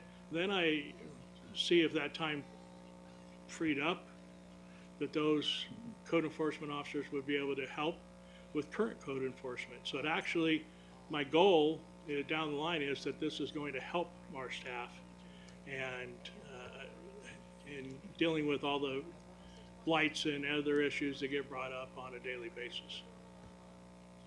So I remember our discussions back then, we were thinking like 2 additional people if we were going to go this route, and the cost, I don't remember if the cost for the permits would cover the cost of the employees or not. Where did that shake out? So we can, per the state statute, we can charge $250 per dwelling unit or per rental unit.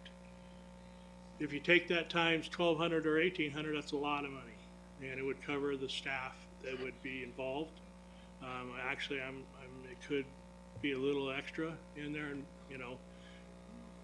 you have these organizations that tell you how many you have. Really, they're just kind of taking a snapshot of what's on VRBO and Airbnb and the internet and multiplying that out and saying, okay, you have this many. So when I talked with Mr. Minlow just recently, I'd like to put one person on before we adopted the ordinance so they could be ready for the coming forward. But if it gets, once it gets going, bring that second person on. And my belief would be that all the costs would be covered by the permitting fee that would be charged. Mr. Chair, it's hard to quit being chair, isn't it? I knew you had a question. That's why I'm pointing at you. I know. I'll shut up. Anyway, yeah, going forward is, and looking forward, because I understand that our hearing officer, a lot of our backup now is getting people in front of the hearing officer, being that they've had a code violation. So if we're bringing on more staff to compile more stuff to go in front of a hearing officer, we need to maybe look at a hearing officer or maybe even a second hearing officer, because a lot of our code violations right now, we're waiting, a month? How many times do we go before a code officer? We currently hearing officer. Next month, we have 2 hearings, November 2nd and November 16th. Normally, we have 1 hearing a month, which is the 3rd Thursday of the month. I've talked to him, and he's okay with having them more often. With doubling that, or? With doubling that, Okay. he also does, barking dogs and animal control and stuff. Understand. So we would work into a schedule. I mean, we would have to obviously cover his costs a little bit more, but, he stated he could even do 1 a week. Right. The problem with 1 a week is getting all the paperwork and the staff time that it takes to do a presentation. I mean, I don't know if any of you have been to our hearing, but it's basically like court. I have. Our staff member reads their report and what they've went through and what they've done. Then he hears that, and we make a recommendation. He hears from people that had the violation, make their explanation. He actually is pretty, I think he's pretty straightforward. His goal is compliance. Okay. It's not to issue fines, it's not to beat up on anyone, it's to get compliance. Some people think sometimes he's too lenient, sometimes people think he's too strict. Yeah, I So- just didn't want that to be a bottleneck. If we take on all this extra load, I just wanted to be sure that it didn't bottleneck at a hearing officer when we need to proceed forward. And I've talked with legal in the past, it's not a bad idea. We don't have a backup hearing officer at this point. So there's nothing that would stop us from having a second one brought on, and they could use it as backup. So even if it wasn't an every week type thing going forward, I think we could use one. And my goal, hopefully, overall, is once people are informed and know what is required and set forth, you know, we hopefully have positive thoughts that we won't have, you know, as many violations as we have now, because there is no enforcement trigger now, and it's just everyone for free-for-all. Well, Mr. Chair, I just know in my district that if you bring on 2 more code enforcement agents, you're gonna have more paperwork in front of that hearing officer, sir. because there's a lot of different complaints on different things, so, thank you. So Randy, I think you are in the driver's seat when it comes to this timing. But I would suggest that you come up with a date, let's say prior to the peak of the season, say May 1st or May 30th, whatever, and say, this is your deadline. You can sign up now, next month, all the way through May. You will not pay for your Airbnb until the deadline, till the beginning of May. Let's say it's May 1. That's when your fee will be enacted, May 1. So that would encourage people to come in early, take care of it. Otherwise, if you say you come in January, you're going to start paying from that day.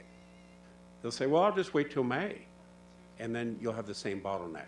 So that's just a suggestion. And staff has also thought, if it was agreeable, that maybe you charge $200 for the first quarter to get some people coming in early. Would not go in effect until we state it in the ordinance.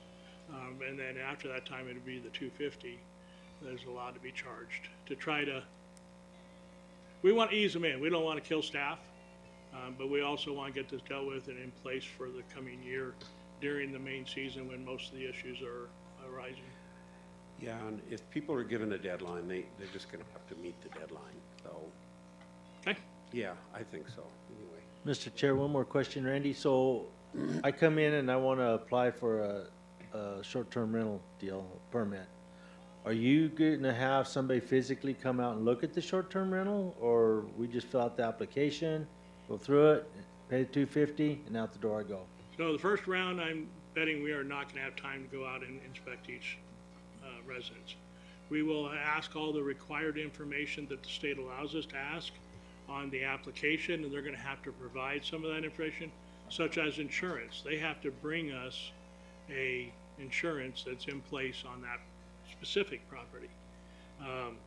And then that will be what this person or these 2 people will be doing. We'll be making site visits and verifying that they have the exit maps up, that their trash receptacles are in the right spot. And we get into that all in this ordinance. When trash cans can come out and when trash cans go in, and not feeding the animals and everything else that goes along with all that. We put in this ordinance to make it clear to everyone, not only the owners. So you can have an owner, then you can have a rep, then you could have the emergency contact person, then you have the people renting it. We want to make sure they're all knowledgeable and know what is expected of them in our area. We don't want, you know, Hell's Angels hanging out and shooting guns left and right, which is one of the things we hear is a lot of shooting and side-by-sides and all those kind of things that go on. Now, we can't regulate if it's a licensed vehicle, the sheriff can, you know, it's a licensed vehicle on a licensed street, there's not much we can do about that, unless they're driving recklessly. Shooting, that is something that is, you know, there are certain requirements through the state that they have to follow. And that will be one of the things is, kind of getting out of sequence here, but one of the things is to be a short-term rental, you got to go notify all your neighbors. Everyone that's attached to your property, everyone across the street, and everyone diagonal from you across the street. And you're supposed to give them the emergency contact person. So in other words, if this house is doing something that they felt was wrong, they can call that emergency contact person and file a complaint and let them deal with it. And if they don't, then they can file it with us, or they can file with us to begin with, and we'll call the emergency contact person. And that's one of the things that gets strict in here is the emergency contact person That's someone that's 24/7. So if there's a corporation that owns a bunch of these, they can have someone represent them, but they still have to give us a real person that is contactable 24/7. And if the police or the fire or any public safety called to them, they literally have, and this is varied, it allows us to determine that, they have between an hour and 4 hours to be on the property. I put in here 1 hour because I don't think we want to leave our sheriff sitting out there on a piece of property for 4 hours waiting for someone to get their jammies on and get over there. Fire department, same thing. You know, we don't want the fire department to have to deal with something and then sit around and wait for someone to show up so they can get it fenced off or whatever. So the way it's written in here and the way Scottsdale does, and it's a smaller area, so it's understandable, but we don't want our emergency contact. We don't want, it doesn't say they can't do this, but we don't want the contact person to be in Scottsdale for Strawberry. You know, and then they say, I'll be there in 4 hours. There's nothing that's improper about that, but it doesn't, when it's an emergency contact by a public safety enterprise, we want them to be responsive to that. And it can be up to a $500 fine that if they don't respond to them. So in statute, state statute says 1 to 4 hours on emergency contact. It actually says you can determine the time frame. Okay, so then I think we need to be careful on this, because if we're not careful, we're gonna stack some, let me back up just a half a step. There's some real issues with short-term rentals, real live issues. But there's also a bunch of short-term rentals that there are no issues, that the people do follow the rules, they do work with their communities and stuff like that to have these rentals and make money. They're the ones that's, they're serious about it.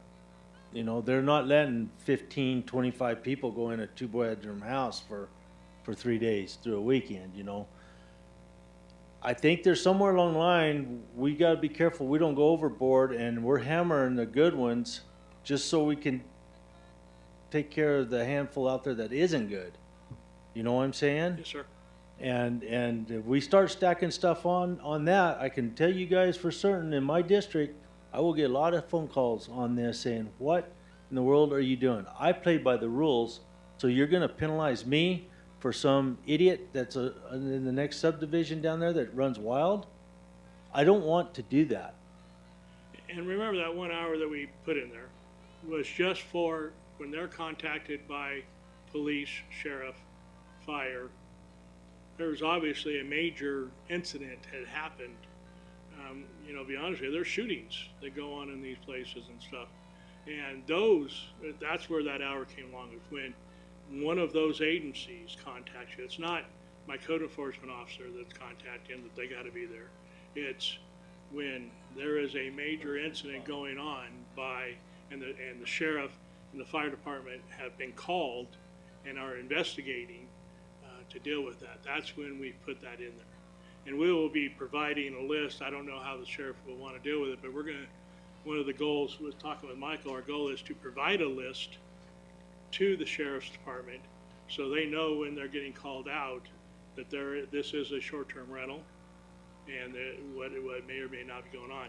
I've talked to several, and I agree with you, sir. I'm going to say it's probably 10% that are the problem ones. Yeah. I have talked to a company that has 35 in the Pine area. They actually have the doorbell cameras, and they can tell how many people are hooked up to the internet. Mm-hmm. And if they rent it out to 6 people and 15 people are hooked to the internet, they call them and say, I see you got 12 cars and 15 people hooked to the internet. That's not what you paid for. Move on. So you have some people that are hyper vigilant and are awesome, and I don't see them as being an issue. We make a lot of laws for the 10%ers. Unfortunately, we do. I just see something here that I don't know. The other thing too, when we were talking about this, I had the impression we were going towards something that would help the workload of the sheriff's department, so that if you have a short-term rental that's 3 houses down, they start partying or whatever, as you said, they have to notify all their neighbors, all that. The neighbors could call the phone number for code enforcement or whatever it is there to come take care of it, without having to have the sheriff's department come. Absolutely, that would absolutely be involved.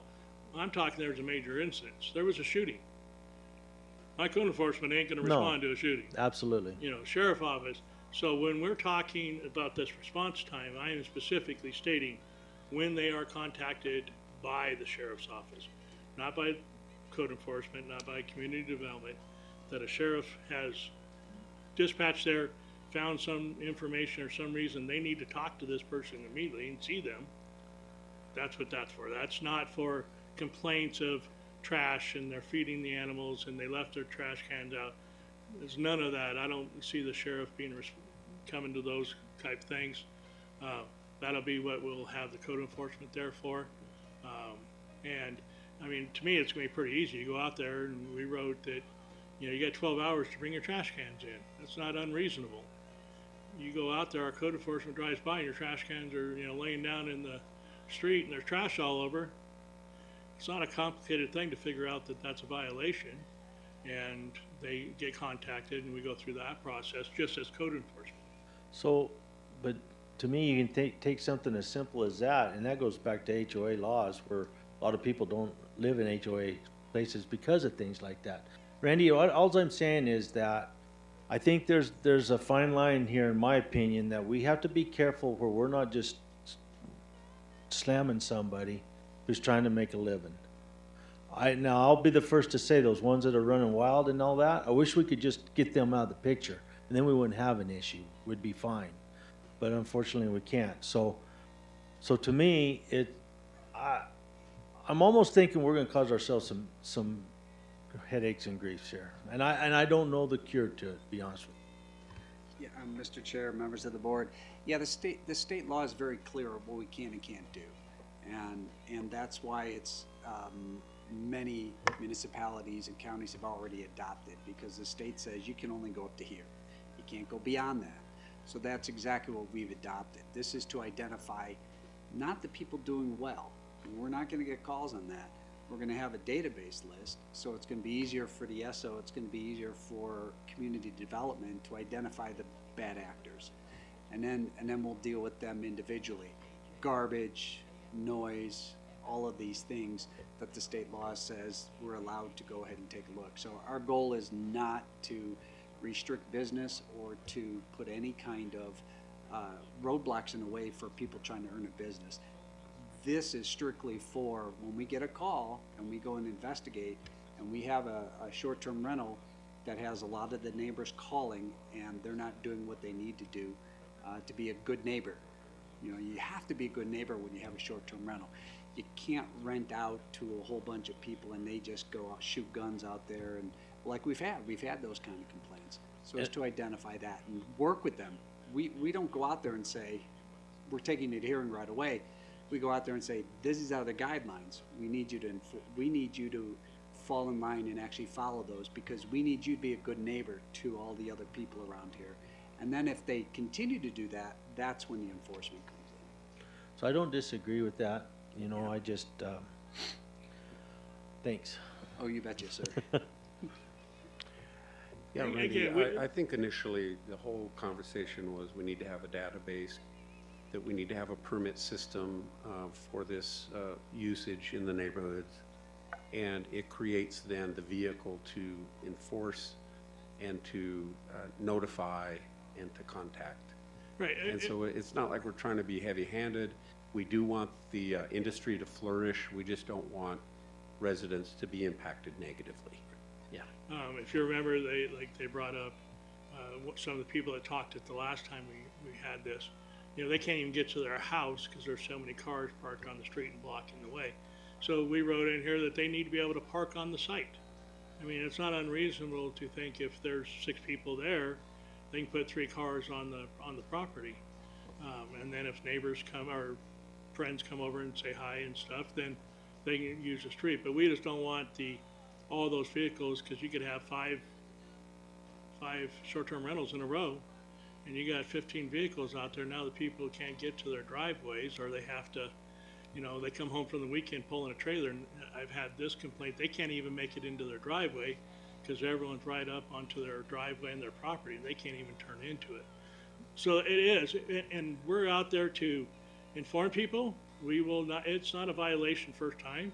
It's, hey, that officer, code enforcement, go out there and say, hey, got a complaint, I'm gonna use trash cans again. Your trash can got tipped over by the animals because you put them out 3 days ahead of time. And, you know, now there's neighbors out there picking up trash in their yard from the party that they had. And so, you know, we would inform them, hey, you need to put these out, you know, roughly this time the day before, get them in within 12 hours, and there won't be any issues, and we just inform them what is going on.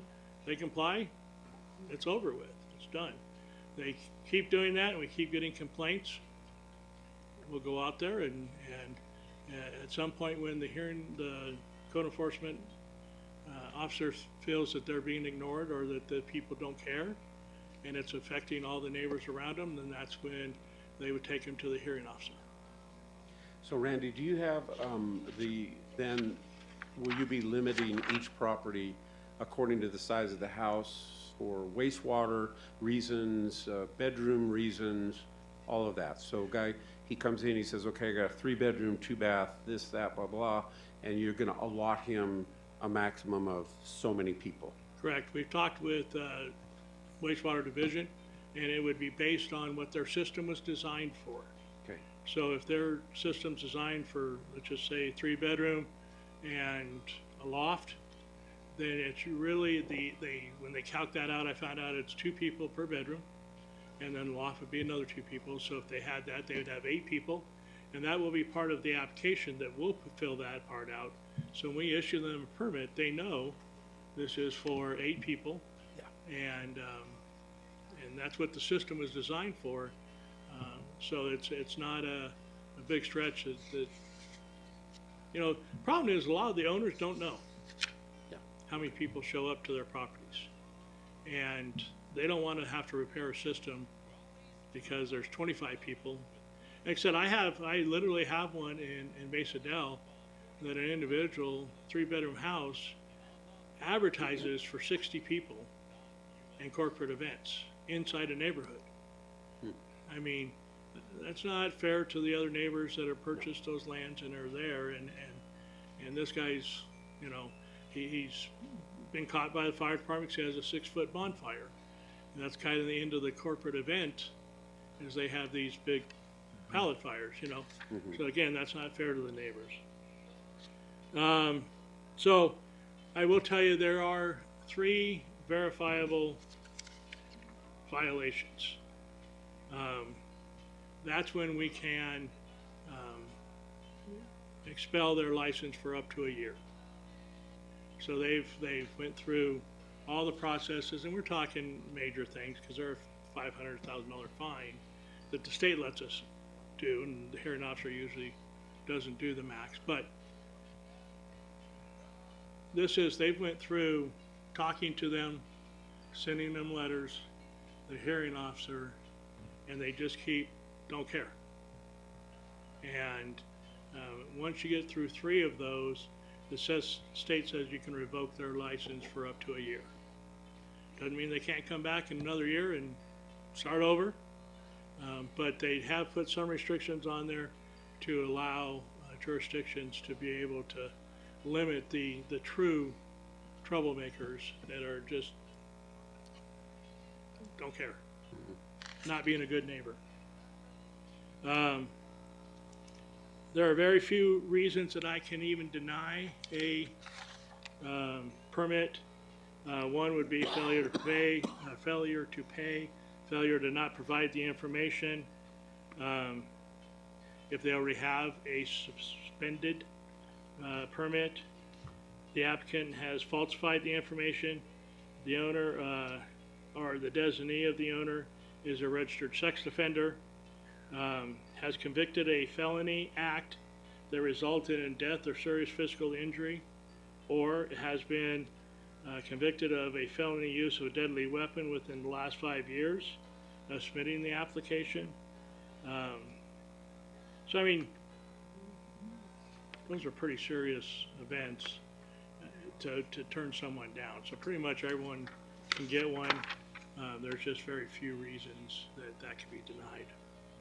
So, if I may, Randy, so this will be an ordinance for Gila County, but in order for a incorporated town to enforce it, they have to accept or adopt our ordinance, right?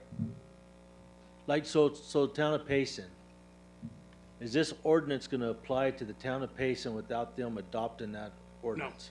This is just the incorporated areas, just the unincorporated area. Payson's already adopted their own. Okay, that's what I wanted out for everybody to hear and see. This is just unincorporated area of Gila County. Okay.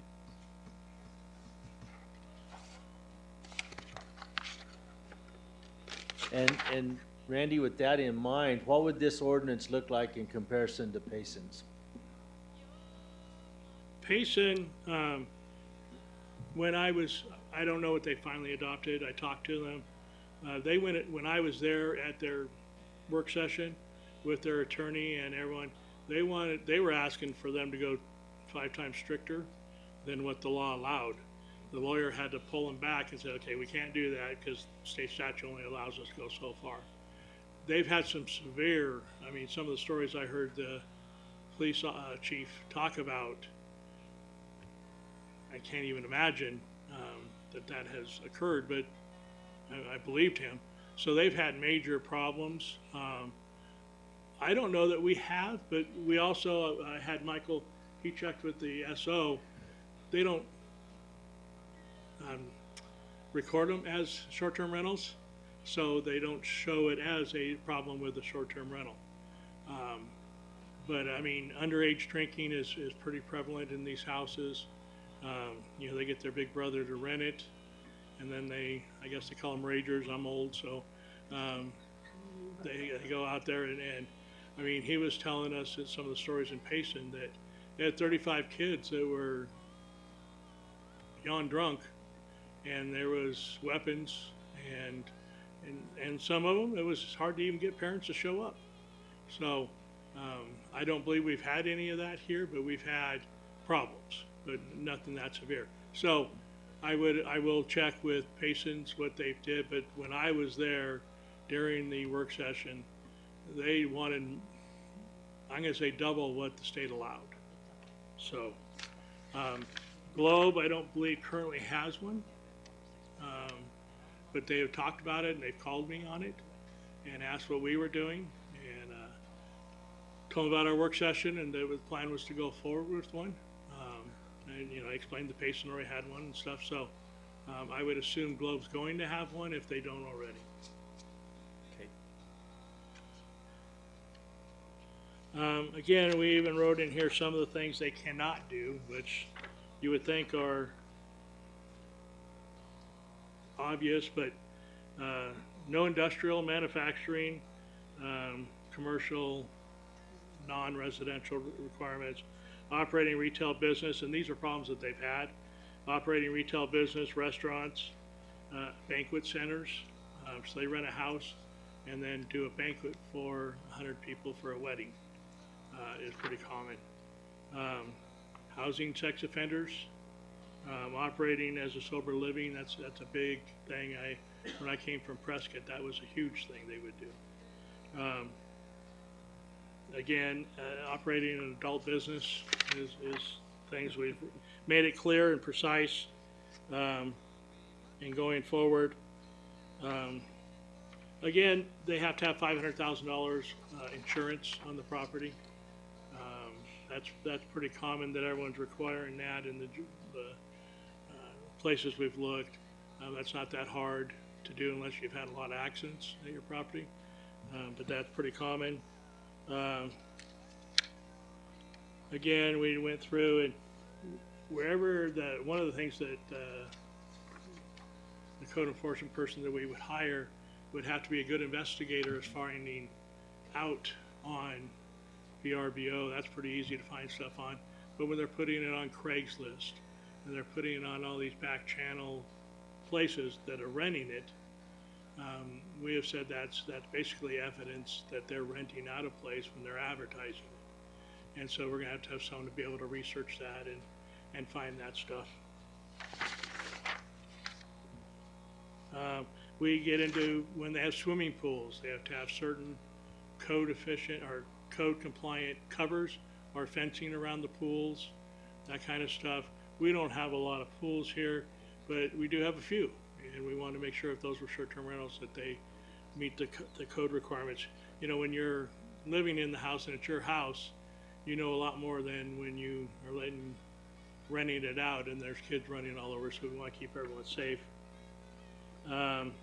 We get into no owner or guest shall exceed the maximum occupancy limit of the vacation rental. The occupancy limit is limited to 2 people per legal bedroom as defined as a regulated by the wastewater, and that they should be able to park on site. And one of the other things that we were allowed to put in here was it has to be a permitted structure. So in other words, they don't turn a tough shed into a short-term rental, and we have those. They tell us, I'm going to put a shed on my property. We say, okay, have fun. And then they turn around and they rent it out. You see those little sheds that have the little front porch on them that you see that are all over the place. They put in plumbing, they put in buckets, they do all kinds of stuff, and they rent those out. And so we had put in there that it's got to meet code or had a permit. The shed was So they wouldn't be able to do that with travel trailers either? No. Okay. So the travel trailer, the RV, they have their own requirements. That's a little tag you get on those things. That is, it's going to be a problem. People rent those out all day long, and they're not ever supposed to be a premises, but people do it. If they're in a zoned area that would allow for RV, I don't know that we're allowed to stop them. But it was legal when it was licensed. So when they got their tags from ADOT, it was a legal RV.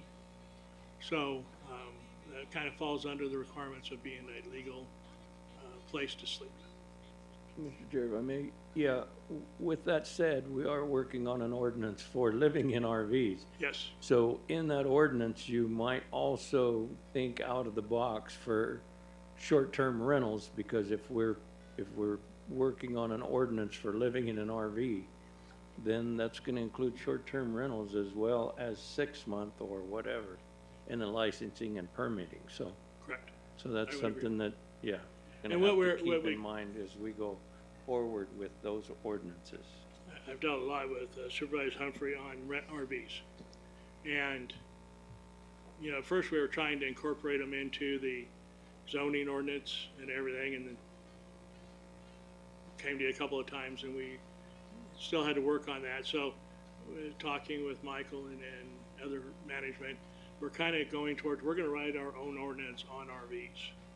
And that way we're not doing unforeseen circumstances that zoning can run into. I didn't mean to get you off topic. I just wanted to. But we are working on that. I just wanted to put that in the back of your head. Yes, sir. Then we've got the forms that are pretty minor, and the list of the information they got to provide. It really comes down to whether they want to be a good neighbor or they don't. I mean, I can't force anyone to be a good neighbor. I can't force anyone to do any of this stuff, and it comes down to is, I believe 90% all are going to be good, and we're not going to have as many issues as we could. And then there's going to be the 10% that's going to take a lot of time of staff and hearing officers and everything else. And I will have to bring the hearing officer ordinance back to update it to allow him to hear short-term rentals, but that's pretty minor. But I will be bringing that back for you probably the same day or right before I bring in the ordinance to adopt. Moving forward, if you supervisor are in agreement, do you want us to staff to keep moving forward, then I got a bunch of red lines in here and stuff that we'll look at before we bring back to you. Supervisor Klein. So what I'd like to see, Randy, if you could just email me a copy of the draft ordinance and a copy of the statute, please. Supervisor Humphrey. I'm good, and I think you know where I'm at with it. And if you don't, you're welcome to contact me. Okay. Thank you, Randy. Great job, a lot of work, long time coming. I look forward to it coming back to us, so Thank you. thank you. I didn't get us to 6, sorry. We're not done No yet. record. So, do we need a break, anybody? We okay? So, item 3G is information and discussion regarding an update on the recycling and landfill division's revenues and expenditures, including projected costs for future capital expansion for the landfill operations. And we have Homero Vela and Melanie. Good morning. Good afternoon. Good, It was good, morning earlier. good mid-afternoon. So I just wanted to add a couple of comments here at the beginning. Melanie will be making the presentation. We've worked on it for the last couple of months. We have diced it every imaginable way. Actually, we updated some of the slides, and I'm going to pass out copies of the presentation in case you want to have a hard copy. The slides that we revised don't change anything fundamentally. It's in the it's small details. They don't change the outcome. I would just like to say a couple of things before we go any further, and that is that, you know, we think about the landfill when Melanie operates the landfill. She does it on a day-to-day basis, but the landfill is an operation that if you want to really manage it, you have to do it you have to look at it from a 10-15 year perspective. You have to look long term, and so you're going to hear some of the long term things that we need to look at. One of the things that we're looking at is building 2 landfills in about the same time, 8-9 years out into the future. Okay, and that's part of the challenge that you're going to be seeing. At the same time, I'm just going to go back a little bit on the idea of managing the landfills. Is we have a lot of new people in the landfill. We have new supervisors. Melanie brings a lot of experience. The folks, we need to train the folks, and so Melanie is also not just looking at the long-term fiscal matters for the landfill, the cash flow. She's also looking at the operation and the safety. The landfill and recycling occupation, according to the Bureau of Labor Statistics, is the 5th most dangerous occupation. So we need to look at the safety. So what you'll be seeing from Melanie in the next couple of months is you're requesting your approval on proposals, a request for proposals from experts that can come do a gap analysis for us, and also to look at the engineering teams that we're going to need in the future. And on the gap analysis, we're looking everything from how should we be doing, what's the operation, what should the operation look like, how do we fill up the landfill, what's the sequence for doing that, how do we do the right cover. The cover on the landfill, it's a daily thing. You cover it up, at the end of the day, you uncover it the next day. Doing that in an expert fashion maximizes how we can fill up a landfill. So she's going to be doing those things. That's what she brings to the table, by the way. Those are all Melanie ideas, and a lot of things that you see in this presentation come from Melanie. I'll be here. Of course, I'll be supporting her in every way that I can, but I'll let Melanie do the presentation. Thank you, Homero. Good afternoon, Melanie. Good afternoon, Mr. Chairman, Supervisor Humphrey, and Supervisor Klein. Thank you. Our focus, like Homero said, on this work session is long-term planning for Gila County landfills. And I think he read my notes because I wrote down that landfills is an everyday operation, but we have to look ahead and have a strategy going forward. So the next 5 slides we've seen before on our last work session when we talked about a possible fee increase. And oh, I guess, do I have the, oh, I have the clicker, sorry. I guess I don't know how to work it. Oh, this way. Okay, perfect. The Russell Gulch Landfill Cell 3A is complete. We're currently waiting on ADQ approval, and that process takes a couple of weeks. We plan to begin the first stages of fill in the new cell early November.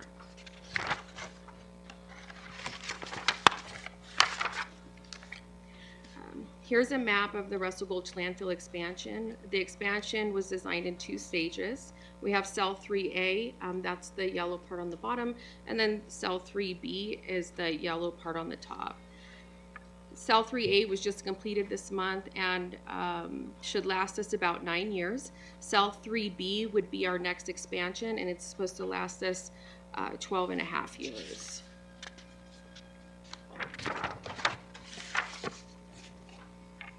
Cell 3A will be at capacity in 2032. Construction of Cell 3B should be completed 2 years before Cell 3A reaches those 9 years. So realistically, we're looking at 7 years until we need to start building the next phase of Russell Gulch. The Russell Gulch landfill will reach complete capacity in 2045, at which time we'll have to site and build a new landfill. The siting process for a new landfill in Globe will need to take place in 2033, which is about 10 years from now.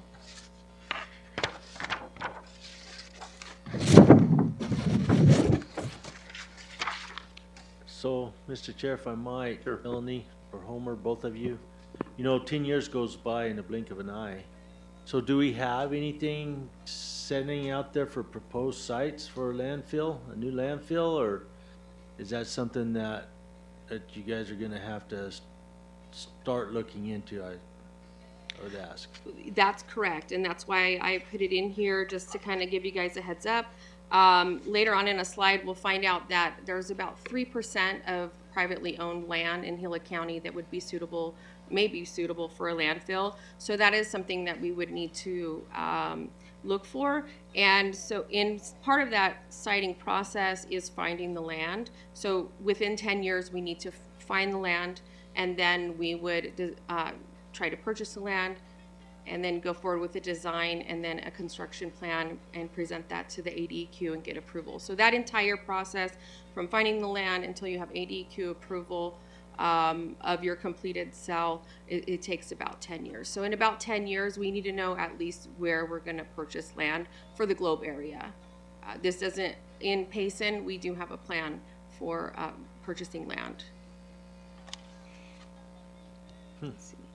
Actually went too far ahead, I think. For Buckhead Mesa landfill, we're in the beginning stages of a Townside Act purchase to expand the Buckhead Mesa landfill in Payson. The landfill is currently located on 51 acres of Forest Service land and operates under a special use permit. Recycling and landfill management will need to purchase the landfill and the adjacent Forest Service land in order to begin the next expansion of the Buckhead Mesa landfill. The Russell Gulch landfill cell 3A and the current cell at the Buckhead Mesa landfill both reach capacity in 2032. Both landfills will need to have new cell construction by the end of 2032 or before, and the plan is to complete both of them by 2030. Otherwise, we'd be kind of in the boat that we are right now, with kind of behind the times as far as expansions go. So this timeline's an overview of what the Buckhead Mesa landfill expansion will look like for the next few years to complete. We have the Townside Act purchase, the landfill design process, and the final ADQ approval by 2030. So Melanie, are we currently seeking 320 acres for that? Yes. Yes. And is the Forest Service gonna ask us to pay for the existing property? We haven't got a complete answer from them. So what we did is we went and had it appraised, and we had it appraised assuming there is a landfill and there is liability on there because of the landfill. And we're hoping that'll give us an idea, and the Forest Service would then make a decision on whether or not they were going to base the price with the existing landfill. Yeah. Sort of like we fill it up and we've used it all, and now they want us to buy it. Right, I'm thinking, right, no, you can just have it. right, So, exactly. Anyway, thank you. We did ask them to use that into consideration. Yeah, okay. I have a question, and it's going backwards a little bit, but Homero, were you gonna Yes. input? Go ahead. I just wanted to say, we did position that with the Forest Service, and they listen, and they understand the dilemma that says you can have it back if you want it. You can pay for the closure, or you can donate it to the county, but again, they have issues with donating, just like we do. They have their own laws they need to follow, but they are taking that into consideration. I just wanted to make sure you understood that we have positioned that with the Forest Service. Thank you. Go ahead. And my question was, I remember one time looking at maps of available property around our landfill here in Russell, and there was quite a bit of land around our existing landfill. So I guess my question is do we have funding to look for land at present for 10 years down the road? I mean, because if some of that land is available, it would be, if we have funding to purchase it, it would probably be worth our while to do that now instead of waiting for 10 years for property values to skyrocket, or we get Tri-City up and operating and land just goes crazy because now they've got a sewer system. So anyway, I guess my question is, do we have funding? Oh, okay, cool. Sorry.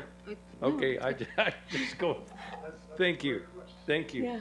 Okay, appreciate it.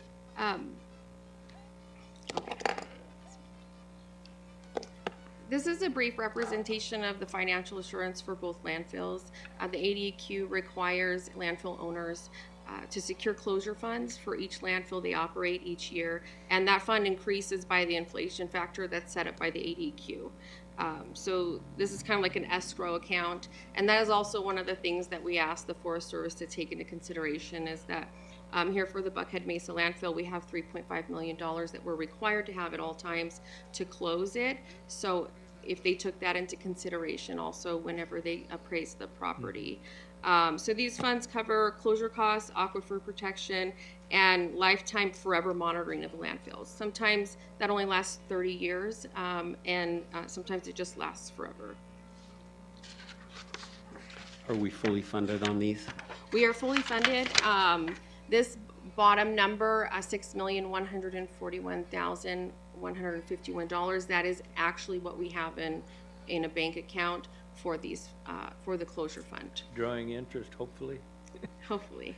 Yeah, that's pretty good interest Some on that kind. amount of money. Yeah. Okay, good, thanks. And this is probably the most painful slide of the day, and so we'll just kind of dive into it.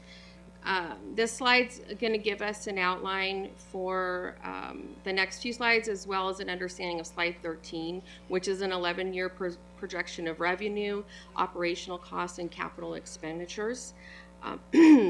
In the following slides, we're also going to talk about dollar days. We have dollar days up here in red, the Young Transfer Station and landfill equipment values and replacement costs.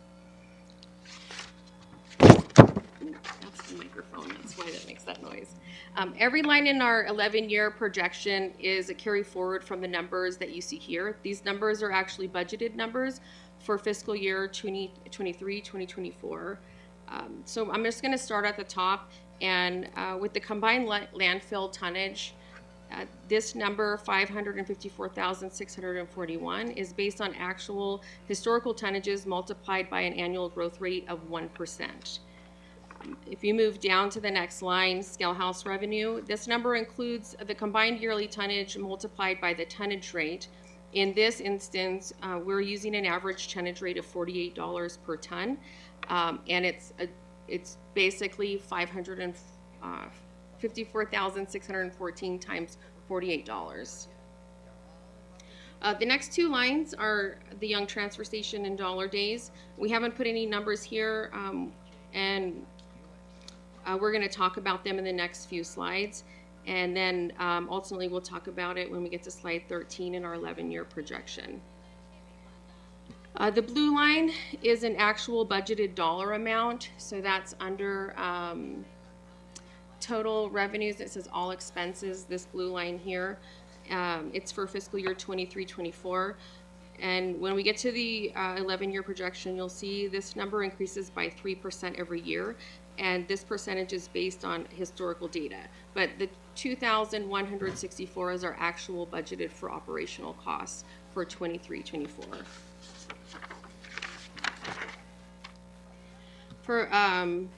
For fiscal year 23-24, we haven't allocated a number here, and we're going to look at it in review. And this is for the capital equipment. It's just blank. So after we talk about capital equipment, and then we'll go over to the 11-year projection, and then we can see how that plays out. Expansion capital, let's see, it's the pink one on the bottom, $2.4 million, which represents the amount we spent on the Russell Gulch landfill expansion, and then some budgeted capital improvements for the Buckhead Mesa landfill. We have a scale house and scales, and then some repair that we had to do on one of the leachate ponds. On the balance line, this is a negative number. This is money we've pulled from the fund balance to pay for capital projects and improvements. When we move forward, we're going to see that that fund balance is really important, and that's kind of how we take care of purchasing land and other expansions. If we look back at the scale house revenue, which is $2.6 million, and our budgeted operating expense, we see that there's a balance of $500,000, which is added to the fund balance going forward.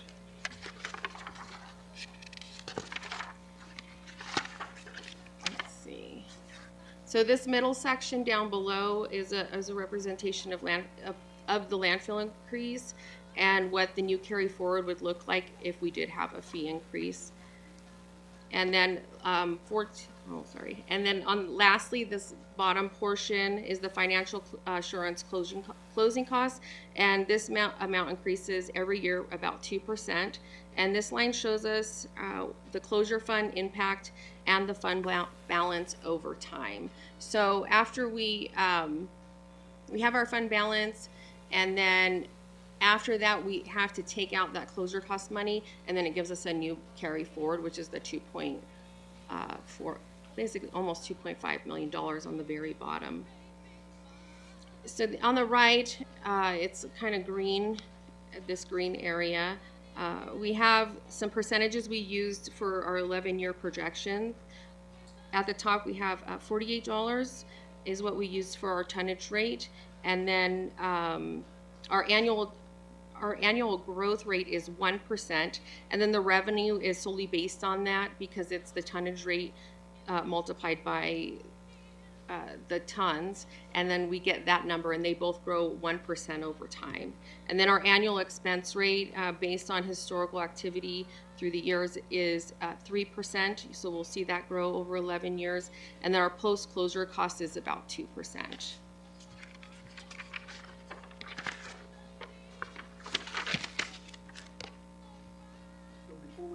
Yes. Slide, Melanie, what was the purpose of this slide, okay? And the purpose of this slide is to just show you that we're going to use this methodology, and we have to start at this current year. And so we're going to take the revenues, and we're going to subtract from the revenues the expenses and the capital monies that we put into the business. And we're going to have a balance, and that balance is that orange line almost near the bottom that says balance, okay? And then we say, wait a minute, we have some money that we've been saving from years past. So let's see how much money we have in the bank at the end of this year once we have to spend that $2 million balance that you see there, okay? And so we said, well, we had $4 million, now we're going to have $2.6 million, okay? And that's the line that you see, fund balance. So now we got $2.6 million, and we say, well, wait a minute, there's going to be some fees that we might collect. We might be asking for a fee increase. And how much does that impact the carry forward, okay? And then we'll say, wait a minute, what about the closure cost? Because every year we see some increase to the closure cost, some years more, some years less. And so we added a line in there that says that's probably going to grow by a certain amount. I think we put in here 2%, okay? And so let's take that into account, then to see how much money do we have left over this year that we can carry forward to next year. And that's what this column does, okay? And then we're going to repeat it 11 times, and we're going to see what happens over time. Okay, so what I see right off is that our expenses, you have annual growth and post-closure, both adding up to 5%. So we're at a 5% every year. We're increasing our costs. But we're only increasing our tonnage by 1%, so it's not offsetting enough. And this doesn't include any projected capital purchases of property, right? It's just, in other words, there's no projection of, let's save money for property. In 23, yeah, Mr. Chairman, thank you. Yes. So in 23, 24, the capital improvement that we allocated was the 2.7 or 2.4 million on that line there. Okay. And it pulls from our fund balance. So if we were to look at that fund balance was just 2.6 in the blue, the prior year were those two numbers added together. So we did have the money to spend the 2.4 million, which are capital projects. Capital equipment, however, we didn't allocate any funds in 23, 24. When we get to the slide with the 11-year projection, we have the years in which we would need to pay for those items and then the amounts allocated, and we're going to see what happens to that fund balance going forward, because we're only carrying over $500,000 as it sits right now, not taking into consideration those capital improvements and equipment capital. Okay. And so are you going to get, and because I don't want to ask this question if you're going to get to it, are you going to get to a point where you're going to say, we're considering increasing our rates? Yes. Okay. All right. Thank you. Okay, yeah, okay. That's Yes. fine. Well, I just, these projections are off of $48 a ton. We charge more than that, don't we, now? We charge 3 different rates. So we charge $34.50 for green waste coming in the gate. We charge $44.51 for residential waste, household waste, and then we charge $53.12 for what would be considered commercial waste or. Okay, so you just kind of picked a happy medium on an average to go. Right. I ran Okay. several tonnages and revenue reports, and what we receive is on average $48 a ton if we take all those together. Okay, thanks.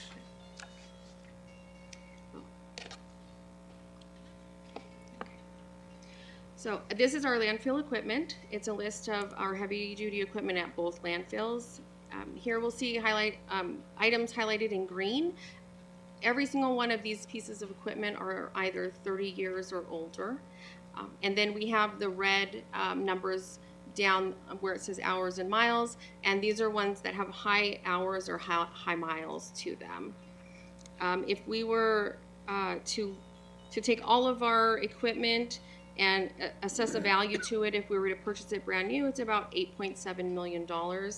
And if we wanted to project over time how much we would need to allocate every year, on the left here, the replacement for 20 years, 25 years, and 30 years, the numbers go from $435,000 to $290,000. So when we pull out our 11-year projection, we actually went with 25 years for replacement on all of the equipment.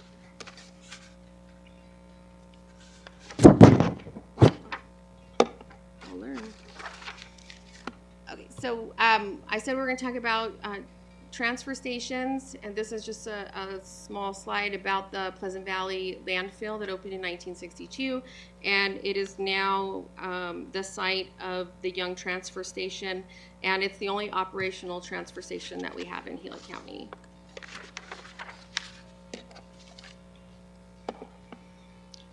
This is a spreadsheet that shows the transfer station tonnages, transportation costs, and the amount recycling landfill management receives from the Young Transfer Station. If we were to evaluate the unrecovered transportation costs in this spreadsheet, the total cost to the enterprise fund is the equivalent to 74 cents per ton at the gate for our other 2 landfills. Just looking at year-to-date for 23-24, we received 68 tons, and we received in tonnage fees, we received $3,800, and for transportation costs, we received $12,838. The total amount that it actually cost for transportation costs and tonnage fees was $16,638. But the total that we received was the amount received was $6,815. So in transportation costs, we did not receive $9,823. So if we were to take all the tonnage coming in the gate and do some math, it cost us about 84 cents a ton to operate the Young Transfer Station for this fiscal year. Questions? I'm gonna let you two start before I dive in. Supervisor Humphrey? I'm gonna save mine for Dollar Dump Day. Go ahead. Okay, You- so here we go. You We tear did- up Young. We did the same thing for Dollar Dump Day, and this is a similar spreadsheet for Dollar Days, and this spreadsheet shows that $2.23 per landfill tonnage pays for dollar day. Again, if we were to look at 22-23, we collected 1,336 tons, and from those tons, we got $5,103. The total dollar day tonnage fees should have been $64,155, and with that, we didn't collect $59,052. If we were to do the math, we would find that the tonnage through the gate that pays for dollar days was about $1.17 per ton. But so this year and then 2020, 2021, and then 1920, they all had suspended days, quite a few suspended days for dollar days. So when we did the math, we only used the years in which dollar day was active the entire year, and it came out to about $2.23 per ton that goes towards dollar days. So that's what it costs. Correct.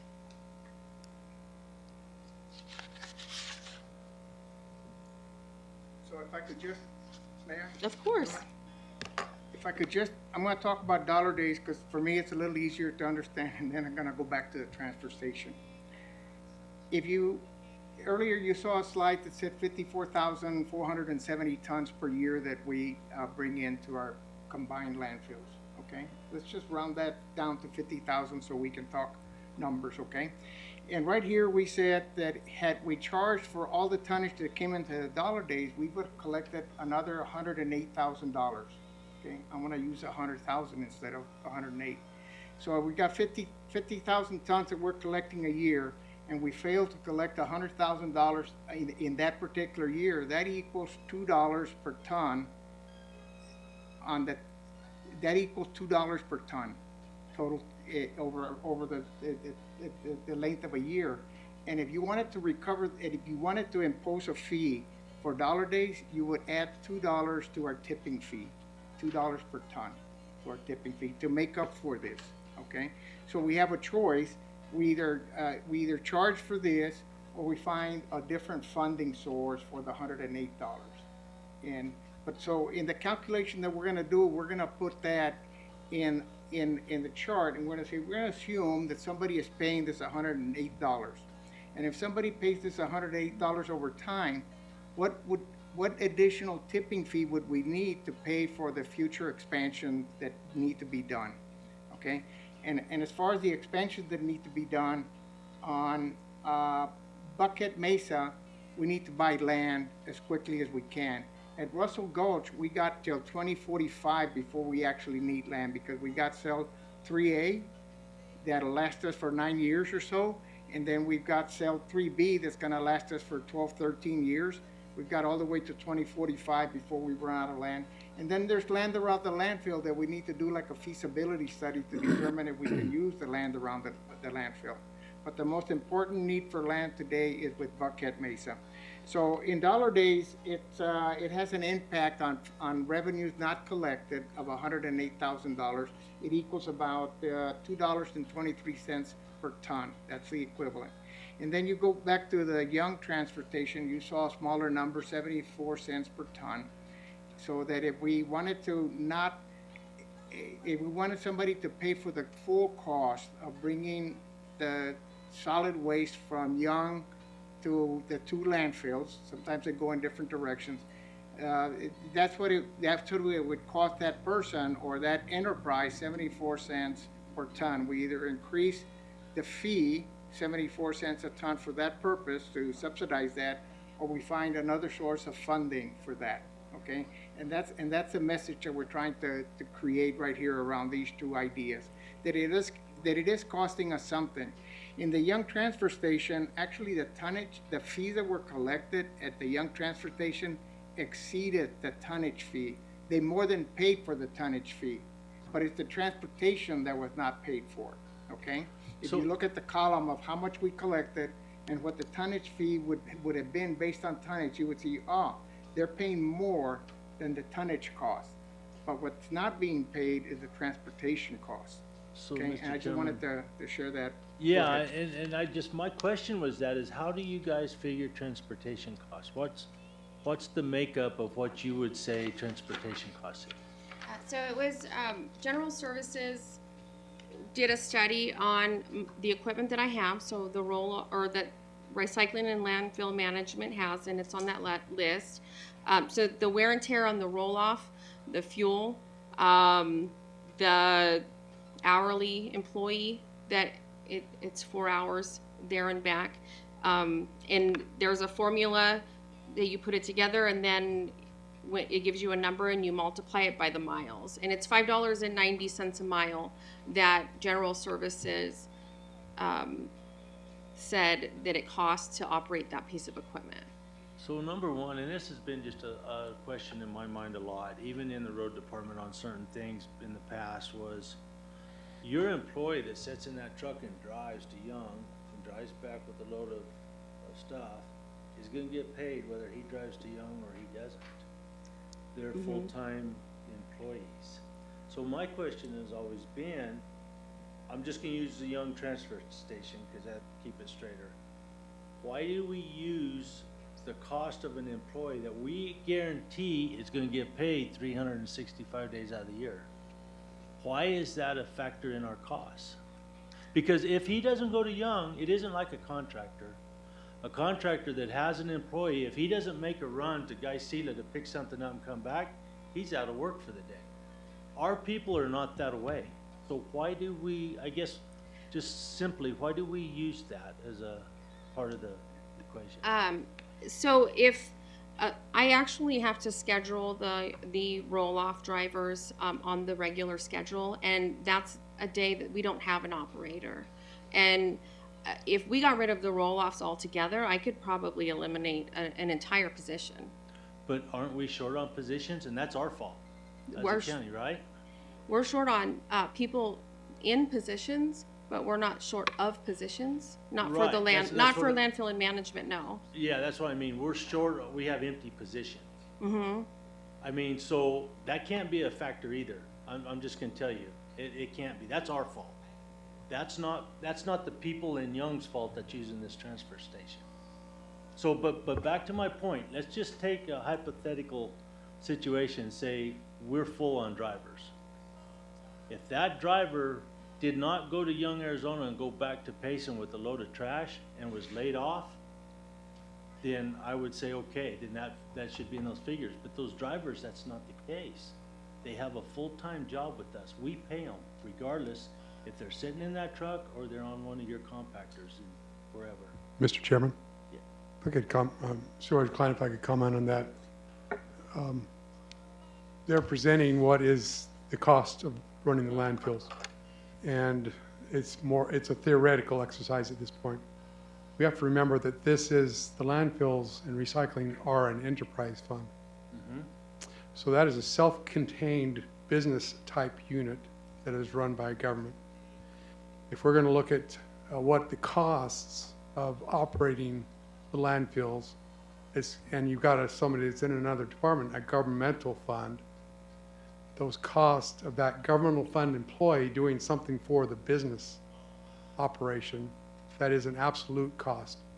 And sure, you get into well, we've got the employee anyway and all that, But if it's a business enterprise and we're trying to say, what does it cost the county to operate a business enterprise, we've got to consider all the costs, regardless of whether they are employees of the counties or outside employees.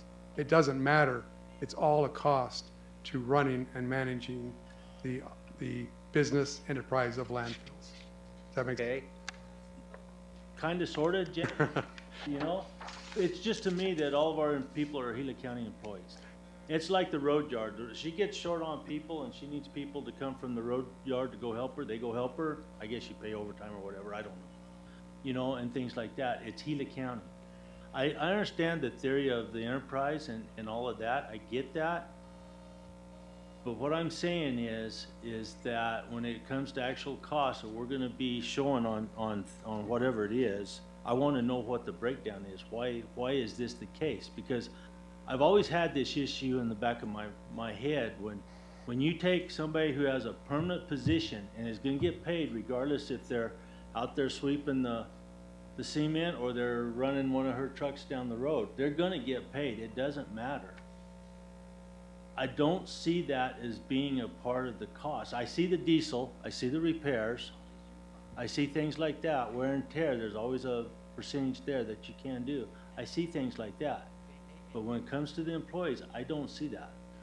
When you've got an employee that's paid out of a governmental fund, then they are paid to do governmental activities. When that person transfers over to do work for an enterprise fund, there's a cost. Doesn't matter, because you could contract that out.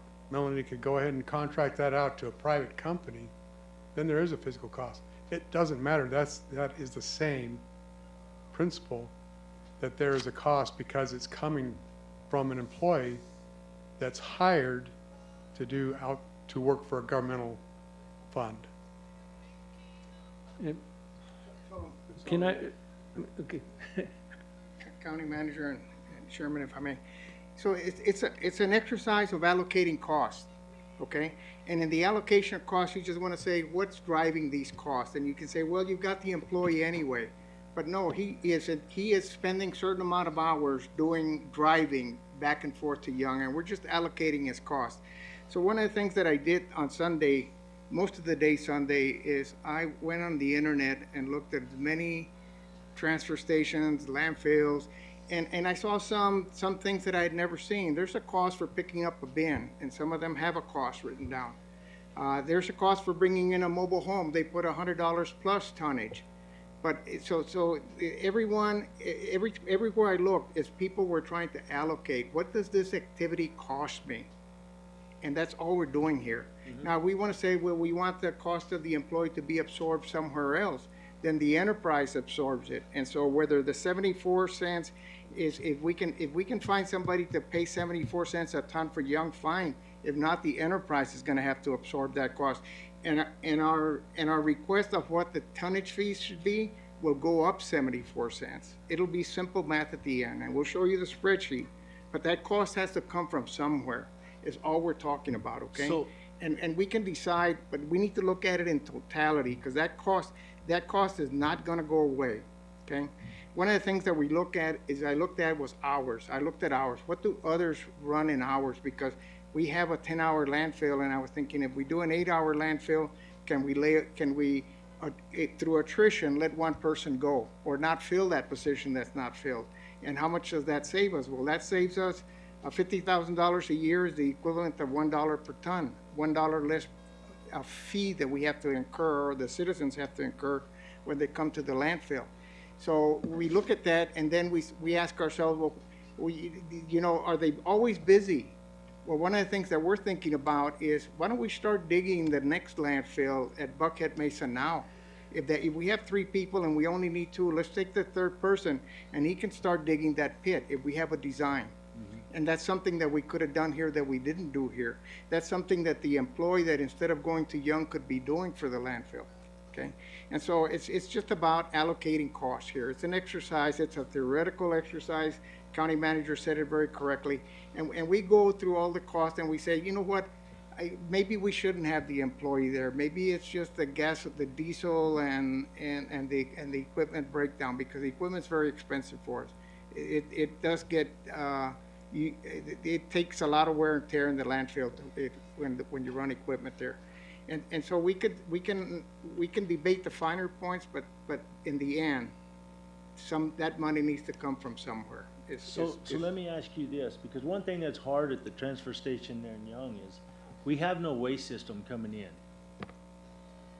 They can't weigh anything. It's just visual. They make a wild guess. That's the charge. It gets dumped. The only time it gets weighed is when you guys take it back to Buckhead or wherever it's going. Right? So if there was a weigh station, or not weigh, some kind of scales there to weigh something in and charge the, what is it, $52 a ton or whatever it is for normal. So Cassie, go back a slide, please. You bring a good point, and that's what I was trying to share earlier, right there. If you look at the column, that says tonnage fees, and if you look at the number that says amount received, and you compare those two columns, you see that on the fiscal year 23-24, we collected $6,815, but the tonnage fees is only $3,800. Actually, the people that are bringing that trash to Young are partly paying for the transportation cost, but not fully, because we don't have a scale. But that, yes, but that's what I was gonna get to. With a simple scale there to weigh it in and dump it, they pay for the cost of what I would pay to dump it at Russell Gulch, right? Because it's 68 miles from any landfill to bury it, you would still have to factor in that transportation cost and the tonnage rate. For instance, Waste Management operates a transfer station in Payson, and they take it to one of their landfills in the valley. They charge $81 per ton at that transfer station. We charge $53.12, but they charge $81 because they have to transport it all the way there. I do have a spreadsheet that shows how much you would actually have to charge at the gate to cover all of those costs. That I would. It would all depend on the type of vehicle that you were able to transport it with. So if you were able to transport it in, say I forget what those are called, but the one that can hold about 20 tons, the fee would be about $1,000 plus the tonnage fee when you get to Russell Gulch. So, but that's what I'm getting at. Mm-hmm. You wouldn't have a tonnage fee when you got to Russell Gulch if you were collecting it where the transfer station is, right? If I was, or if the department was running a transfer station there, then I wouldn't have to collect anything from anywhere else, no. But we don't operate a transfer station there, and we would have to outsource the transportation cost because you can't fit that much waste in one roll-off container. We'd have to get a 10-wheeler. So you come to Young with your regular roll-offs, the 40-yard roll-offs, I think they are, right? The big Correct, ones? yes. And usually you haul 2 in there and set down and pick up 2. We can only transport 1 at a time. You have a trailer, don't you? No, I've seen them come in there. not that I am aware of. Someone's stealing our garbage. They are stealing your garbage. So, but, okay, so let's say you don't. So, because there's 3 dumpsters sitting there, usually. Mm-hmm. But what I'm saying is that if you had a way to say, okay, I've got a ton of trash on this vehicle, you pay for that ton of trash, even if it's a few more dollars a ton, you know, then it goes. That's it. It's done. What we've done since it started with was say, okay, we're going to guess at these. When Kenny Keith was here and we set all this up, we said, okay, we have no way of weighing it. We just have to visually look. Half a load, full load, whatever. So it was set. Comes back, not quite there. Adjust it. Okay, go with this. Okay, we're close. And then, whatever the difference was, when it was dumped into Buckhead or Russell Gulch, whichever way it went, the difference I would make up for in my constituent fund. which I'm not gonna do that anymore. But that was because we could not weigh it properly coming through the gates at the transfer station. There was no way of knowing exactly what the amount was. So what I'm saying is, I think to alleviate a lot of issues with this transfer station, if we just had a simple set of scales that you drive across and you have the weight and our rate is such and such dollars, it's done. Am I not, does that sound right?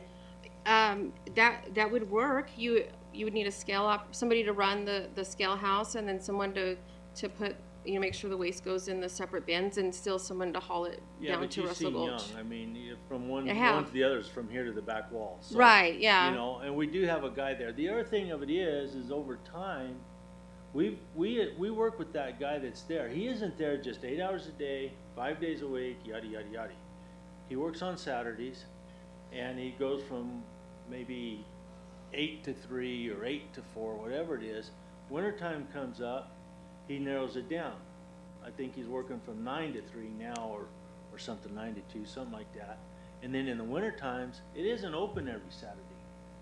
It's open every other week.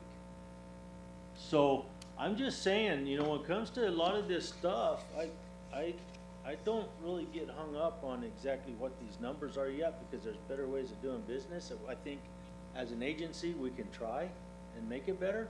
Only thing I will tell you is I will fight tooth and nail not to give up that transfer station. That's the bottom line. Mr. Chairman, sorry to Clyde, and I don't, it's up to you as a board, as to what you want to do, and entirely. Melanie's just trying to present information, data of what she's gathered. I believe, having reviewed it, that the data is accurate to the best of her knowledge and her research, and she's good at it. And so the data she's giving to us is accurate, good information. And that's what that is at this point, is to help us all gain a greater understanding of what the actual cost of running this business is. We get to the point of you having to make a decision of what you do. For the Young transfer station, do we have to charge $100 a load? Well, that's never going to happen, because then it's going to all go in the forest. Right. And we realize that, recognize that. And so that's why this is just data to help us understand the inner workings of what she's doing and what the cost of actually doing that business.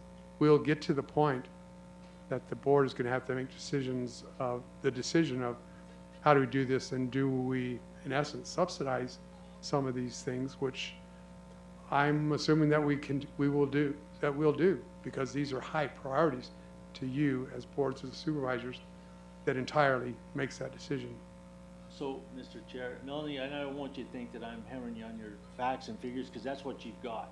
What I'm trying to get across to everybody is the way we're doing business right now necessarily isn't the right way of doing business. I mean, it's a visual deal. We have nothing there that gives us concrete figures to work with. You see what I'm saying? When I go through the gate and Lance looks at it and says, yeah, it's $10. Okay. Right. Okay, so if you don't have good figures when you come through that gate, everything else is just it's there. I mean, you're working with your figures you got. It's there. But are those good figures? No, they're not, because we're not even getting good figures coming through the gate of the transfer station. We have no way of judging the tonnage that goes through that gate. And if we don't have a way of judging the tonnage and being accurate with it, this will never be accurate. The only thing that we do have, Mr. Chairman, Mr. Klein, is that we do have the tonnage that gets into Buckhead Mesa or Russell Gulch. That's all we got at the end. So at the end. And so Melanie's basing her costs on the actual fact of what it is, that the tonnage that goes into Russell Gulch. And I understand that. That's what I'm saying. That's what she's got to work with. That's all you got to work with, basically. But what I'm saying is I think we can correct some of this just by having a good number coming through that gate. And the only reason we don't, we have no way of weighing it coming through the gate. The two scales and scale house that we just put into Russell Gulch cost about $300,000. But if you got rid of one of the scales, it'd probably go down about $160,000. And then you would need electricity too. Maybe a generator would work. So that cost we would incur that cost also to build a scale and a scale house. So quite honestly, Melanie, you can get a scale that'll work in Young a lot cheaper than that. Yeah, Southwest okay. Scales, we don't need the newest and greatest improved stuff that goes through there. We don't need it set up like you guys need it here, you know, or a Buckhead. That's not the need. I mean, probably quite literally, you could spend as much money as you wanted to on scales. But what I'm saying is you don't need that. They have the scales that go in there and slap them on the ground and drive across them, and they run on batteries. Yeah. So, you know, even that gives us a better indication of what we're dealing with than what we're doing now. Yeah, I would have to look at, into it with the Department of Agriculture and see what the cheapest scale is that they certify for something like that. And then also, we'd be right back where we are and who's gonna pay for it too. So, we could increase the fee for that or get general fund. And I mean, of course, it would be beneficial. Yes, I agree with you. I'm done. Okay, you good? Yeah. Okay, all Okay. right. So, Melanie, yeah, just my observations about the Young Yes. one, okay, is that it looks like to me that the people that are guessing the tonnage are actually guessing it higher than the actual tonnage. Correct. Okay. 74 cents is your deficit spending, including some questionable salary adjustments and all of that. Okay, so let's say it's 74 cents, which is small, given the amount of tonnage that is done. In my thoughts here is that the Young transfer station only loses maybe $12,000 a year. In the scheme of things, that's pretty minor. The benefit of having it far outweighs the small amount that it's not running in the black. Would you agree with that, or am I getting it right? I agree with a lot of that. So it's about $35,000 it costs the enterprise fund a year to operate it, and I think that it is very much needed in the area there, and it's a good thing. Yes, I think that when it comes down to it, we just need to make a decision: is are we going to increase the fee an extra 74 cents to pay for it, or is that money going to come from somewhere else? Okay. So it's not that it's a bad thing. It's a wonderful thing. Dollar Day is a wonderful thing. You know, it helps out a lot. It's just, what are we going to do to make sure that over time, this doesn't put us in a deficit to where we can't pay for the things that we need to make sure that we have a landfill in the future? Right. Yeah. Yeah, I've taken a mental note. Thank you. Okay. Yeah. So let me just say one more thing on this. No, it's easy. Pleasant Valley does not have the option of waste management and all these other providers. They don't come into Young. They're not going to come into Young because we have the 512 road that comes into Young. They're not going to do it. That's where, that was the bottom line. We don't get the services in Young, Arizona that anywhere else gets. In any direction you point, we don't get those services. And so this landfill, or not landfill, this transfer station now had been closed for a long time. And it was closed because the guy that Gila County elected to sell it to, it decided not to keep it open, didn't want to keep it open. I talked to him twice about it, open it, and his thoughts was it wasn't worth my while to keep it open. Okay, fine, but we still need a service there. We still really, really bad needed the service. He has a local go around the house and pick up trash, but that's all there is in town. And so that's why this all started way back 6 years ago or whatever it was to start with. And quite honestly, I remember the day after the big discussion on that transfer station there in Young. Jackie Sanders was there, Steve Stratton, and Shirley Dawson, Supervisor Dawson. And their idea was it wasn't making money. Well, okay, fine. But they had a permanent employee with Gila County that was there Monday through Friday. Well, of course it isn't going to make money if you want to look at it out from a business standpoint, not in a community of 600 people or 7. And so that was their whole rationale for closing it at the time. But there is a way, I think, of tightening it up and getting it closer to breaking even. I don't know if we'll ever break even, but we can get closer. Okay. Thank you, Melanie. Keep it going. Okay. Finally, this is our 11-year projection. Above the red line, we're going to see the Townside Act purchase and the Buckhead Mesa cell expansion in fiscal year 29-30. So the Townside Act purchase, we see up there next above the little 2, and that's in 24-25. And then we have engineering for Buckhead Mesa and cell 3B.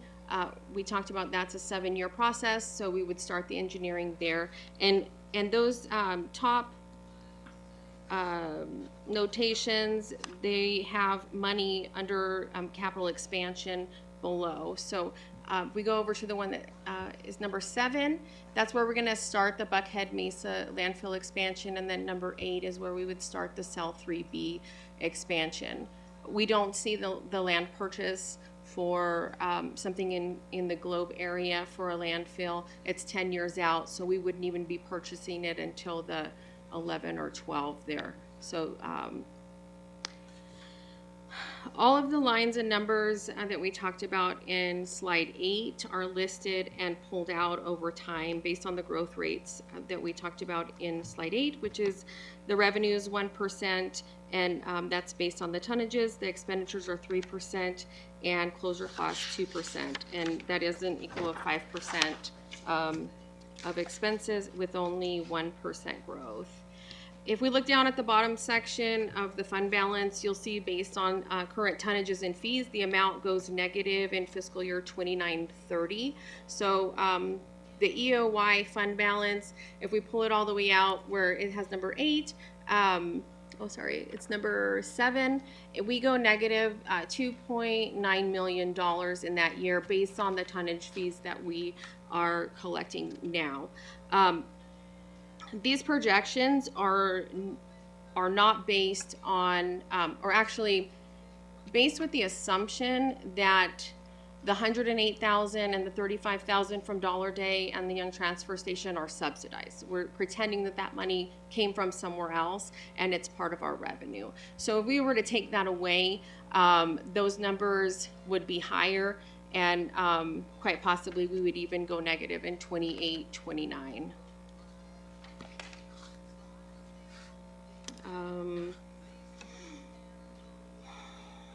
So in this spreadsheet, okay, so we see where we went negative, and so the next portion down is a fee increase of $12 a ton.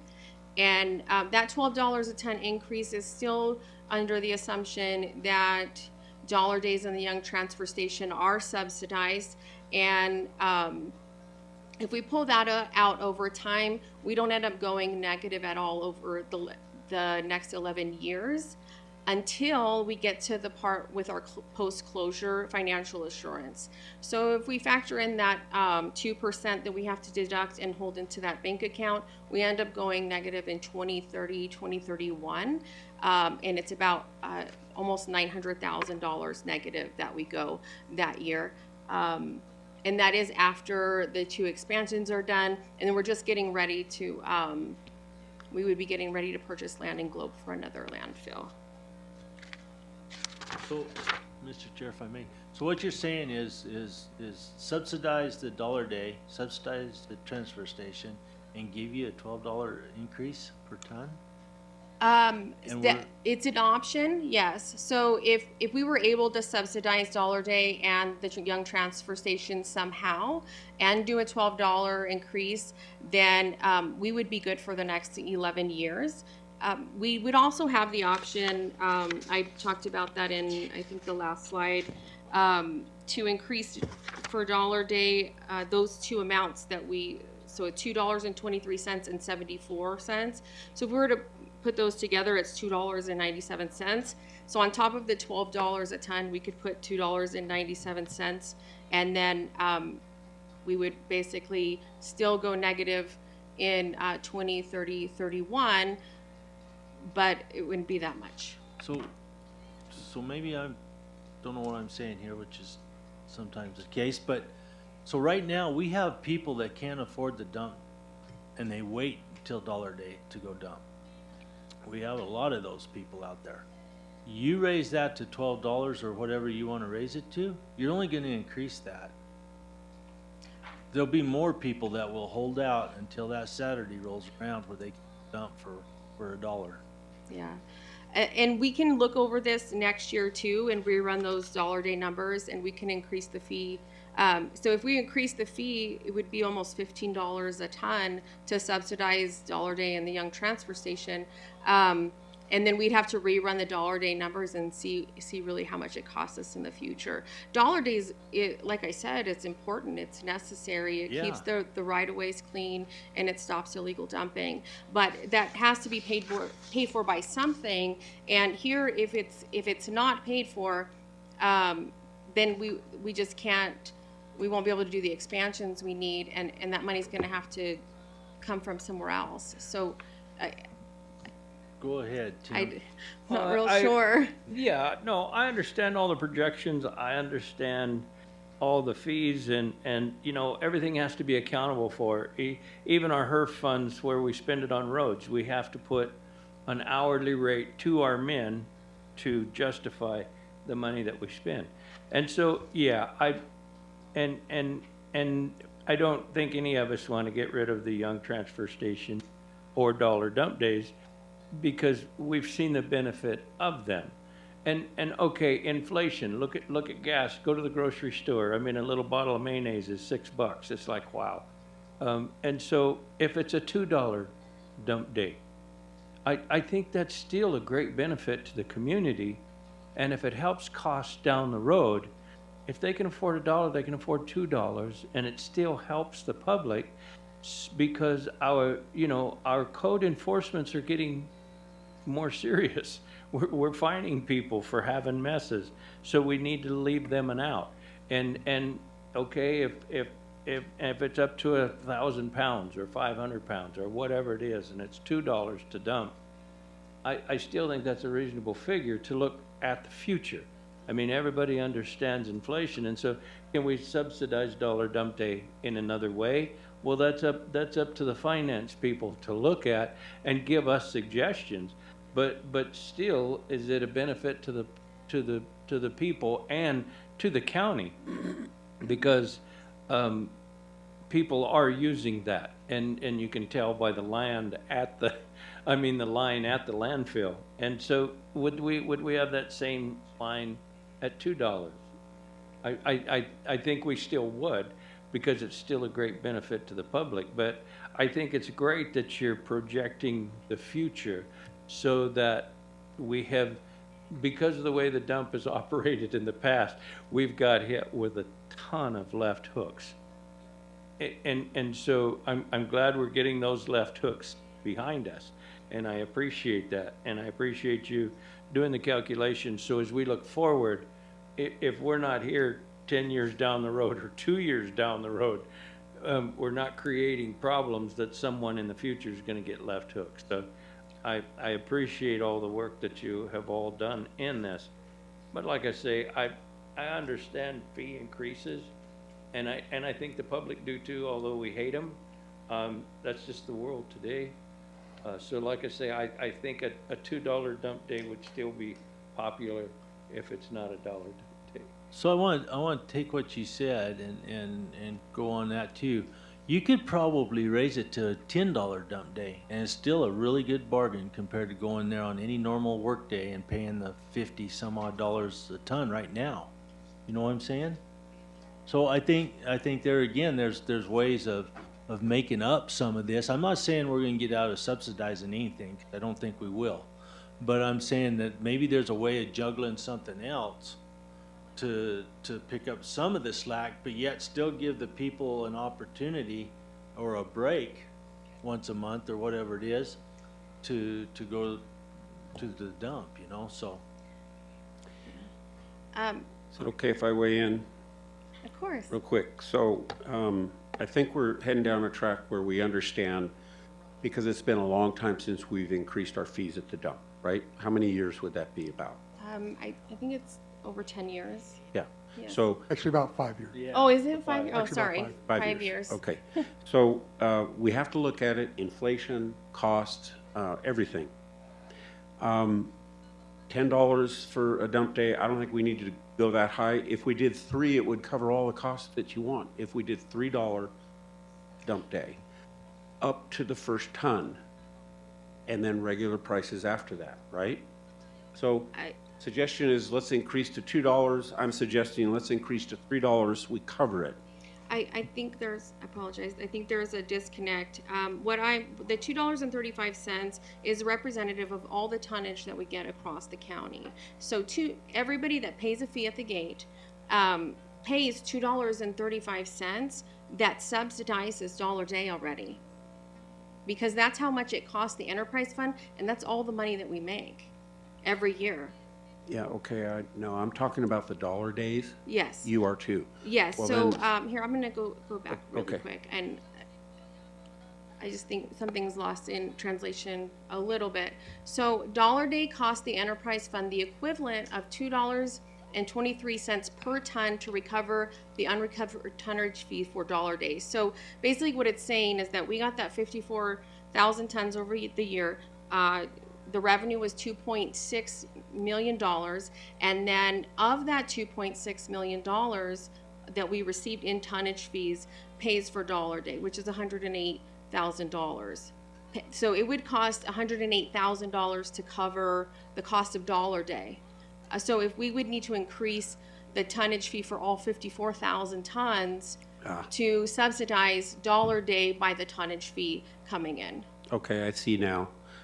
I was mistaken. That happens. We tried to explain this idea, so it might have got lost in translation. No, I understand. I thought this was just unique to this particular chart, but I see the whole picture now. So I get that. So I believe we should increase our fees. I believe we can go to $2 or $3 dump days. And I also want to add brush dump day, and I'd like to do that for $2 or $3 too. And that would only be for about 4 months out of the year. So it's an enterprise, I get it, but it is a government enterprise, meaning that we may have to subsidize some things in order to improve the environment and help our constituents through some fees and somehow make up the difference in another way. That's just kind of my thoughts. If I want to put 2 cents in. And speaking of brush or dollar dump days or whatever, on fee increases and stuff, talk about dollar dump day being $3 or whatever. Our commercial people are all making a living on taking garbage to our landfill. Mm-hmm. So, and I don't want to beat them up too bad, but I would rather beat a commercial guy up that's making money on taking taking people's trash to the dump, rather than the individual that looks forward to that day to be able to afford to take their garbage to the landfill. And as far as brush, how much of that is commercial and how much of that is just somebody trimming their trees? It'd be I bet a lot of it is kind of the commercial. first ton at this rate, second. Yeah, I think yeah, in a way, it ought to have a balance between people that are just trying to clean up their place or people that are making a living cleaning up. Because I know people that are making money on dollar dump day because they're going out and collecting garbage and filling it up and taking it to dollar dump day. So, I think there has to be a balance on commercial, residential, or tonnage for people that are just trying to clean up or people that are trying to make a living doing it. And that's a tough one, because if you did that with commercial people, no matter what, they're gonna pass that cost on to the people they're working for. Oh, I understand that. No. I understand that. But they can load their garbage and go to dollar dump day if they want, or they can pay $26 a month instead of $24.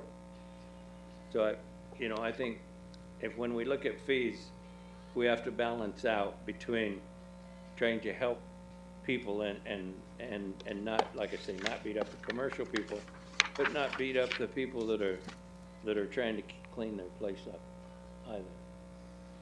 Yeah, there's a lot to this, so Melanie, just go fix it all and come back. I'm happy to do that, of Yeah, course. so keep going though. If I could just comment on the slide with all the numbers, Cassie. And we got a couple more slides to share with you. Yeah. That On one of this next slides, it'll show a minimum cost of $8. If you had just a little bit of garbage and you wanted to bring some here, I think it's $7.50. But I wanted to get to the big slide. We'll get to that in a little bit. And just stay with the big picture idea, the other one with all the numbers. Oops, sorry, that's this one right here. Now, if you look at this slide right here, and you look at the row called end of year balance, the gray line, end of year balance. It starts actually at the end of last fiscal year. We had $4.6 million in the bank for future expansions, okay? But then if you look across the expansion line, the expansion capital, you see that we're still paying on Meridian this year. We're gonna pay for Meridian. We've got a scale and a scale house for Russell Buckhead Mesa, and then we have $2 million we want to spend for the town to buy property from the Forest Service for expansion at Buckhead Mesa. We've got $4 million to construct Buckhead Mesa. We want to construct a full landfill, not a half a landfill. That's what Melanie told me, because the $3 million that we spent building here was just for cell 3A. It was not. It's like a half a landfill actually that we're building. Later on, we'll do 3B. And that's what the $2 million represents up there. Actually, we have $2 million up there for the 3B, whereas we spent $3 million for 3A because Melanie's already thinking that she's gonna dig part of that hole, okay? We're gonna start excavating that now. As soon as we get a plan, we're gonna start working that. And that's why you see the engineering in 25, 26, as early as we could put the engineering after the Townside Act, we put the engineering to give us a few years to do something with those chunks of land that'll lower the cost of the expansion. Now, I don't know that $4 million is enough in 5-6 years from now. We're being stingy there with the numbers. You see $340,000 there for capital equipment. That's a third of a bulldozer every year. 1/3 of one bulldozer. They're up to $1.1 million right now. The compactors are up to $800,000 a year right now. So let's say we do nothing and we stay with that gray line. And the do nothing in that gray line assumes somebody subsidizes Dollar Days and Young. Okay? And you see that we go negative in 29, 30, and then we keep growing negative from that point forward. Okay? There's no choice but to raise a fee. The question is how much of a fee? You know, and the longer we take, what you see in here is a number on the first year for additional fees of $327,000. That's 6 months of fees at 12 additional dollars a fee. Actually, those fees for a full year, they'll generate $700,000. That's the big picture, that the $12 additional fee will generate $600,000 to $700,000. If you look at that line called additional fees and run it across time and then grow it by that 1% inflation that we were trying to grow it at, because the tonnage would go up, that number grows over time. And so then at the very end, if you look at the bottom row, it says we're positive in the year 24. Well, guess what? By year 2045, you have to do something else. You'll have to be digging another hole somewhere. And so that starts to increase, that starts to accrue money for the future expansion. So the question is, you could say, well, does it have to be 12? Can it be 10? Yeah, there'll be more red lines up there. Under this scenario, it assumes that we're going to borrow $898,000 in fiscal year 30, and we're going to pay it back with the future revenues that we get. We're going to borrow money to stay out of the red, okay? Because we can't go in the red, and because we know we've got money going forward. So we played with this. The Excel spreadsheet lets us play with how much percentage do you want to grow revenues, expenses. Expenses, we put 3%. We look at what's happening to labor. We look at all the things that we would have to buy, and we said, let's let that be 3. We could reduce it to 2. We could play numbers and get even stingier than we are right now, and we'd still end up with something like $10 a ton. There's no two ways around it, okay? And that's for me, that's the big picture. And you can say, Okay, forget, somebody absorbed Dollar Days and Young, and those lines disappear. Well, it will turn negative sooner. We'd probably be at $14 a ton then to get back into the black. But actually, what we spent on Dollar Days and Youngs, we brought it up, but they're, in the big picture, they're not meaningful components, okay? They're costs that we're absorbed, okay? And if they can be subsidized, it allows us to not increase the fee as much, okay? But they're not, the cost, they're both meaningful things that we do for our communities, and if we can get somebody to subsidize them, it can help the enterprise. And that was the big picture we were trying to show, okay? But we got a problem looking at us if we don't increase the fee. We're either in the landfill business or we're not, okay? And so when we looked around at all the landfills that Melanie's gonna present, you'll see some different numbers. And don't get fixated on that somebody can offer this service for less. They're huge corporations where their engineers smeared around across many landfills. And we don't know what they're gonna do in the future either. But we did see evidence as we looked at the landfills. Glendale, for instance, is already predicting like a 7% increase for the next 5 years. They put it down on a piece of paper for their community to see. So they're all being challenged right now. So I'll let Melanie finish up her. So I got asked the question several times when talking to people about this presentation, and the question is usually, what are other landfills charging, and do other Gila County residents have other options besides Gila County landfills? On this list for the Payson area, we talked about the waste management transfer station in Payson that charges $81 per ton. For Globe residents, there isn't anything in the proximity. They would actually have to drive to the valley. The next slide I have is a map of the locations of these landfills and the proximity to us here in Globe and to the residents in Payson.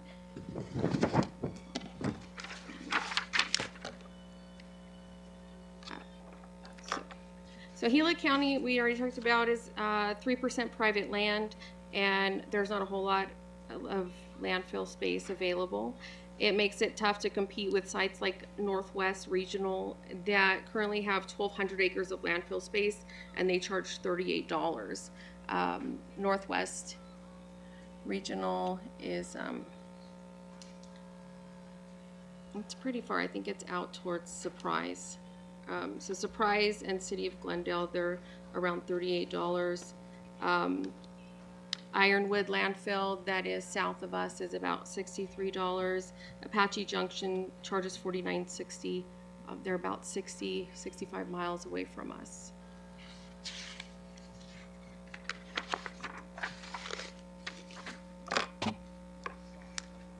And, oh, questions? Questions? Sorry. Well, I have a couple, but I'll wait. Okay. So this part of the fees, this is the existing fees and the proposed fees. And the good news when I look at this is the proposed minimum load fees, they don't go up very much. And I'll start there. So green waste is at $5 for 280 pounds or less, and it only goes up $2 to $7 per load of 280 pounds. Residential fees at $7.50, that goes up about 50 cents. And commercial goes up about $1.50 from $7.50 to $9. And you know, if the way I see it, if somebody's just working around their yard and they need to bring something, it's still a pretty reasonable fee across the gate. I've heard of some minimum load fees start at $25, $35 in the valley.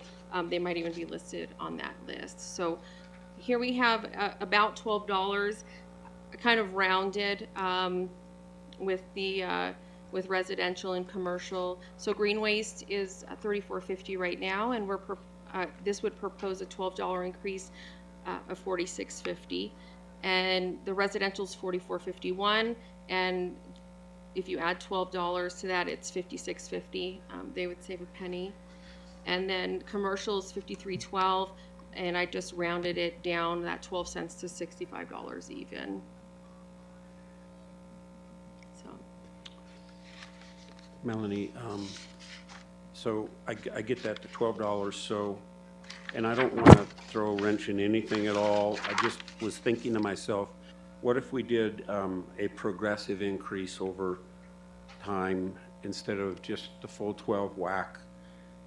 We want to get to 15 or 16 anyway, but start at 8 and go to 10, then 12, then 14, then 16 over the course of 5 years, and just increase it that way. It's going to skew all your numbers, I know, and it's going to make the red stuff change, but that would get us up to 16, and that way we're not stuck at 12 for the next 5 years either. So something to consider, and people may be able to palate that a little bit better. We're going to increase it this much, then again in a year, just kind of do a slower increase. Something to think about. Okay. Mr. Chairman, was it $6 that you suggested to start with? Was that what it was? Say it again. We start at 8. $6? Oh, 8. Okay. Thank 8, you. and then 8. jump at $2 every year. Okay. But anyway, that's this is, you know, these are tough decisions. But if we're going to run it like a business, we have to think really a lot like a business. So other people are charging $82 or whatever. That's, you know, that's a lot of money. So Prescott Valley also is about $82. right, and we're a small county. Yeah, well, also too, running it as a business, every business has different overhead costs. And some of these people with tons of property, they're not looking at a closure and creating another landfill or buying land. So they can operate less because they're not gonna have the future overhead that we're looking at. So, you know, every landfill, in my opinion, is gonna have different costs because they're gonna have different overheads accumulated with it. And so I think that in your projection of the $12 that you did away with any increase on the dollar dump day or the Young transfer station that was included in this $12 increase. Is that correct?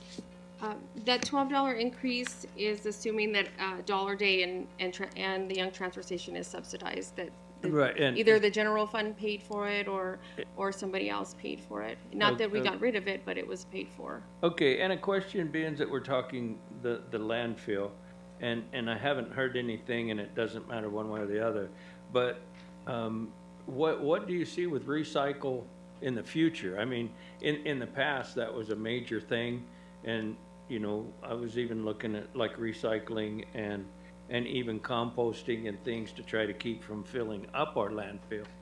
In our projection in the future, do you see things like that helping, or they're not even considering because it's not worth the energy and effort? I think recycling is always worth the energy and the effort.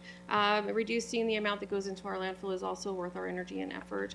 I have another work session that I've been working on. I've had to gather a lot of information for recycling companies. All of them are in the valley. They're about 70 miles away. We then are stuck again with that logistics cost, which is with 70 miles, a load there is going to cost us about $1,000. So we would need the ability to stockpile enough product in order to take it to one of those sites to offset the cost of $1,000. With cardboard, I think right now it's $50 a ton. You would break even with 20 tons. And so is it worth it? Yes, because if you take the cost of building the landfill and the closure cost, it's about $18 per ton that we spent building the landfill. So we would save that $18 if we were able to do that. To break even. To break even.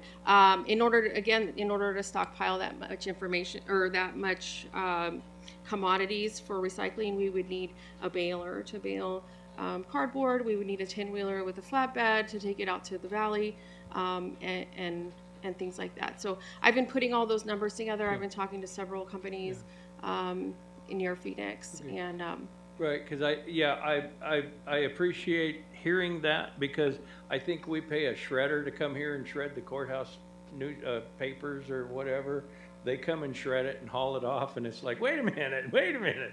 And then the mines contact me and say, are you guys interested in recycling? Because we have a ton of paper.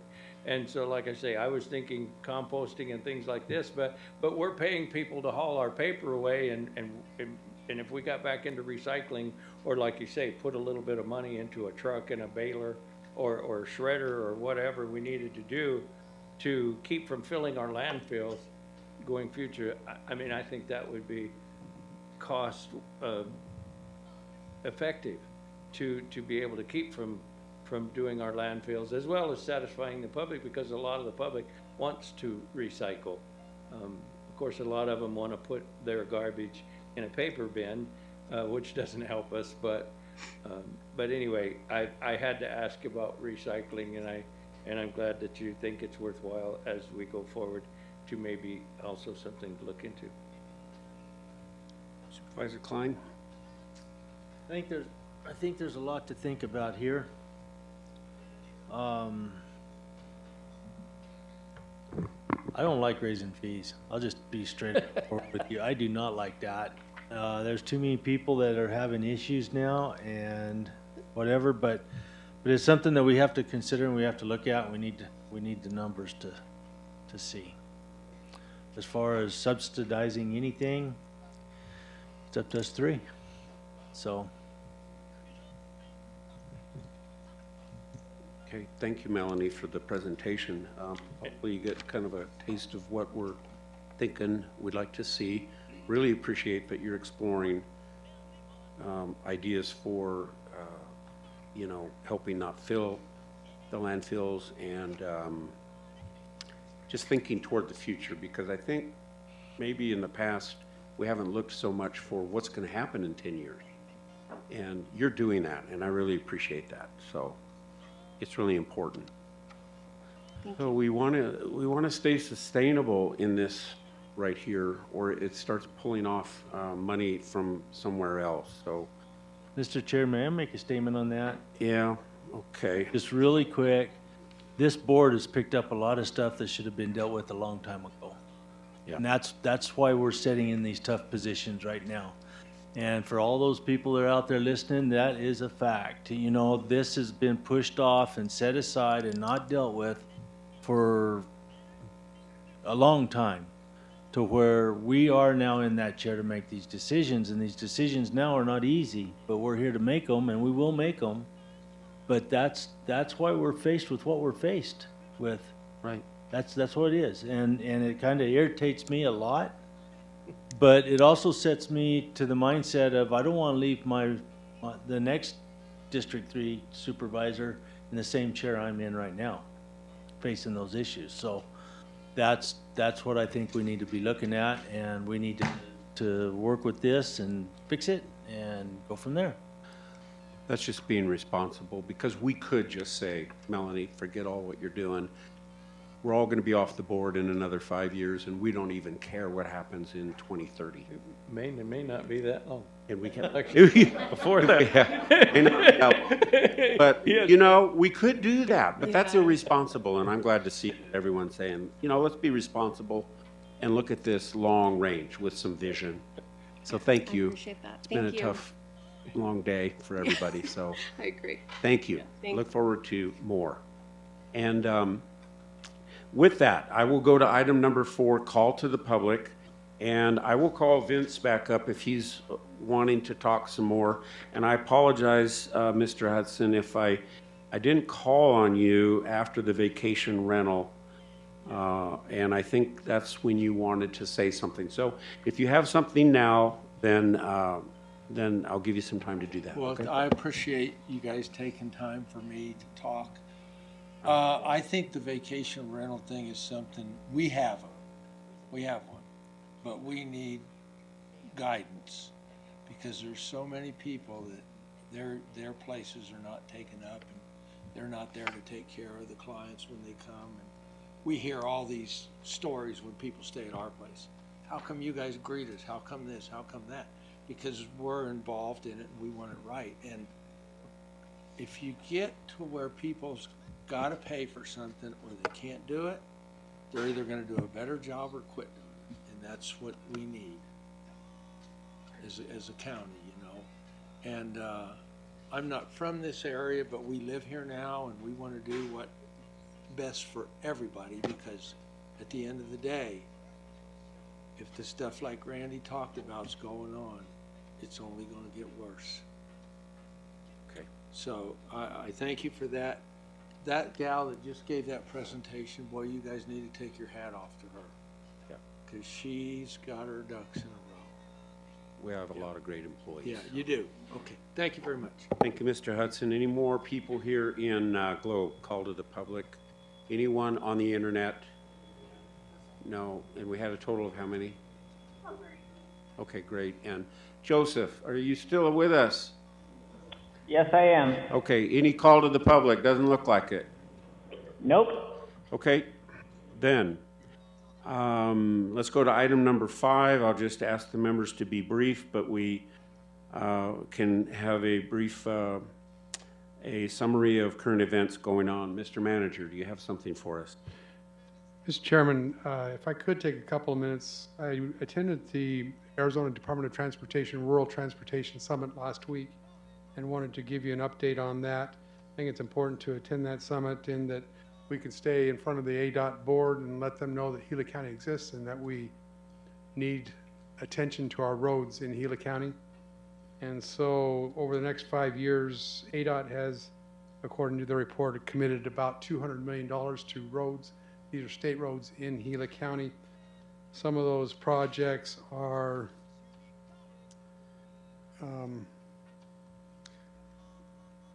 west of Miami, $12.6 million, the road right from Miami west up to the cemetery, $12.6 million in fiscal 27 to rehabilitate that pavement.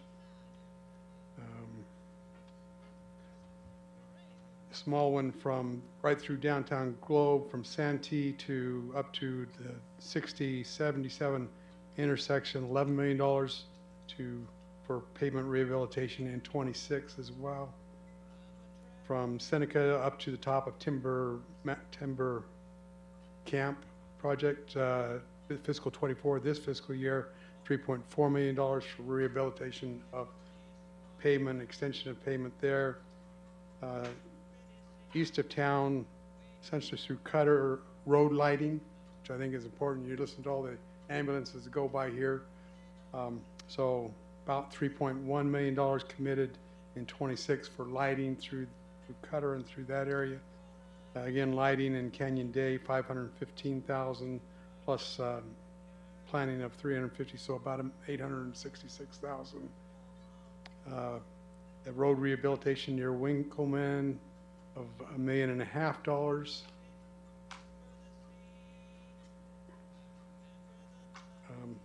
Up by 87 Beeline Highway from Mount Ord up to Gold Creek Tank, 5 miles of roadway rehabilitation with mill. That's this fiscal year, $6.4 million. They probably have done a lot of that. On Beeline Highway right through Payson, $11.4 million for pavement rehabilitation through 87 in Payson. And then what we are wondering about for Lion Springs section of 260, the engineering has been done at a cost of about $12.4 million. They are working on right-of-way this fiscal year and fiscal 24 for $3.8 million. In fiscal 26, they have $54.5 million committed in their budget, and in fiscal 27, another $54.5 million. So total about $110 million committed for that Lion Springs, that 4 miles, 5 miles widening of that project. Heaven knows what Payson is going to do with that traffic when Lion Springs is a 4-lane divided highway. So those are projects that we have going on. A lot of good things, a lot of good work that's going to be going on in roads, ADOT roads in Gila County over the next 5 years. So that's it, Mr. Chairman. Thank you, James. Supervisor Humphrey. I'll be real brief. Go ahead. That's pretty brief. I mean, I've got a list, but No, no, okay. it can wait. No, please. No, that's all right. Okay. Go ahead. Supervisor Still Klein. Okay, so I've got a couple of them, and I want Kathy to talk about one of them, but as you guys remember back several months ago, the county helped the Tunnel NRCD get jump-started and back off the ground. At the time, one of the things identified was to work towards a state grant that was gonna come out on invasive grass. And so the Tunnel NRCD apparently was awarded that grant. So it's come out very well. A lot of mapping and stuff is done to get in line with that. That's done. And I want to say that the Copper Corridor Blight Busters, Gila County received notification they were awarded $1 million from EPA, and that's due to her. Wow. You know. Anyway, that is really good with that Copper Corridor down through there. In addition to that, Rebuild Superior, the nonprofit down there, received $500,000 on that, and then there's $100,000 that's going to the.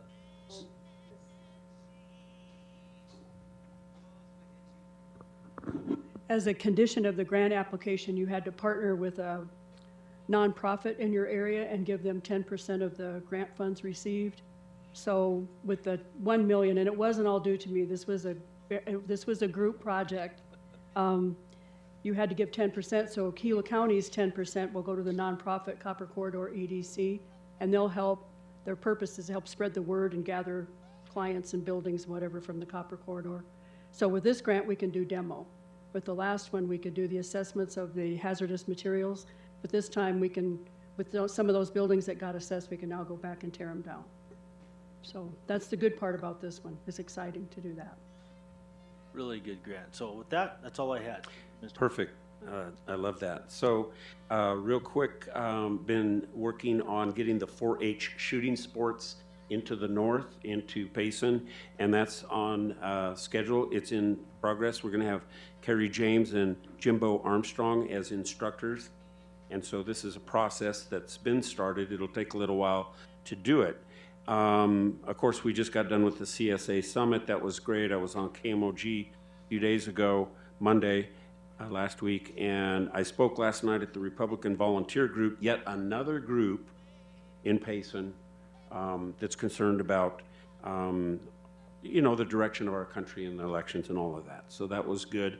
And then also we have the Hash Knife Monument Dedication Ceremony Friday at 2 o'clock at TCM. Going to have a hash knife riders, several speakers. It's going to be really great. We'll have a ribbon cutting. So everyone is welcome to come to that. So that's all I have. So I'll close that. Item number 6 is executive session items. So this is my first one. So I'll read A, and then James, do you have comments on that, or just do we ask for a motion to recess? Just a motion to recess into executive session. At this time, or do I read this? After you read it. Okay, item 6A, information, discussion, action to vote to go into executive session pursuant of the ARS code for discussion and consultation for legal advice regarding a potential educational services intergovernmental agreement, and after the special meeting has been reconvened, move to direct the board's attorneys to proceed as directed in the executive session regarding this agenda item. I will entertain a motion. So moved. You beat me. I'll second it. Okay, we have a motion and a second to go into executive session, and we will do that now. All those in favor? Aye. Aye.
session is over, and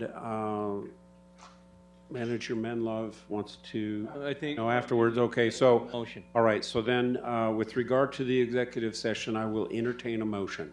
Mr. Chair, I'll make the motion for our legal counsel to go on as discussed in executive session. And I will second that. Okay, we have a motion to do that and a second. All those in favor? Aye. Aye. Motion carries. Mr. Menlove. Mr. Chairman, members of the board, I did want you to make you aware that the suspension of Assessor Williams concludes on, well, the first business day that he would be allowed back after that 120-day suspension is October 30th, which is next Monday. Okay. I have requested a meeting with him at 10 a.m. in Payson. I have not heard any response. Mr. Williams did send me an email saying that he intends to fill the remainder of his term at a minimum. And so that is where we are at. My intent of meeting with him is to review any issues that he's had, answer any questions he might have with regards to the suspension, and to see where we're at so I can report back to the board for that issue. Thank you for doing that. Keep us informed. This meeting is adjourned. Now, Woody's meeting